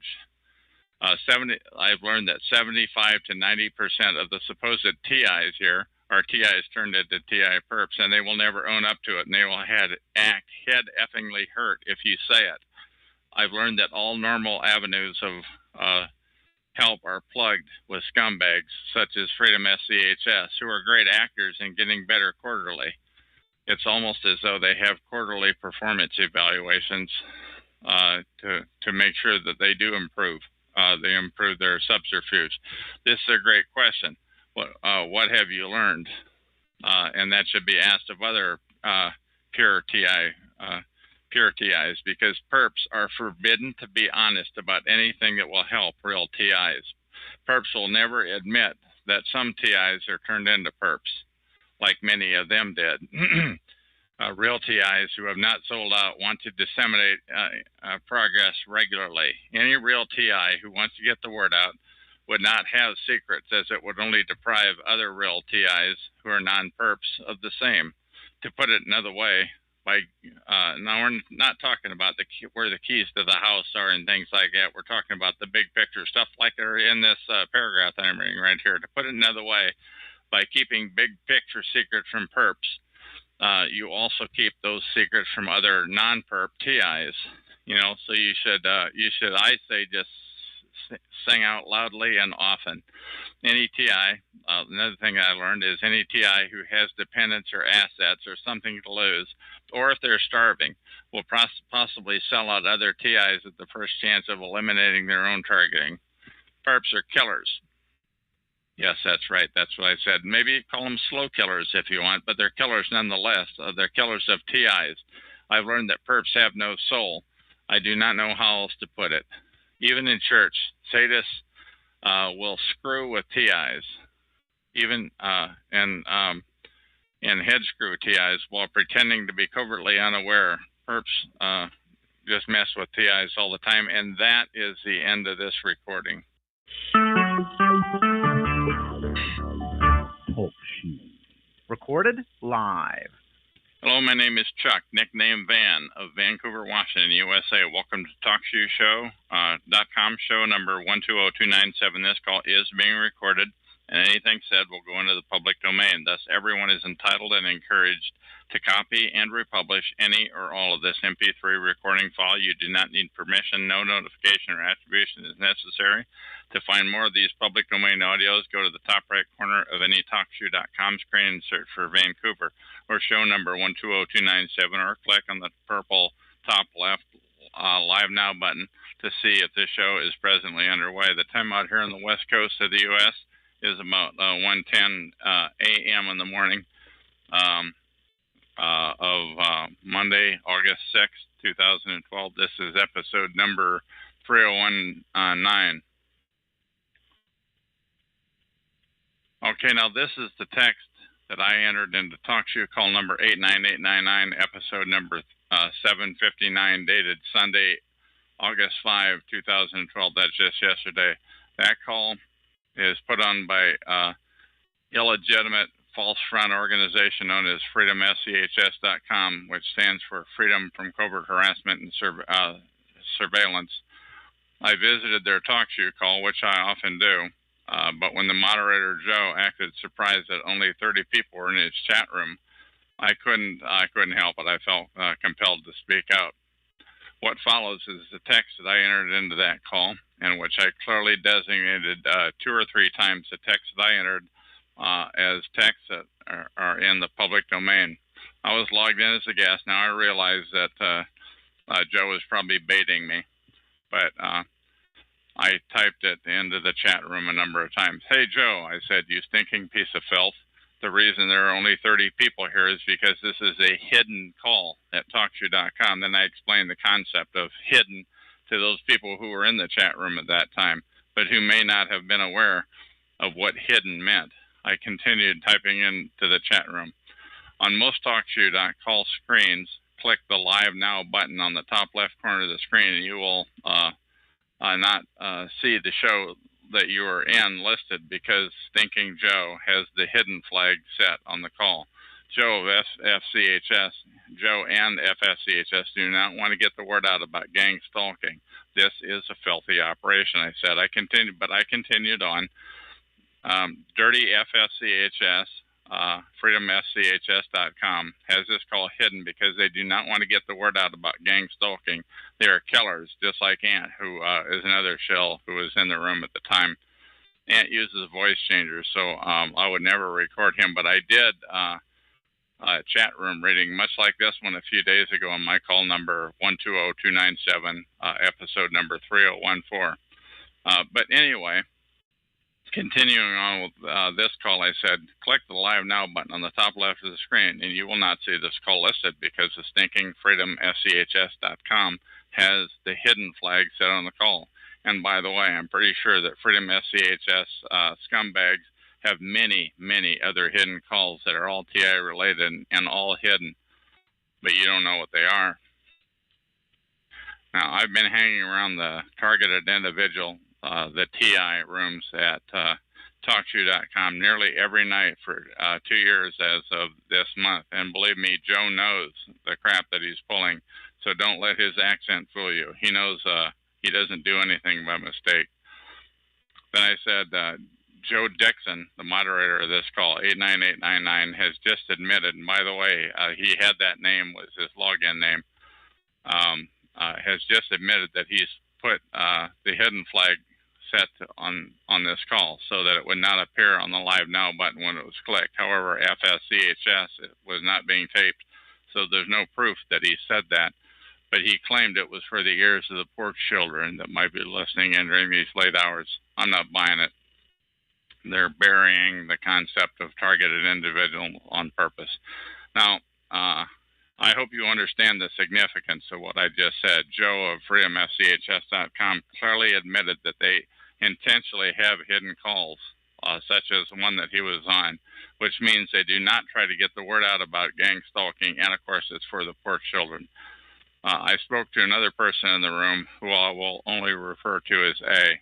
I said, what are you doing wasting your time in a hidden call like this one with filth that do not want to get the word out about gang stalking?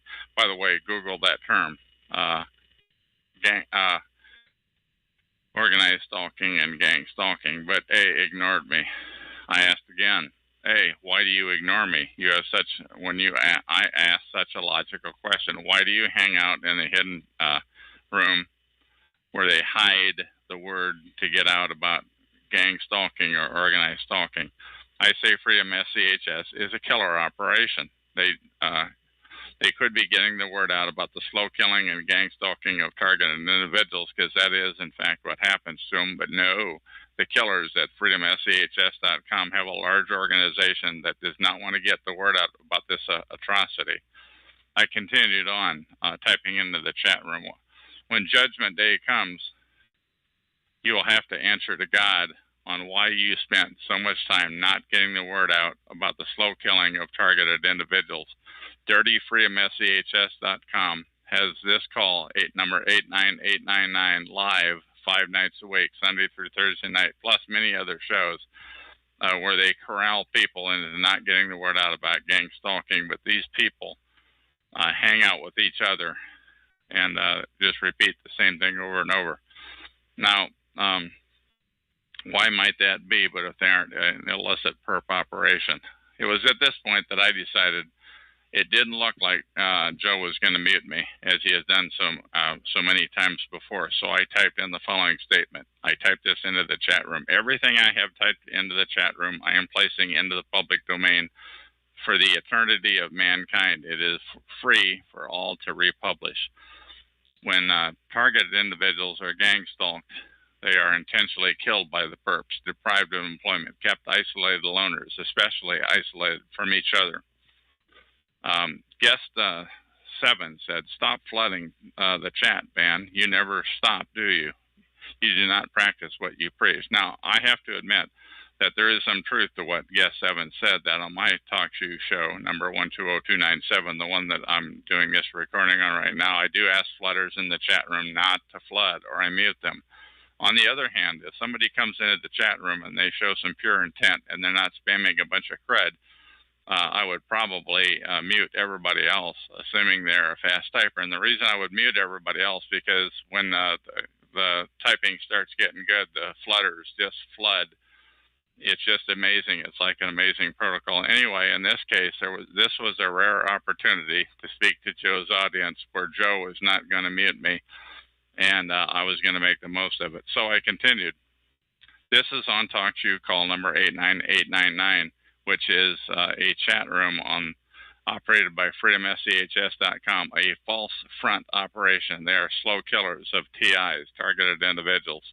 Earlier in the audio portion of the call, the user, Joe Dixon, played a tape about gang stalking of targeted individuals, but he did not record it.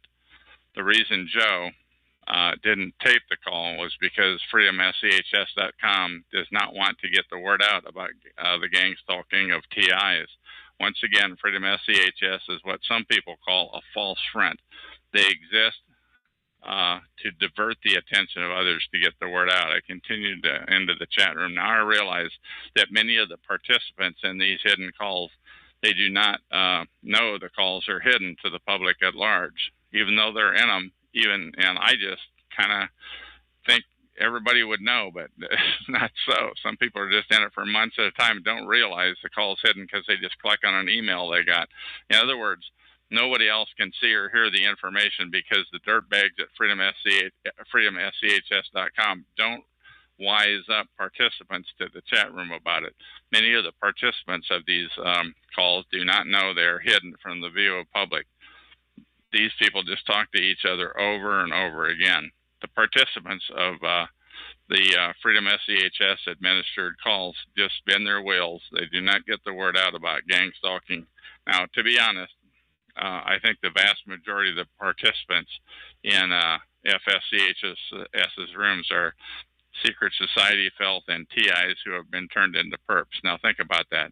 I think the large majority of the participants in the FSCHS rooms that are visible are secret society scumbags and TIs who have been turned into perps. And I go into that on a number of other recordings, why a TI would become a perp to like protect their family or their assets or what have you. Of course, nobody is ever going to admit to being impure, so you can't prove what I just said, but I'm certainly there for many calls about gang stalking. It was at this point that I clearly identified myself. Most of the chat room participants knew who I was anyway, but I put it on the record and I said, incidentally, this is Chuck of Vancouver, Washington, USA. And once again, everything I have typed into the chat room of this call, 89899, is in the public domain, everything that I have personally typed. I'm going to read, I told them I continued to type, I'm going to read into the public domain text what I just wrote in my talk show, in my call number 120297, episode number 3019, which is this recording. For the record, I am typing into freedomfchs.com's talk show call number 89899, episode number 759. The time here on the west coast of the U.S. At that time was about 10 p.m. Sunday, August 5, 2012.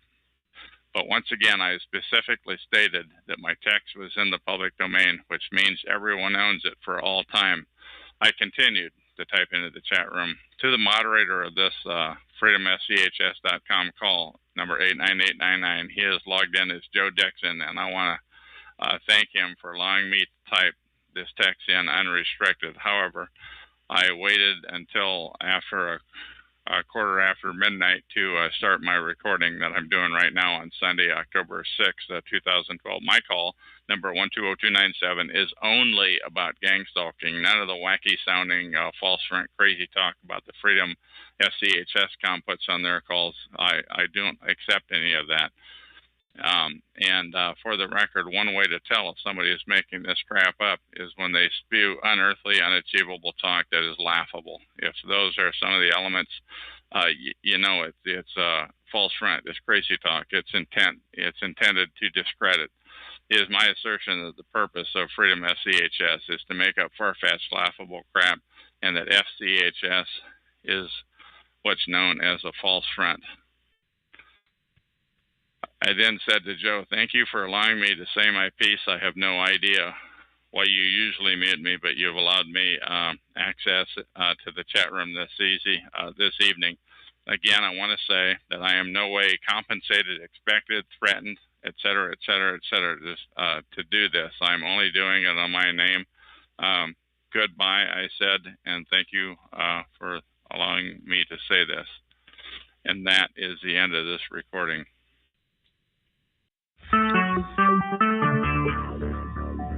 Talk show. Recorded live.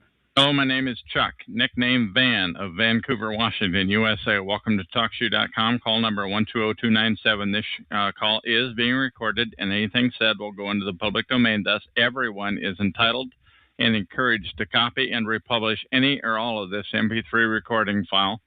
No permission, no notification or attribution is necessary.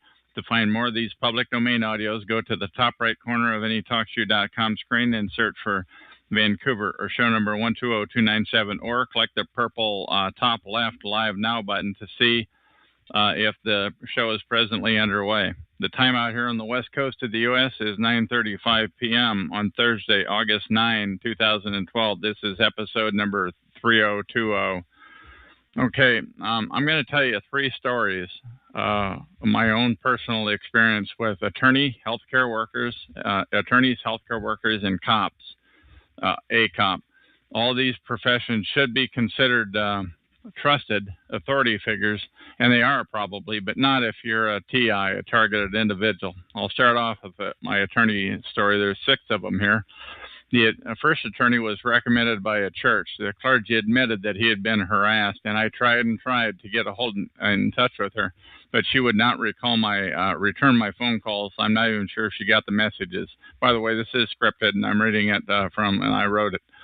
The next one, I visited an attorney with no appointment on 4th Plain or Mill Plain. I'm not sure which one of those avenues it was in Vancouver.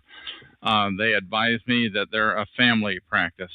The next attorney I visited was on Main Street in Vancouver, Washington. I walked in, sat down with him, started telling my story, but his phone rang. He left the room, came back, and abruptly asked, "Have you been charged with anything?" I said, "No." He said, "Come back and see me when you have."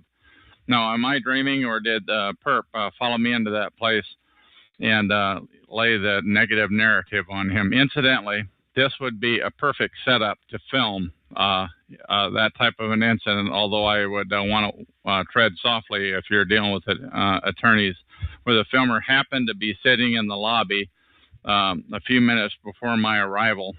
But the TI would have to be very tight with the truther, and you wouldn't want to let it on to anybody to catch the perping in action. Another incident, by the way, I went down to Portland, walked into a skyscraper, looked on the reader board. I saw an attorney on the elevator. I forget if it was like the 10th or the 14th floor or something like that. Somebody followed me on to the elevator immediately and pressed the next floor higher than I was going to. Once again, this would have been a perfect setup to catch a perp if they were as they were doing their job. Another person I talked to was an ex-attorney. I didn't know that she was an attorney, but she said she worked in San Francisco and was well aware of government harassment, but she had never heard of the term gang stalking, as I referred to it as. Another story about a visiting attorney in a Portland skyscraper, and this was the straw that broke the camel's back. I personally knew a guy. He was very, very outspoken, and this attorney got him off for speaking out. The charges were somehow removed. I don't know how he did it, but I was fairly impressed when I read about it in the paper. I personally, so I visited the attorney's website, by the way. He was a former prosecutor in another state, a very populated eastern state, but I'm not going to say any more. Anyway, I walked into his office with no appointment. Nobody followed me onto the elevator. Thank you very much. The attorney wasn't there, but the receptionist got him on the phone. He said to call the next day before I came in. Now, by then I learned not to signal my intent as a targeted individual, but I had no choice in this case because he wasn't there. So I called him the next morning and showed my hand, and I showed up. And I put my business card on his desk. He keyed my name into his Macintosh notebook PC, which was faced toward him and not me. And I swear the sweat beads on his forehead started to appear as we talked. He acted animated. He suggested that I go seek psychiatric help. I mean, I hadn't even talked to him for 2 minutes. And I asked, "Do I owe you any money?" No, you don't owe me any money. Just go. It was then that I realized I was in some deep crap. This is something this is going to be very, very bad. I found the term gang stalking on the internet shortly thereafter. Group stalking, organized stalking. If you Google those terms, you'll see what I'm talking about. But shortly after this incident, I found that term, and this was the tell-off of why the sweat beads were on his forehead. This is a terrible injustice that is being on the streets, that is occurring on the streets where you live.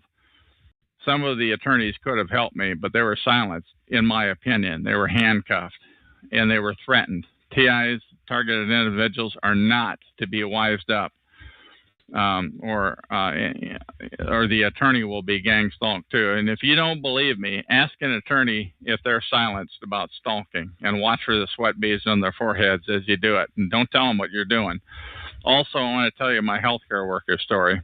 Shortly after I found out that I was gang stalked, organized stalked, group stalked on the internet, Google it, I had a doctor's appointment with a routine visit, but the appointment was way before I discovered that TIs had targeted individuals had better be careful about who you talk to about this. So I was cocky, and I asked, "So are you going to have me committed? Ha, ha, ha." And she replied in a very threatening voice, "Do you want to have me commit you? Have you committed?" Once again, I was just beginning to realize how deep this thing is. This is a very deep rabbit hole.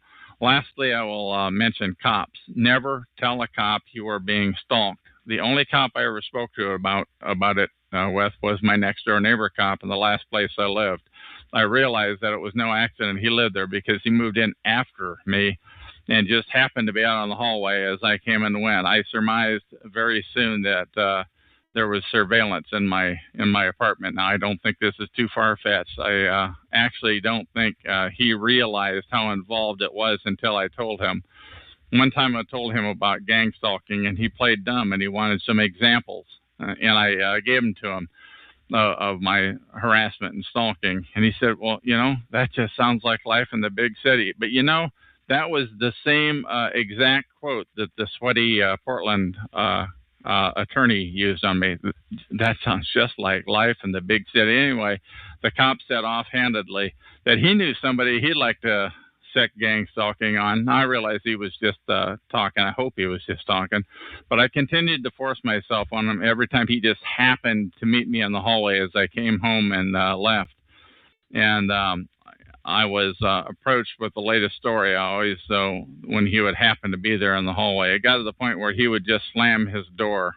He was just doing the job. He wanted, to let me know that he was watching me. Because they want you to know that they're watching you. The long story short, the authority figures they know about gang stalking and organized stalking. You'd be telling them, if you do, what they already know. And the stinking false front operations such as www.freedomschs.com, FSCHS, and their wacko talk shows on TalkShoe.com. It's their job to mix a generous amount of wild-ass stories in with every one of their BS episodes. And you can tell the storyteller is a liar if they dwell on crazy, unachievable talk. These people are not crazy. They're crazy talkers. It's a false front. The president of FSCHS, his name is Derek Robinson, who admits, by the way, that he used to work with the NSA, the National Security Agency. So now, what do you think? This is your call now. Is this the fox watching the chicken house or what? The people that are supposed to be leading us poor TIs out of this terrible dilemma are the stinking NSA. And FSCHS silences anybody who speaks out about on TalkShoe about their continual shenanigans. Once again, this is TalkShoe episode number 3020. Listen to my episode number 3019 for a few choice words I have to say about the stinking filth at freedomschs.com. Lastly, if you're a TI, a targeted individual, you probably have no friends. They've all been compromised or threatened. So ask yourself, why is such a big, happy family over at freedomschs.com? Because they're a stinking false front. That's why. And I say, they want to suck you into being a perp just like they are. If you're a TI, do not join them, because my experience is there's no turning back once you join them. And that is the end of this recording. Talk Shoe. Recorded live. Hello, my name is Chuck, nickname Van of Vancouver, Washington, USA. This is TalkShoe.com, call number 120297. This call is being recorded, and anything said will go into the public domain. Thus, everyone is entitled and encouraged to copy and republish any or all of this MP3 recording file. You do not need permission. No notification or attribution is necessary to find more of these public domain audios. Go to the top right corner of any TalkShoe.com screen and search for Vancouver or show number 120297, or click on the... Go ahead. Hang on. Or click on the purple top left Live Now button to see if the show is presently underway. The time out here on the west coast of the U.S. is 5:25 p.m. on Tuesday, August 21, 2012. This is episode number 3012. Now, once again, this call is being recorded, and right now I've got 8 or 9 callers on my show. So why don't you tell us again how you happened to come in here, please? Okay, well, as indicated to you before. But we're being recorded now. So as you said before, I just wanted to get that in. What you said before, I'm asking you to repeat it because now it's on the recording and it's public domain. It'll live forever. Go ahead. Okay, all right. I was invited to hear via text message from a coworker of mine. And it was implied that you were bashing truck drivers, and I came in here to hear it, and that's the reason why I am here. Okay, so somebody called you up, told you that I am a truck driver basher, and you called up, and then you started saying that I was. Why don't you go ahead and say some of the verbiage that you used when you called up, please, about paranoia and what have you. Well, no, the implication was that I have been told by several others also that you are paranoid and think the government is after you. No, wait a minute. Several others. Are you saying several other people have told you that I'm paranoid? Now, that sounds like a bit of a stretch. Then how do you imply a stretch? You're saying that several, could you come up with a number on what several means? Oh, at least 5 or 6 that I would be aware of. Okay, so 5 or 6 people told you that this is a paranoid show and somehow convinced you to call this phone number and to use your voice live for the eternity of mankind and to go live with us. Is that correct? Yeah. Okay, so why don't you tell me more? They said I was bashing truck drivers, which is a bit ridiculous because I don't even hardly know much about the profession. But they lied to you to get you to call into this call. Well, is that right? If you want to call it a lie, sure. Yeah, it's definitely a lie. Whoever sent you that text message. Now, how often do you get these types of text messages from a place like you got? I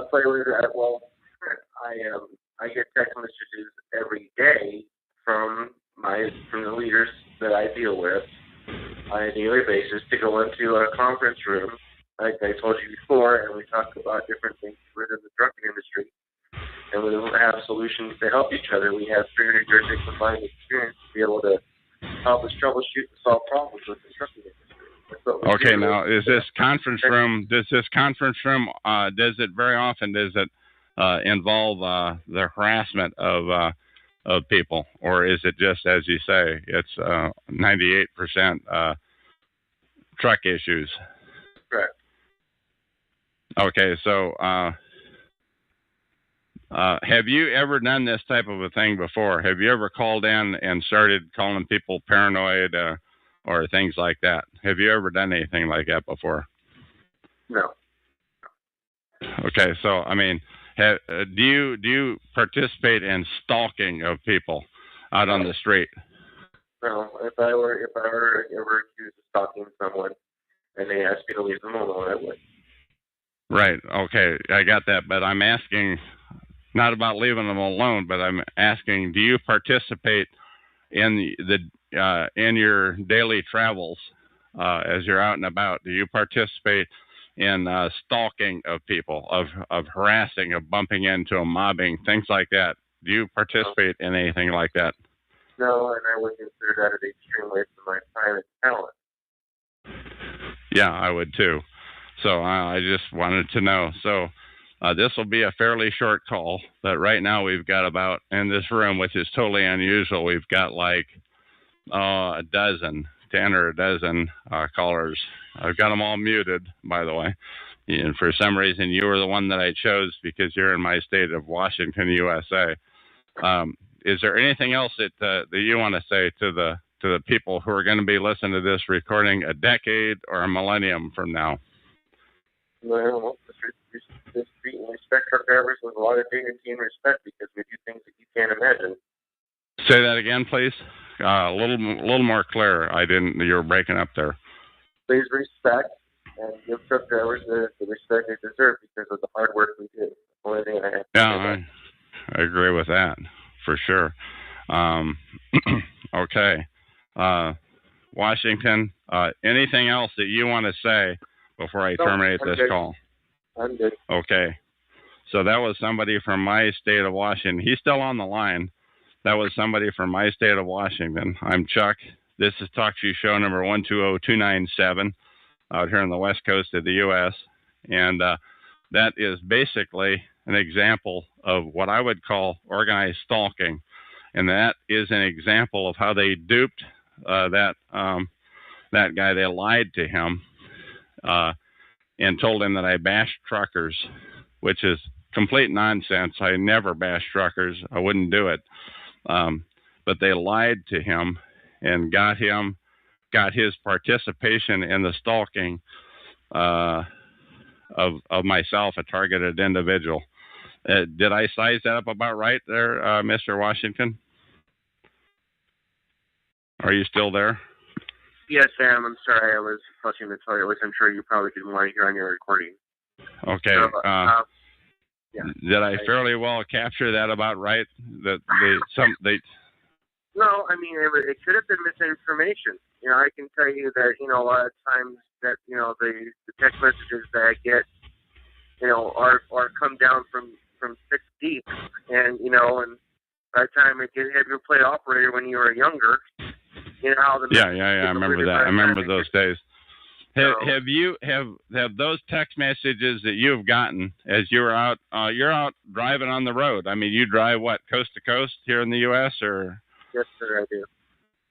Okay, so have you gotten text messages like that before where you've participated in activities or calls or what have you? Every day. Yeah. Okay.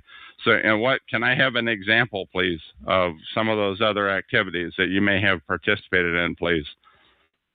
Helping my fellow truck driver. That's all I do. I don't do anything else.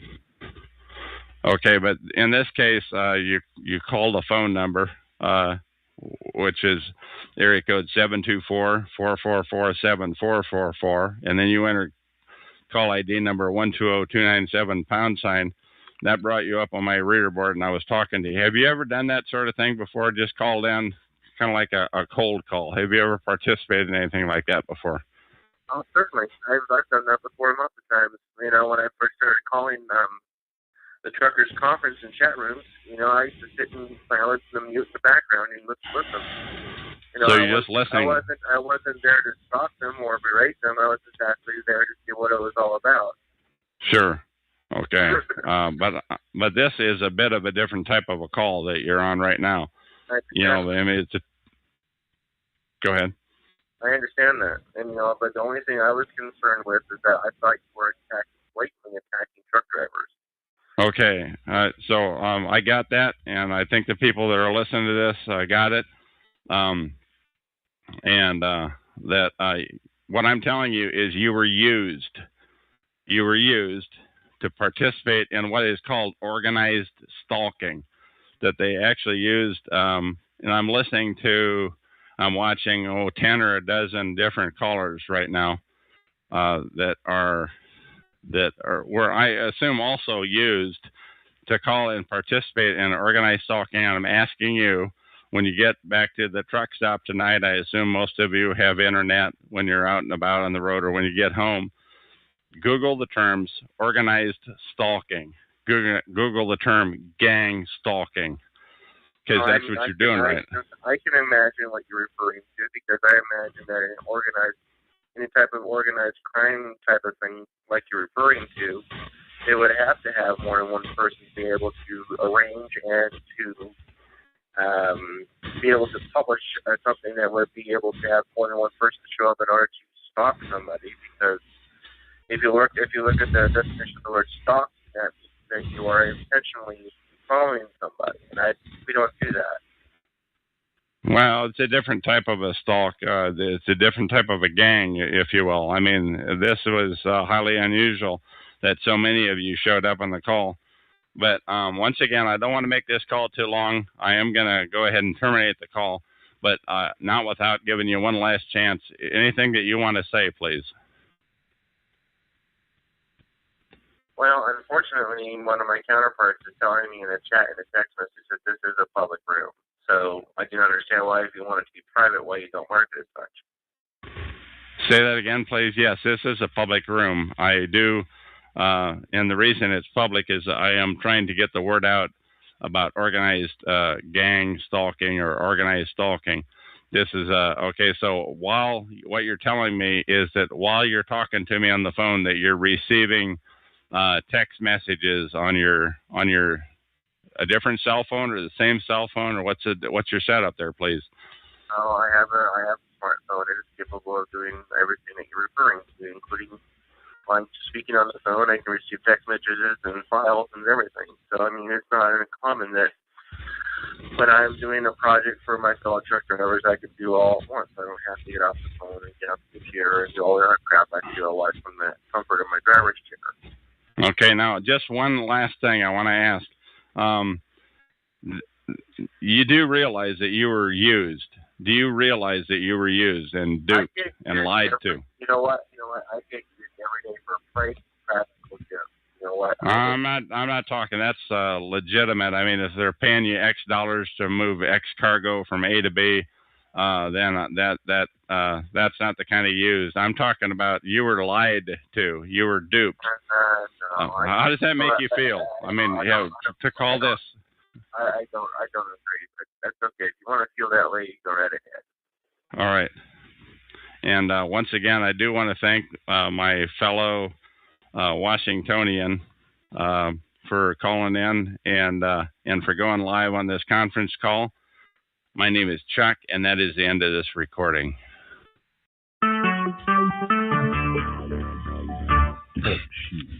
Recorded live. Hello, my name is Chuck, nickname Van of Vancouver, Washington, USA. Welcome to TalkShoe.com, call number 120297. This call is being recorded, and anything said will go into the public domain. Thus, everyone is entitled and encouraged to copy and republish any or all of this MP3 recording file. You do not need permission.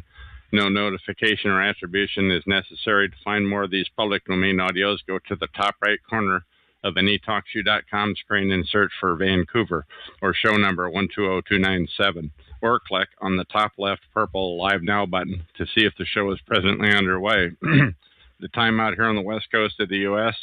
is 5:06 p.m. Pacific Standard Time on Wednesday, August 29, 2012. This is episode number 3022. As I said, it's by me, Chuck. The title of it is Masonic Silent Dagger, Organized Stalking, Scientology Fair Game. This monologue is about the lie. Now, the Freemasons, or the Masons as they call themselves, have a protocol known as Silent Dagger.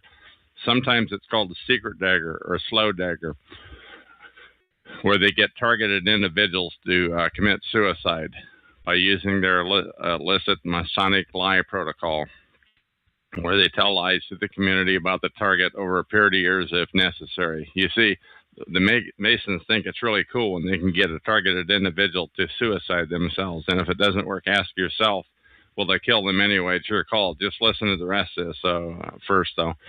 But don't take my word for it. Do a Google search on these terms: Masonic, Mason Silent Dagger, Mason Secret Dagger, or Mason Slow Dagger. And remember, the truth is secondary to these guys. And the protocol is all based on lies. Google it. And don't be surprised if the flooders have gamed the real results and buried it in the search results. So keep looking and you'll find it. I have some examples, though. On this TalkShoe.com, show number 120297, about a week ago, on August 21, 2012, on my call number 3021, a mob of about 8 to 12 people suddenly showed up on the call. These people were not in the chat room. They were on the call only. Previous to that day, I'd had many chatters in the chat room, but only 1 to 2 callers at a time rather than the 8 to 12 who showed up on that day. These callers were listening to their telephones, not on their personal computers, I believe. And based on the location stamps, which is all I can see, they were all across the USA. I'm pretty sure that these 8 to 12 people were mostly truck drivers who had been lied to and coached. So I unmuted one guy at random, and his first words out of his mouth were, "I heard there was some paranoid person on here talking about truckers." So I muted him, and the second guy I talked to, paranoid, I suspect, was the first thing out of his lips. It may be by the way, don't forget the word paranoid. When you hear somebody say that word, it may be a stinking Mason covering up the silent dagger. And if somebody else is trying to get you to call someone else paranoid, consider that they may be using you. Anyway, I unmuted the third guy. And all I knew about him was he was from my home state of Washington, USA. Sure enough, the first words to come out of his mouth were paranoid. Now, I don't think it's a stretch to say that these callers were put up to the call mob, that these people were being used. And if I talked with them, they were coached to say the word paranoid in the first sentence. And as I said, I did unmute 3 of them one at a time. But anyway, I engaged in a conversation with the third caller. You can hear that call on this TalkShoe call number 120297 on my call number 3021. That's 120297, number 3021 at TalkShoe.com. The call is just previous to this one, which is number 3022. On that call, I clearly stated 2 or 3 times that it was in the public domain. And this call and my associated chat text, too, are in the public domain for the eternity of all mankind. But anyway, back to the third truck driver from Washington State, USA. He said he arrived here because he had heard on another call somebody say that this call was slandering truck drivers. Now, I assure you that was not true. And we spoke back and forth during the 13-minute call, number 3021. And was talking about perps tell people customized lies to infuriate people, which justifies their mobbing. Or if they're a retailer, it justifies poor service, rude behavior on the street, sometimes entry and exit of neighbors as you are leaving or coming or going from your home, and countless other mobbing issues. And by the way, if a perp makes a statement to a TI or rude behavior, and by the way, if PERT makes statements to a TI or rude behavior right next to you, you may not even notice it. You, the average John or Mary Doe, may not even recognize it. It's that subtle. Even ministers may not recognize the behavior in their own church. I kid you not. I've had it happen in church, and I don't think anybody else knew it. Besides the harassment of the TIs, it's intended to be subtle. Therefore, just because perping may occur in a church, that does not mean that the local church hierarchy is in on it, because churches sometimes have high turnover at the top, but not at the usher or the perp level. This stinking protocol of organized stalking, gang stalking, has been perfected for many decades, perhaps centuries, but now in the year 2012, we've had the internet around since 1995 or so, and street perps have text messaging capability on their cell phone. It's gang stalking or organized stalking on steroids. That is just one example of organized stalking.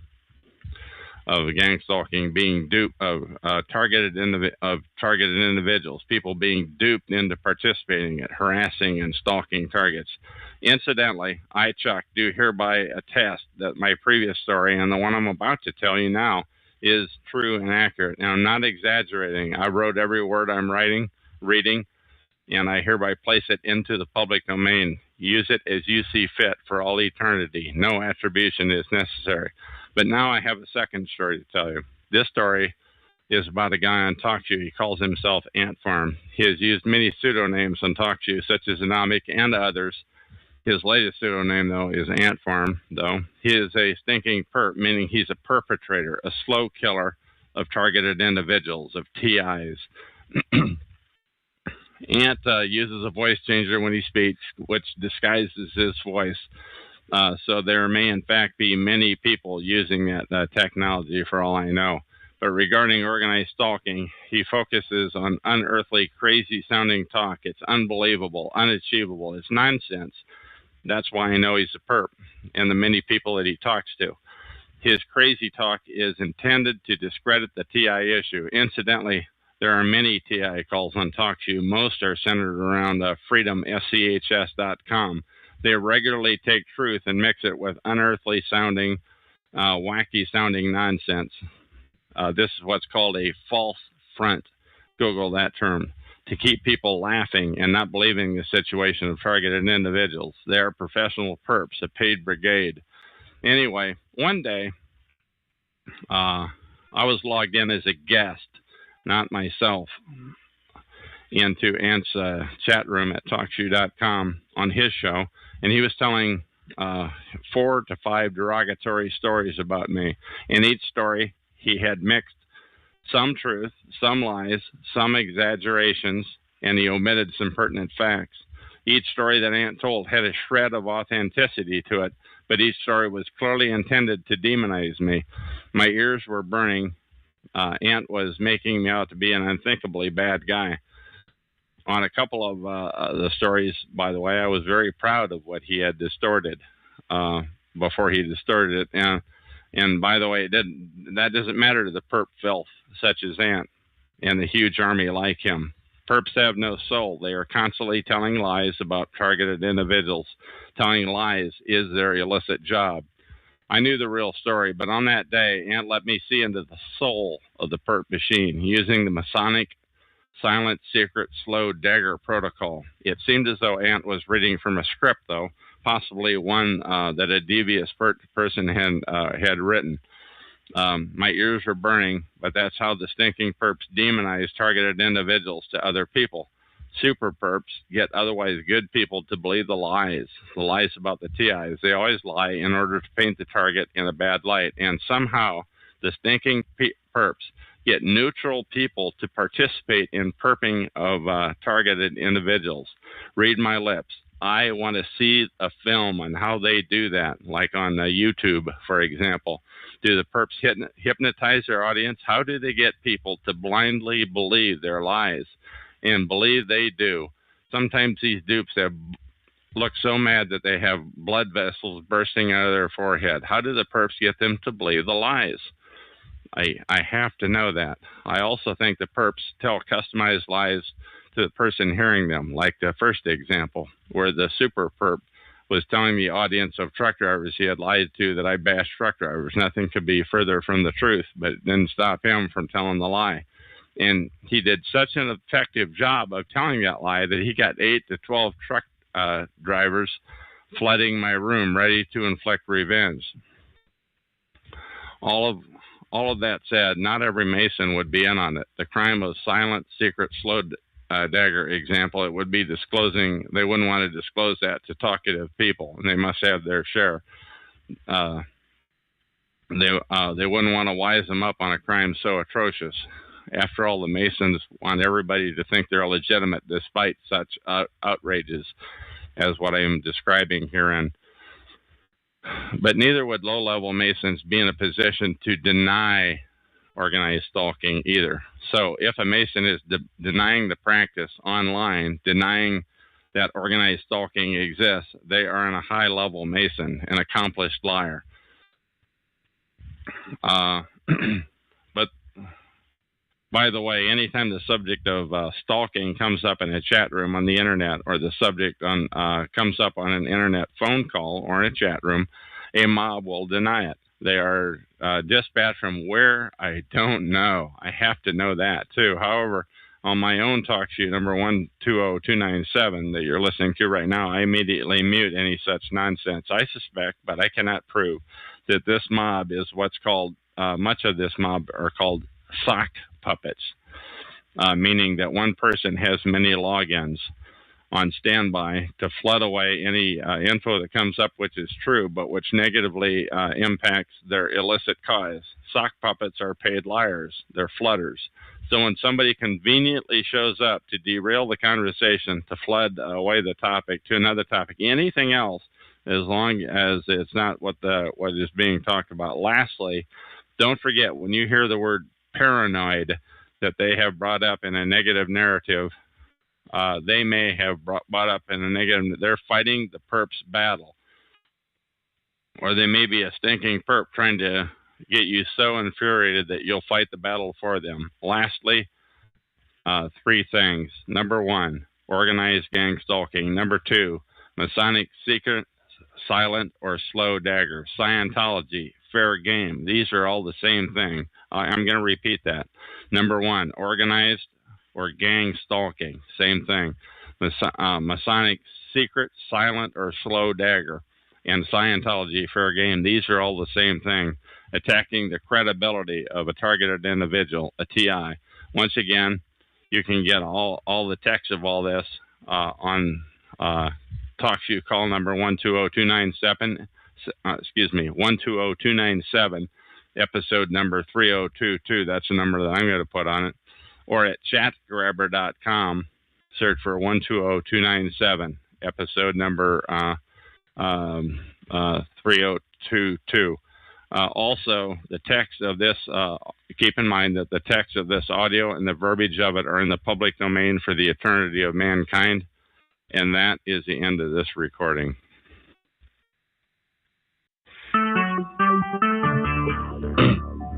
Talk show. Recorded live. Hello, my name is Chuck, nickname Van of Vancouver, Washington, USA. Welcome to TalkShoe call number 120297. This call is being recorded, and anything said will go into the public domain. Thus, everyone is entitled and encouraged to copy and republish any or all of this MP3 recording file. You do not need permission. No notification or attribution is necessary. To find more of these public domain audios, go to the top right corner of any TalkShoe.com screen and search for Vancouver or show number 120297, or click on the purple top left Live Now button to see if the show is presently underway. The time out here on the West Coast of the U.S. is 8 p.m. Pacific time on Tuesday, September 4, 2012. This is episode number 3023, and I have on the call with me, and you know what? I didn't even get your name. What do you want to go by on this call? A pseudonym is fine. Yeah, let's just go by Sydney. Sydney, okay, S-Y-D-N-E-Y. Right. Is that right? Yeah, that's right. Okay, now you said you have been stalked for 20 years. Can you tell me how you, when you came to the realization that you were stalked, and why, and what sorts of things happened back then? Well, when it first started, I just would see somebody watching me, and when I would look at them, they'd look away real quickly. You know, like okay, they would pretend not to be watching me. Give me another example, please. People would say things that directly to me that were about me that they should have no information about. Things that happened while I was at home. Such as, like what sorts of things that happened at home, please? Well, we're talking about 20 years ago, so, you know, I'm sure. not so sure I can remember, but it was just so clear that I had not mentioned anything outside of my home. Okay, other than people seeing you turning away quickly, things that happen in your home, I would call that directed conversation. What else type of thing happened, please? Oh, 20 years ago. Into my house. People broke into my house. There were clear signs of people breaking into my house. Okay. Other examples? Go ahead. What was run over, you say? the more recent things that really made me understand there was a big problem.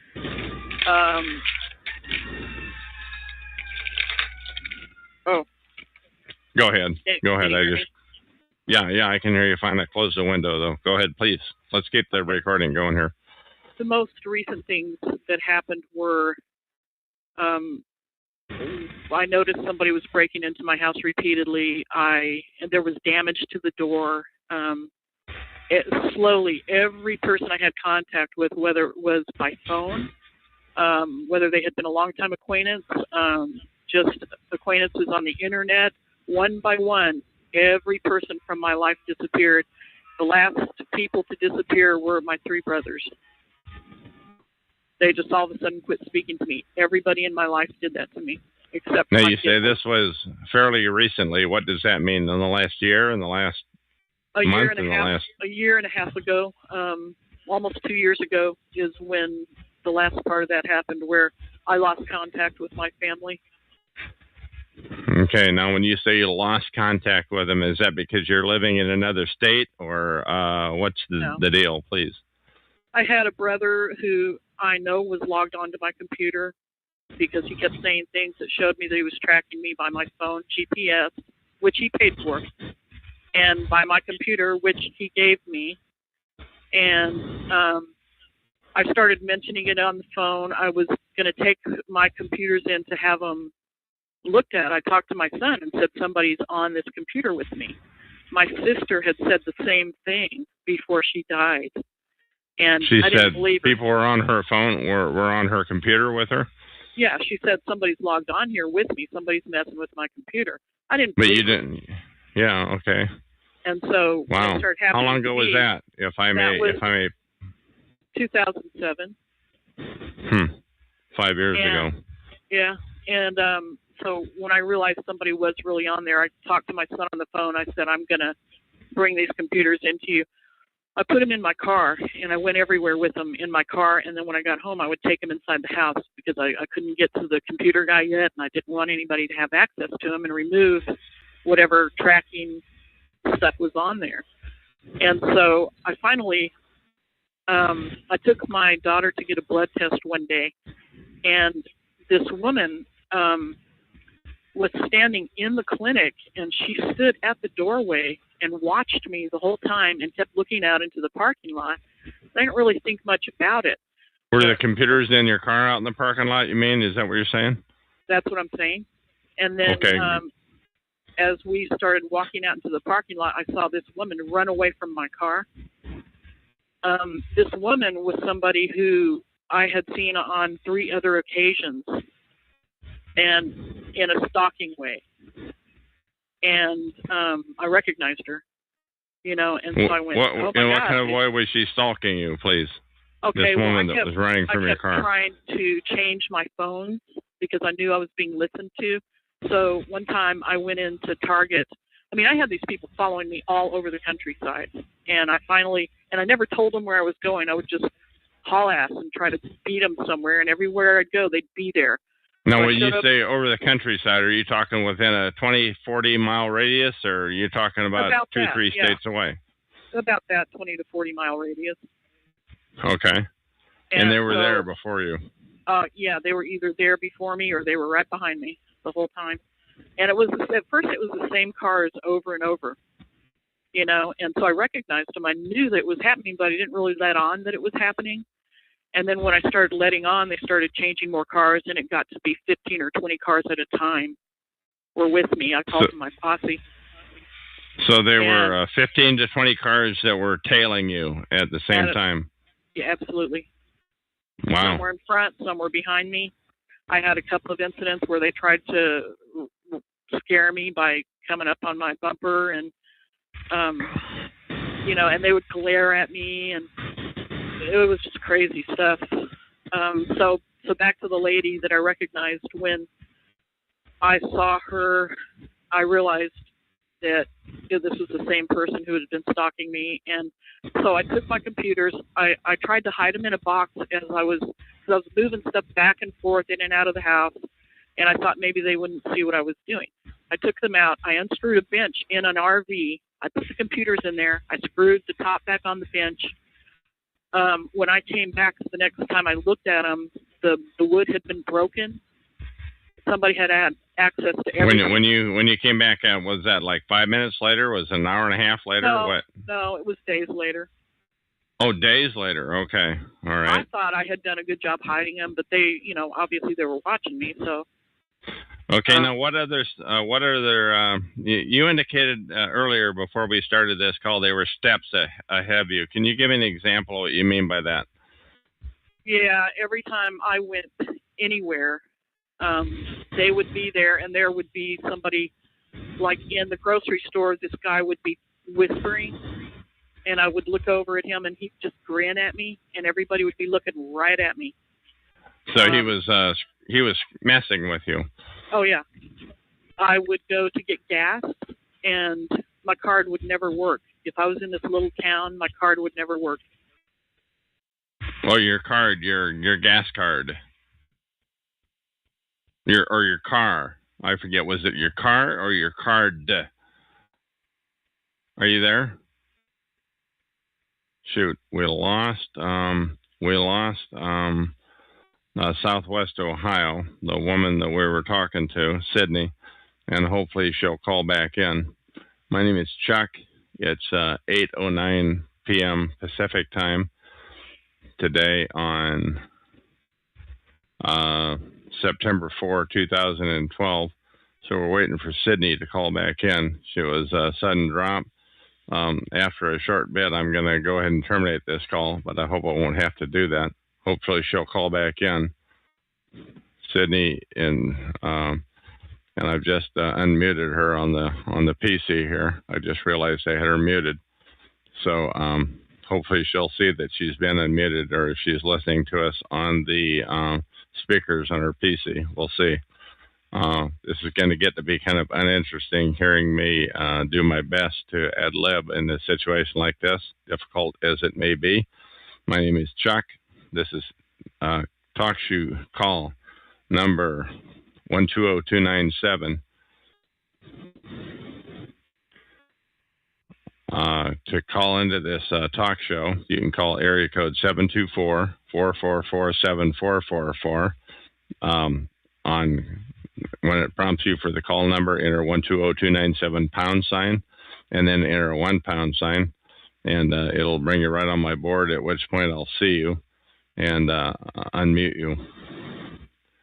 So once again, we lost Sydney, unfortunately. Maybe sometime tonight, I'll give it a couple more minutes here. We'll see what happens. I always hate this, but this is not an unusual type of thing anyway. I'm out here in Vancouver, Washington. I'm a targeted individual. I'm talking to you right now on the TalkShoe.com network, which is free. You should start your own call regarding this issue of organized stalking. It is my belief, my assertion, that 2/3 to 9/10 of the people that are in this room right now, and there's probably 15, and there have been as many as 20 during this recording of Sydney. Most of them are not TIs. Many of them are just casual listeners. You know, the word went out somehow that this is a place that there was something going on here, because I don't do recordings that often. Once again, if Sydney comes back to her PC, I hope that she calls back in. But anyway, a huge number of what we call perps, or perpetrators here, and they get their perp training essentially by listening into these calls, and they start to emulate some of the things that are said, which is why I try to. My phone disconnects every time I call you, said Sydney. Just typed in. Well, you might just call. Oh, I see. So I guess maybe we'll have to call this call to an end then. Anyway, Sydney just typed in, my phone disconnects every time I call you. Once again, I don't want to make this an overly long interview. This is Chuck. I'm going to shut this call down now. And that is the end of this recording. Talk Shoe. Recorded live. Hello, my name is Chuck, nickname Van, of Vancouver, Washington, USA. Welcome to Talk Show call number 120297. This call is being recorded, and anything said will go into the public domain. Thus, everyone is entitled and encouraged to copy and republish any or all of this MP3 file, and you do not need to permission, no notification, or attribution is necessary. To find more of these public domain audios, go to the top right corner of any TalkShoe.com call screen and search for Vancouver or 120297, the show number, or click on the purple top left Live Now button to see if the show is presently underway. The time out here in the west coast of the U.S. is about 8 minutes until 10 p.m. And today is Tuesday, September 4, 2012. I have on the phone with me from the last call where she ran out of minutes on her prepaid cell call phone, Sydney, and how are you? I'm great. How are you doing? Hanging in there, thank you. Now, I've been doing a lot of talking in the chat room, and there are, I don't know how many people are there, but 10 or 15 people in here. What have you learned that what rocks your boat that you've heard? I'm concerned that nobody's really networking enough. And I don't know how you accomplish that when you're afraid. I don't know how you get to that. But it seems like if things are really going to change, that's one of the things that needs to happen is people need to be able to stick together. And I don't know how you do that other than what is happening with this. Now, I hate to be defeatist, but I do want to respond to that you've heard me say that 2/3 to 9/10 of the people that are in this chat room right now, I believe, are perps. What do you think about that? What percent would you give it? What do you have to say about that? Well, I think you're probably right because I feel that everywhere I go, the odds are the same. That happens. Which is that I'm around are maybe 50% of them are perps. Okay, but so there are a lot of perps, and so you're not delusional. You're not making this up. You just think their perps are effing with you where you go, and that's now I haven't had it in a while, but there were times when it was the case with me. Anyway, tell me about the isolation that you've encountered. That's one thing we talked about earlier, and I'm asking you to repeat that, but this time on the recording. Well, I haven't actually been able to talk to anybody for a couple of years because there are only 3 people that are close to me, and of those 3 people, I live with one, and the other 2 are so tired of hearing about it that whenever I bring it up, they want to get off the phone. And my family's deserted me. All my friends deserted me. Everybody completely deserted me. So I've been in isolation. We stayed home for 8 months in our house in order to keep people from going in there and messing with our things. We kept one of us in the house at all times. And at least you have somebody else. At least you have somebody else to be in the house with that you can share that responsibility. I envy you for that. Yeah, and that's the thing that has saved. Really is being able to be close to one person. Okay. And over the 20 years that this has been happening, I slowly withdrew. I mean, I was kind of a shy person anyway, but I was just starting to find my way. And so I just withdrew into this shell and got to be the kind of person that didn't really associate with anybody because I knew that I couldn't trust any of those relationships. So it stole my life from me, basically. Okay, but what happened? What event was it that happened? You mentioned 2 years ago where you found out that there was this protocol. What happened, please? I started noticing that somebody was breaking into my car about 5 years ago, and I thought it was the original group from 20 years ago. And I still don't know for sure if it was the same group at that time, but I know now they're related, but I don't know if they were related 5 years ago. And I just noticed that somebody had been breaking in my car. I believe what they were doing was putting recording devices in my car. And, the carpet had been pulled out of its metal trim, so somebody was in there because I hadn't touched it. and nobody else gets in my car but me and one other person, and she's not capable of doing that. But you said something about 2 years ago. You had mentioned 2 years ago that at what point did you become aware of the term organized stalking or gang stalking, please? I didn't even find out about that until I had left the situation. I became aware because people started treating me differently in all of the stores in this small town. And things were happening on my computer that I didn't do. I like knew what types of things happened on your computer that you didn't do, please? Things would disappear, and then people would talk to me about things I had been looking up on the computer that I didn't mention to anybody. Oh, like you were Googling, you mean, or what? Yeah, I was Googling things, and then people would mention them. And people would make comments like they had been part of my conversation on my phone, which was absurd because, you know, I know who I talk to. I don't talk to that many people, and I never have. So I knew what I said to which people. I know that one of my brothers was tracking me. He's the one who paid for the phone. He's the one who bought the computer. I noticed my house had been broken into because the door jamb was split. Somebody had split it trying to get in. I talked to a cop about it, and he would not file a report for me. He said not to file a report, to collect evidence first. But at one point, you made the comment. At what point, I'm trying to drive in on it, did you realize recognize the term gang stalking, organized stalking? At what point did you come up to a term, and how did you come across that? Last May, when I got set up again with the computer, I started Googling stalking, and I was Googling bullying and ostracizing, and I found the terms organized stalking, gang stalking. So it was May 2011. That's when you really wised up. Am I putting words in your mouth by saying that you wised up about it? No, that's exactly what happened. I thought they just hated me and wanted me to leave town.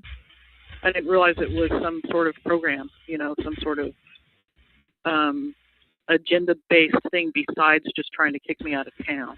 Now, did your targeting increase after that happened, or did it about stay the same? Did it decrease? What do you have to say? Which time are you talking about? At what time? May of 2011, when you finally wised up to it. No, what's happened since then is doctors have blacklisted us. I've seen people here and there. Things have gotten to be less, like they're not as careful about it, but there are fewer of them. But they're still there. You know, there's no question that they're still there, and they still want you to know that they're there. So they're there, and they want you to know they're there. These people that are screwing with you. Is that what you're saying, please? Absolutely. Okay, now how do you know? Go ahead. Go ahead. It wouldn't be effective if you didn't know about it, you know? But you didn't know about it 18 years ago or 15 or 12 years ago, and it was, how is it different now than it was then, please? I think it evolved into something else. You know, I mentioned it to an associate of mine who said, yes, I believe you. And as we talked about it, she said, it's just something that got out of control. And when was this? When was this that you mentioned to that associate? 20 years ago. And that told me that she knew about it and that she knew what was happening. And our relationship pretty much ended right then. Now, you mentioned that at one point, and I'm sorry to bring this up, and let me know if you want me to change subjects or what have you, but you mentioned at one point in our conversation that you saw a therapist and that you felt that your stalking may have increased at that time. Could you elaborate on that, please? Yeah, I was just trying to find somebody to talk to. I was depressed and I was in a bad marriage, and you know, I was irritable with my kids and I didn't want to be that way. And so I called a hotline, and this woman said I didn't have any money. I told her I didn't have any money. She said, well, I can find somebody for you. Have you ever heard of this organization? And I said, no, I've never heard of it. And from that time on, I started having somebody following me. But it was just, actually, the therapist was seen 3 times following me. And, you know, odd things would happen. I would just see people watching me, and when I would look at them, they would turn away real quickly. And it really felt like it was pointed right at me. People knew things they shouldn't know about my life, things I hadn't discussed with them. And they made a conversational comment about it. Is that what you're saying? Yeah. I mean, it's almost like they forgot that they weren't supposed to know, and they would bring things up to me that they weren't supposed to know. So they kind of forgot that they were talking to me about it, and they weren't supposed to know. And it was just too bizarre, you know, but how... Okay. Go ahead. So, but you think it was because it may have started because you contacted a hotline. Right. And there was an organization in place that had an agenda, and they thought that I fit into that agenda, and I believe it was either research-based through a university or research-based through something else. And I don't know what that something else would be. But your therapist actually that the hotline turned you on to was actually doing the following. Is that what you're saying? Yeah, that is what I'm saying. And she wasn't the only one, but I did see her. She came out to my house, not actually to my house, but a couple of miles from my house, 20 miles away from where she lived. She came into my place of work with a wig on.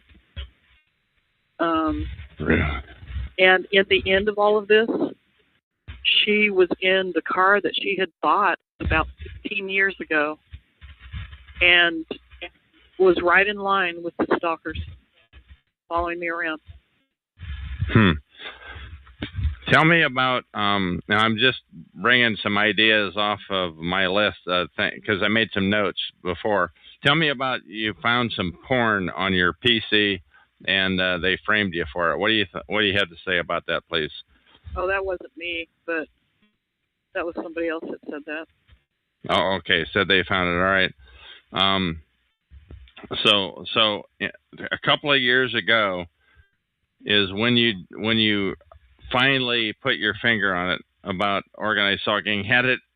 Is that right? And how have things changed? How's your life changed since then, please? Oh, my life is completely changed. I don't have the freedom to be who I want to be. I haven't had that freedom for 20 years, but it's gotten a lot worse. You know, I used to have hope about being able to pursue my dreams and not be blacklisted everywhere I go. Now I don't believe that's ever going to happen. I don't work out of the house anymore. I don't go out and enjoy myself much. I pretty much stay in the house most of the time. And I may or may not change that in my life. It depends on how things go. I was totally afraid. A year and a half ago, I was really afraid. I'm not like that now. And I don't expect to ever feel like that again unless I'm physically threatened. Okay, but now I want the word out. You want the word about why don't you fill in the blank? I want the word out about gang stalking. I want people to get together and try to do something about it. Okay, now how do you see people getting together, given that we kind of, I think, agree that in this room right now there are like 20 people, and we think, I don't want to put words in your mouth, but what percent of them do you think are perping or here to screw with us? Well, you know, I'm not looking at the phone numbers, but just based on the people that you had muted earlier, I'm thinking it's probably 50% might be perp. Okay. I don't know these people, though. I'm new to this. So, you know, you've probably dealt with some of these people before. So you've only been around, I don't recognize most of the names either, and I can't see the phone numbers. All I can see is guest number 3, 4, 16, 17, 8, and so forth. Oh. But you think your doctor had you blacklisted. Absolutely. Can you tell us more about that, please? Yeah, every time I've been to a doctor, whether it was for me or somebody else in my family in the last 2 years, and even a little bit before that, it's there's always something wrong. You know that they are treating you in a way that is different by comparing how they treat other people. Sure. They treat you with disrespect. They give you looks that don't make sense. I went into a federal office for something for somebody to help somebody get something, and they glared at me. They started yelling at me. They accused me of something. So you're saying in a federal office they actually were outright nasty, burping? To the point where I went to get a lawyer. Really? To take care of the business. Yeah. Yeah. Tell me about that lawyer, if you would, please. And how many lawyers have you talked to regarding this issue? Well, I only have talked to that one. I tried to talk to another one, and he immediately started treating me like I was a beast of some kind, and would not listen to my story. Basically sat there and told me he didn't believe anything I was saying. And that lasted about 20 minutes, and then he asked me to leave. And I was very calm, very passionate. I gave him the facts. I said, this is what's happened, and he was prepared for me. I could tell that. When you say he was prepared for you, how, in what way, please? I believe that he had been contacted and told something. I don't know what he was told. Nobody's ever told me what it is. One of my brothers did say over the phone before he quit me, he said, it sounds like something you guys did it sounds like it's because of something you guys did a long time ago. My neighbor. Okay. Go ahead. No, please, you go ahead. You were going to talk about your neighbor. Before I moved, there was one neighbor who, when I was walking my dog out next to the fence, she bent over and pretended to be picking weeds. And she said to me, if you guys need any help for anything, let me know. But she pretended to be picking weeds, and that's not what she was doing. She was just trying to look like she wasn't talking to me. So she was trying to help you. She was helpful. She was, but I couldn't get her involved because I didn't want what was happening to me to happen to her. And so I didn't get her involved. There was no way we could win against the whole town. And there was no way to get her involved.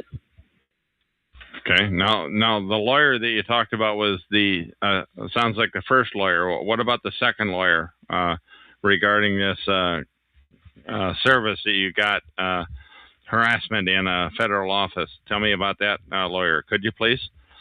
That lawyer was through legal aid and was available for people who are disabled. And when I went in to help somebody get services, the clerk started telling my business to the whole room. I mean, he was yelling at me. He was yelling out all my business. He asked me a question, I tried to explain why I had done something. He started shaking his head and glaring at me, and obviously didn't believe me. And I just said, I think I'm just going to handle this by getting an attorney. I didn't get mad or anything. I just said, I'm going to handle this with an attorney. And I left. And the other time I had been in there, the person who was helping me said, this isn't yours. Like I was trying to get benefits for myself. And it absolutely was not for myself. It was for somebody I loved. And I don't even know why he said that, except that I believe I'm blacklisted everywhere I go. Okay, can you give me an example? Proof at all. Yeah, can you give me an example? I realize there's never any proof when you're a TI, a targeted individual, but can you give me an example of another place where you've been to where you felt blacklisted, please? Well, I used to go try to get gas in this little town, and every time I would go to get gas, it started slowly. First, it just happened once in a while, but then it got to where every time in this town I stopped to get gas, my card wouldn't work. The clerk was not letting it go through. And they would make me go into the store and pay. And so I started getting gas outside of town, like a few miles away. And that worked. Every time I did it outside of town, it worked. When I would go into the grocery store, I would have people push their baskets right up against mine and sort of push me forward. I had two people. One of them was a local female cop. I had two people just glare at me and stare me down with hatred and rage in their eyes. And it just seemed to me that it just came out of nowhere. Did you ever get the impression that they were told a story about you, or that they believed, or what do you think? Oh, I know they were told a story about me, because when part of the time when I went into the grocery store, this happened twice. This guy who I sort of recognize, I'm not quite sure who he is, but I know I've seen him somewhere in my life. He would stand there and talk to a group of people, where they have the self-checkout registers. He would stand there and he'd be talking to everybody, and they'd all turn and look at me. I'm down the road, down the aisle, checking out myself, and everybody all of a sudden turns to stare at me. And as I walk by him, he laughs at me. And everybody's just looking at me like I'm a monster. And I have no idea what it was about. Okay, other examples of that, other than the store, or other, how many times in the store does that kind of thing happen, please? Every time I went into the store for the last year I was living there. Every single time, every store. So was it the same guy? Was it a different guy? What do you think? Oh, no, it was different guys. And every time I would go to a store, there would be somebody with, the people who were following me all wore baseball caps, and they all had the lights on their cars. So every time I would go into a store, this one store in particular, I would go at 2 a.m. sometimes just to avoid everybody. I went in one time, and this guy in a baseball cap, this kid, he's like 15 years old. I walk in, and the clerk says to this kid, she's here, and he was sleeping on one of on a booth. They had a little eating area. He jumped off the booth and puts the phone to his ear and pretends to be talking on the phone. And I just walked out of the store. I wouldn't even deal with him. Another time in a different store, the same thing happened. I walked in, and the guy immediately got on the phone. He's another young kid standing there in his cap, gets on the phone. How young? What's the age? I don't want to dwell on 15, it. Probably 15, 14. Okay, please continue. When I was in my backyard, a kid 2 houses away that was about 12 was shooting at my house with a BB gun while I was out there. And I just, I stood up and looked at him, and he quit doing it for a few minutes, and then he started again. Huh. I had to throw things at my house. One of the neighbor kids? Yeah, he was a neighbor. I don't know him. He lived, like half a block away. Okay. What else were you going to say? They'd throw things? What was that again you were going to say? I would sit outside. This caused me to start smoking cigarettes again for a while. And I was sitting outside smoking a cigarette, and something hit my house. It's like somebody was throwing rocks at my house. You're cutting out. You're cutting out completely.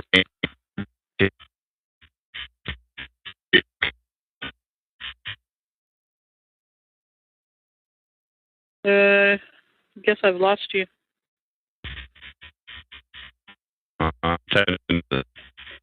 I can hear you talking, but it's not clear. Okay, she's walking around. Well, I'm sitting still. Okay, testing 1, 2. What?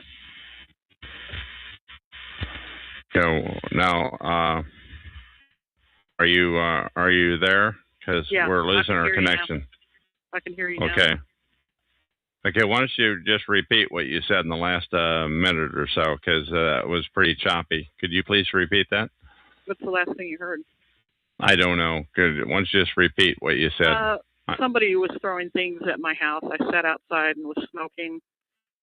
This whole stress thing caused me to start smoking.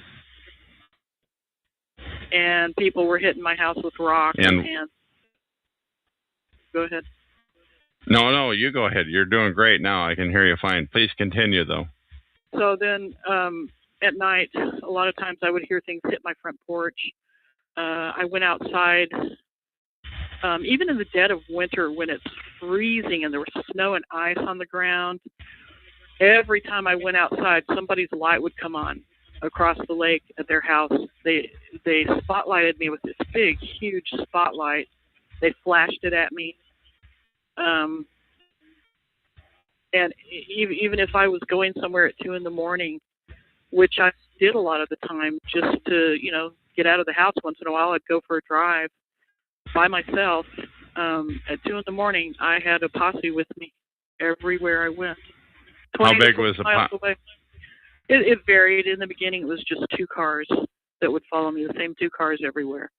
And then when I started talking about it on the phone to my son and my ex, it increased to 15 to 20 cars at a time. And now, how many times a week did you go out? Did this happen? From 2 to 15 or? When I was testing it out, it was every day, no matter how many times a day I went out. And that's how I knew that it was actually happening, is because there were 3 entrances into town, and they would be at every entrance. Somebody would be waiting every time I left the house, and then they would start following me. And they were, most of them in the beginning had fire insignia, the fire department insignia on their cars. So, like, do you have a volunteer fire department in your town, or what? Yeah, it was a volunteer fire department, and I also was right next to the Air Force Academy, and right next to, apparently, all the stuff I've been reading about lately, where they've done, psychological testing and, all kinds of things like that. It's just a hot area, I think. Now, a lot of really strict Christian people, a lot of Mormons, and a lot of Jehovah's Witnesses. The Mormons, the Jehovah's Witnesses were in my neighborhood, and they were definitely in on it. I recognized some of them in the group. I recognized a person from Denver where I worked. Somebody from Denver from my work was two different cars were part of the stalkers. So, now how would you know that they were Jehovah's Witnesses or Mormons?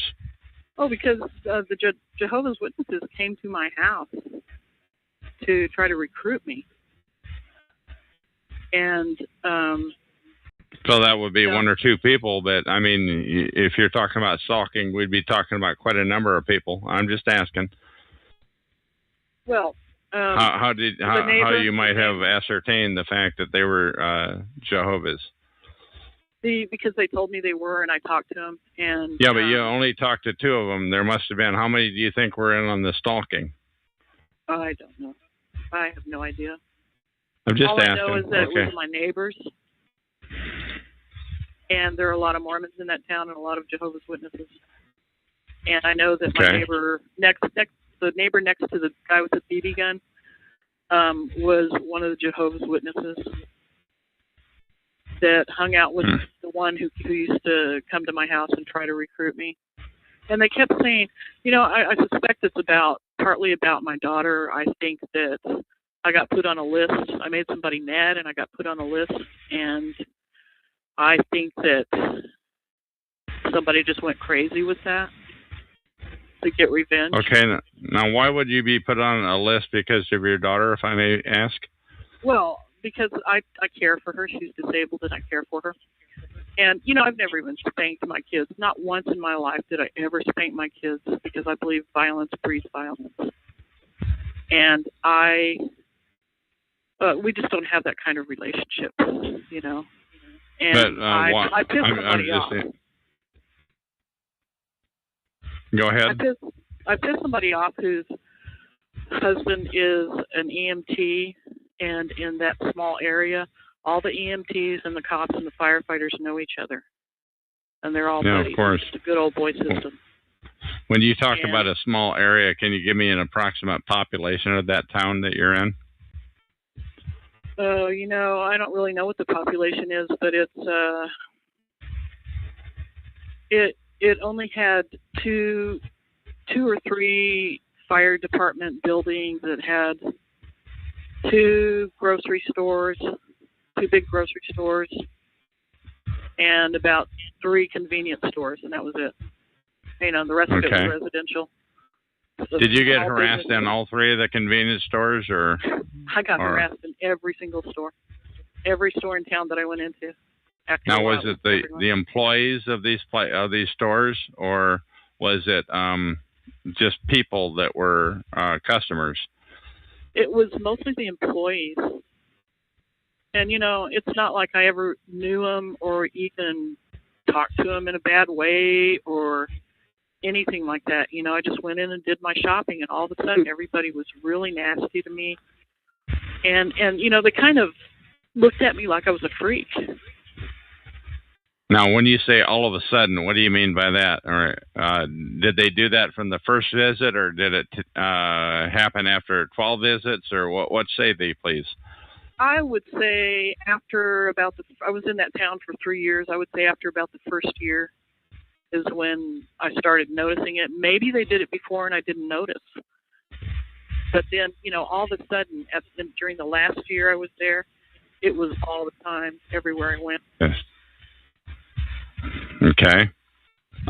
Now, how far away did you get from this town? Did you travel? Did it happen at different towns, at varying distances away? Not in the beginning. In the beginning, it was just there. And then it started, I would drive into the next county to see if they would follow me that far. And at first, they didn't go there. But then, you know, after a few weeks, they started following me to that county. And then I realized it was happening as I was going into Denver, which was about 45 minutes away. And so it ended up being everywhere I went. Before I left that state, I stayed in a hotel for a few weeks, and it was happening there. It was the same people, one of the same cars, when I went to the hotel, was stalking me in a grocery store in Denver. And how were things in Denver for a new arrivee such as yourself, who just came there from 45 miles away? Go ahead. Well, I was still terrified. I was still traumatized, and so not that you ever get over being traumatized by something like this, but I was still in a really sort of a fight or flight mode. And so I stayed in the hotel the whole time, and I had to be with my daughter all the time anyway, but I mean, I stayed in the hotel, and I would step outside the door and smoke a cigarette and go back in. I would go to the grocery store and take care of business and go back in. I was waiting for my car to be repaired, and which, by the way, was a big nightmare from 2 years into that, from 2 years before I left until right now. My car's been sabotaged at the mechanic. What? By the mechanics or by somebody else? I think it was by the mechanics. And what sorts of things are they have been done to your car, if you could please? Well, they never fixed it. You know, it had problems. It was misdiagnosed 6 times for the same thing. I took it to three different places in that small town, and every time I took it in, they misdiagnosed it, and 2 of them refused to fix it. And it wasn't like it was a big deal. I was going to pay for it. You know, there was no problem. I mean, you take your car in, you pay somebody, they fix it. Can I ask you what the problem was, please? With the car? I had several problems. One was a U-joint, which got misdiagnosed and not fixed until the very end. I had a radiator problem, which was misdiagnosed and not fixed. I had a problem with my sway bar, which was misdiagnosed, paid to fix, and not fixed. And that's the problem that kept me in the hotel for 2 weeks that never got fixed. It was halfway fixed, but, you know, it was just a constant thing. Can you just tell me what year the vehicle is and what year this happened, please? The vehicle is a 98, but, you know, it's not... These problems that could have been fixed. I know a lot about cars, and these are problems that actually could have been fixed. They just didn't do it. I had the same problem with the strut. You know, how many times do you replace a strut 3 times in a period of 3 months? Seems unreasonable to me. So they were gaming you, these repair agencies. Now, how many different auto repair shops were involved in this, please? 4, 5, counting Pep Boys, 5. And this is in your small town or in Denver, please? There was one in a town about 10 miles away. There was 3 in the small town, and 1 in a town about 20 miles away. Now, I'm going to leave this totally up to you if you feel like, and remember, this recording is going into the public domain, and I can tell you right now, it's right up there in my top 25% of my quality recordings. But I'm telling you, I'm probably not going to pull this out of the public. I'm not going to throw this recording away like I do about half of what I do. That said, do you mind telling us what town you were in that 3 of the auto agencies or auto fix-it places misdiagnosed and what have you, and where you received bad service? And I'm sorry for such a long question. Well, I don't know. What do you think the repercussions of something like that are? I don't know. Let me tell you that nobody that I've ever interviewed has said their stalking and harassment has gone down because of it. My own experience is I'm a different kind of a guy because I have a talk show and I speak out about this thing all the time. So I don't know. I don't know what the repercussions would be. Well, but the truth is, they know where I am. There's no doubt in my mind that they already know where I am. The perps. Exactly. And so it was Palmer Lake, Colorado. But okay, it included people in Denver and Colorado Springs and Castle Rock. The whole line from Denver all the way down to Colorado Springs. Okay. All right.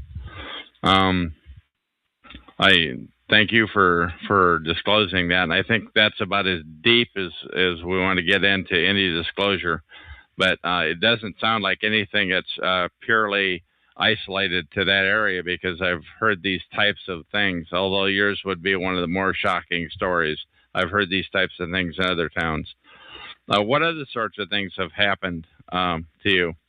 Let's have some other examples, please. My neighbor, the day that I think I told you in the last segment that the cops were buzzing me all day long, I called my neighbor over and I said, I am not saying that you know who's doing this or that you're involved in it, but just in case you are, I would like for you to let people know that my daughter does not deserve to be treated like this. Whatever you people may think I've done, it's nothing to do with her. She's defenseless. She's innocent. And it's just unbelievable to me that you would put her through this. And that night,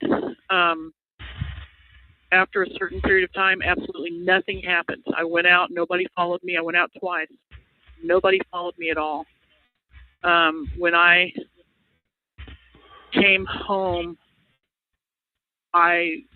nobody bothered me. Nobody was bugging me at all. And I was just shocked, And the next day, she came over to talk to me again, and she goes, well, last night must have been a relief.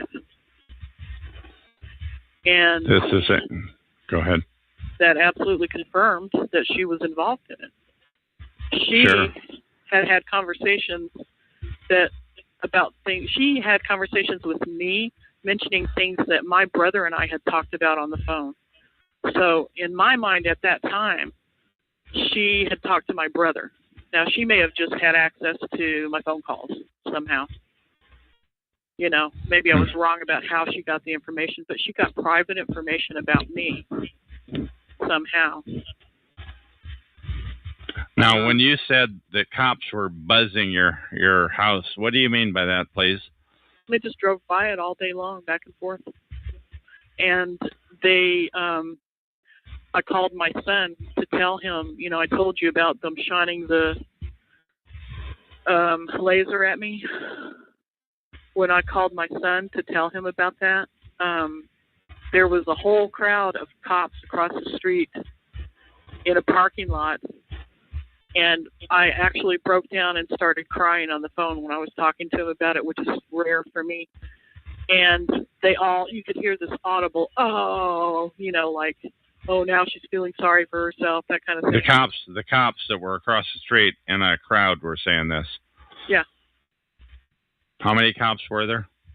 There were at least 3 cars, and you never see that many cars. There were 3 cars, 3 black and whites, which aren't even the color for that town. They're in the town monument that's connected to it. And there was the SUV, the big white SUV was there. And it's hard to see. It was pretty dark, but there was a whole crowd of people over there. And it was so it's not scary. like you're a big threat, like you weren't driving a Sherman tank with a bunch of heavy artillery on it. You were just you, right? Yeah. Yep. One person with a responsibility that I would not put in jeopardy to fight somebody like that. Okay, again, though, you used the term the cops were buzzing your house. Can you tell me more about what you mean by that, please? They just drove by it all day long. Every time I used to sit outside a lot because, like I said, it made me start smoking again. And I didn't do that in the house with my kid. And so I would sit outside and smoke cigarettes. And I was always watching to see what was going on. I was trying to put the pieces together and figure out who was doing this and why they were doing it. And all day long, they would just go back and forth in front of my house. And you would see them, maybe a few times a day. But this was like 20 or 30 times. And it seemed to be concentrating on me. They looked right at me as they were driving by. It was very now, how many pointed. cops are in this town where you live? How many cops or cop cars do you guess there were? Well, I only ever saw 2 at one time. I think there were only 2 on duty at one time. I'm not sure about that, but that's all I ever saw. Now, do you live on a main street? Yeah, I was on a main street. Okay, so they could have. Okay, but basically they were looking at you, making it pretty obvious to look at you. These cops, 20 or 30 times a day. 20 or 30 times a day. You're saying the cops in a town of 2 cop cars. The cops would drive by and they'd rubberneck and look at you. Is that? I'm just not pushing. I'm just asking. That only happened like that one day. The rest of the time, they just went about their business. Okay, so it was one day, 20 plus times where they drove by and rubbernecked and look at you. Yeah, I've had that happen right here in downtown Vancouver too. Where 5 different cop cars were rubbernecking, gawking at me. 2, maybe 3 times. Just 4, maybe 5 cars just gawking at me. It just gives you the creeps. So I have no. When it's pointed at you, Yeah. What other sorts of things have happened to you, please? Oh, let's see. They broke into my car and pulled the carpet out of its metal. The little metal runner thing that holds it in place. And I hadn't been in the back of that car in I don't know how long. And I know I didn't do it. It's not something a mouse could do.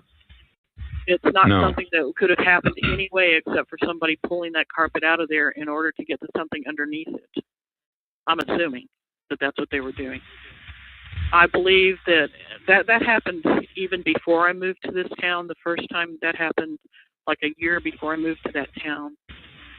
And I thought it was odd, but I had already been used to people breaking into my house, my other house, and going through my things, so I knew, unlocking my windows, I never left unlocked because I had somebody I was protecting, not to mention protecting myself. I never had windows unlocked, never left them that way. And I would come home and find windows unlocked. I found another door jamb broken at that house, the previous house. So they were messing with you. They didn't have to break your door jambs. They didn't have to leave the windows unlocked. They were messing with you. They wanted you to know they've been there. Is that the way you took it? At the time, I took it that they were trying to leave access for themselves to get in. They did actually have to take the door jamb off to get into the house without a key. And at one place. But leaving the windows open, I took to mean that they were trying to leave easy access so that they could just crawl through the window. Now, how many houses are we talking about that you've lived at? And were they all houses? Were some of them apartments? All right, I'm gonna finish this live stream. That's going to be the end of the live stream. I am the eye in the sky, looking at you. I can read your mind. I am the maker of rules, dealing with fools. Oh, I could cheat you blind. I don't want to spend all of my life believing some of the lies, when all of the signs, some of the signs are deceiving. Ooh, I can cheat you blind. That's a better video. Okay. Don't say words you're gonna regret. Don't let the fire rush to your head. You've taken lots of chances before, but I don't want to live anymore believing some of the lies when all of the signs are deceiving. I am the eye in the sky, looking at you. I could read your mind.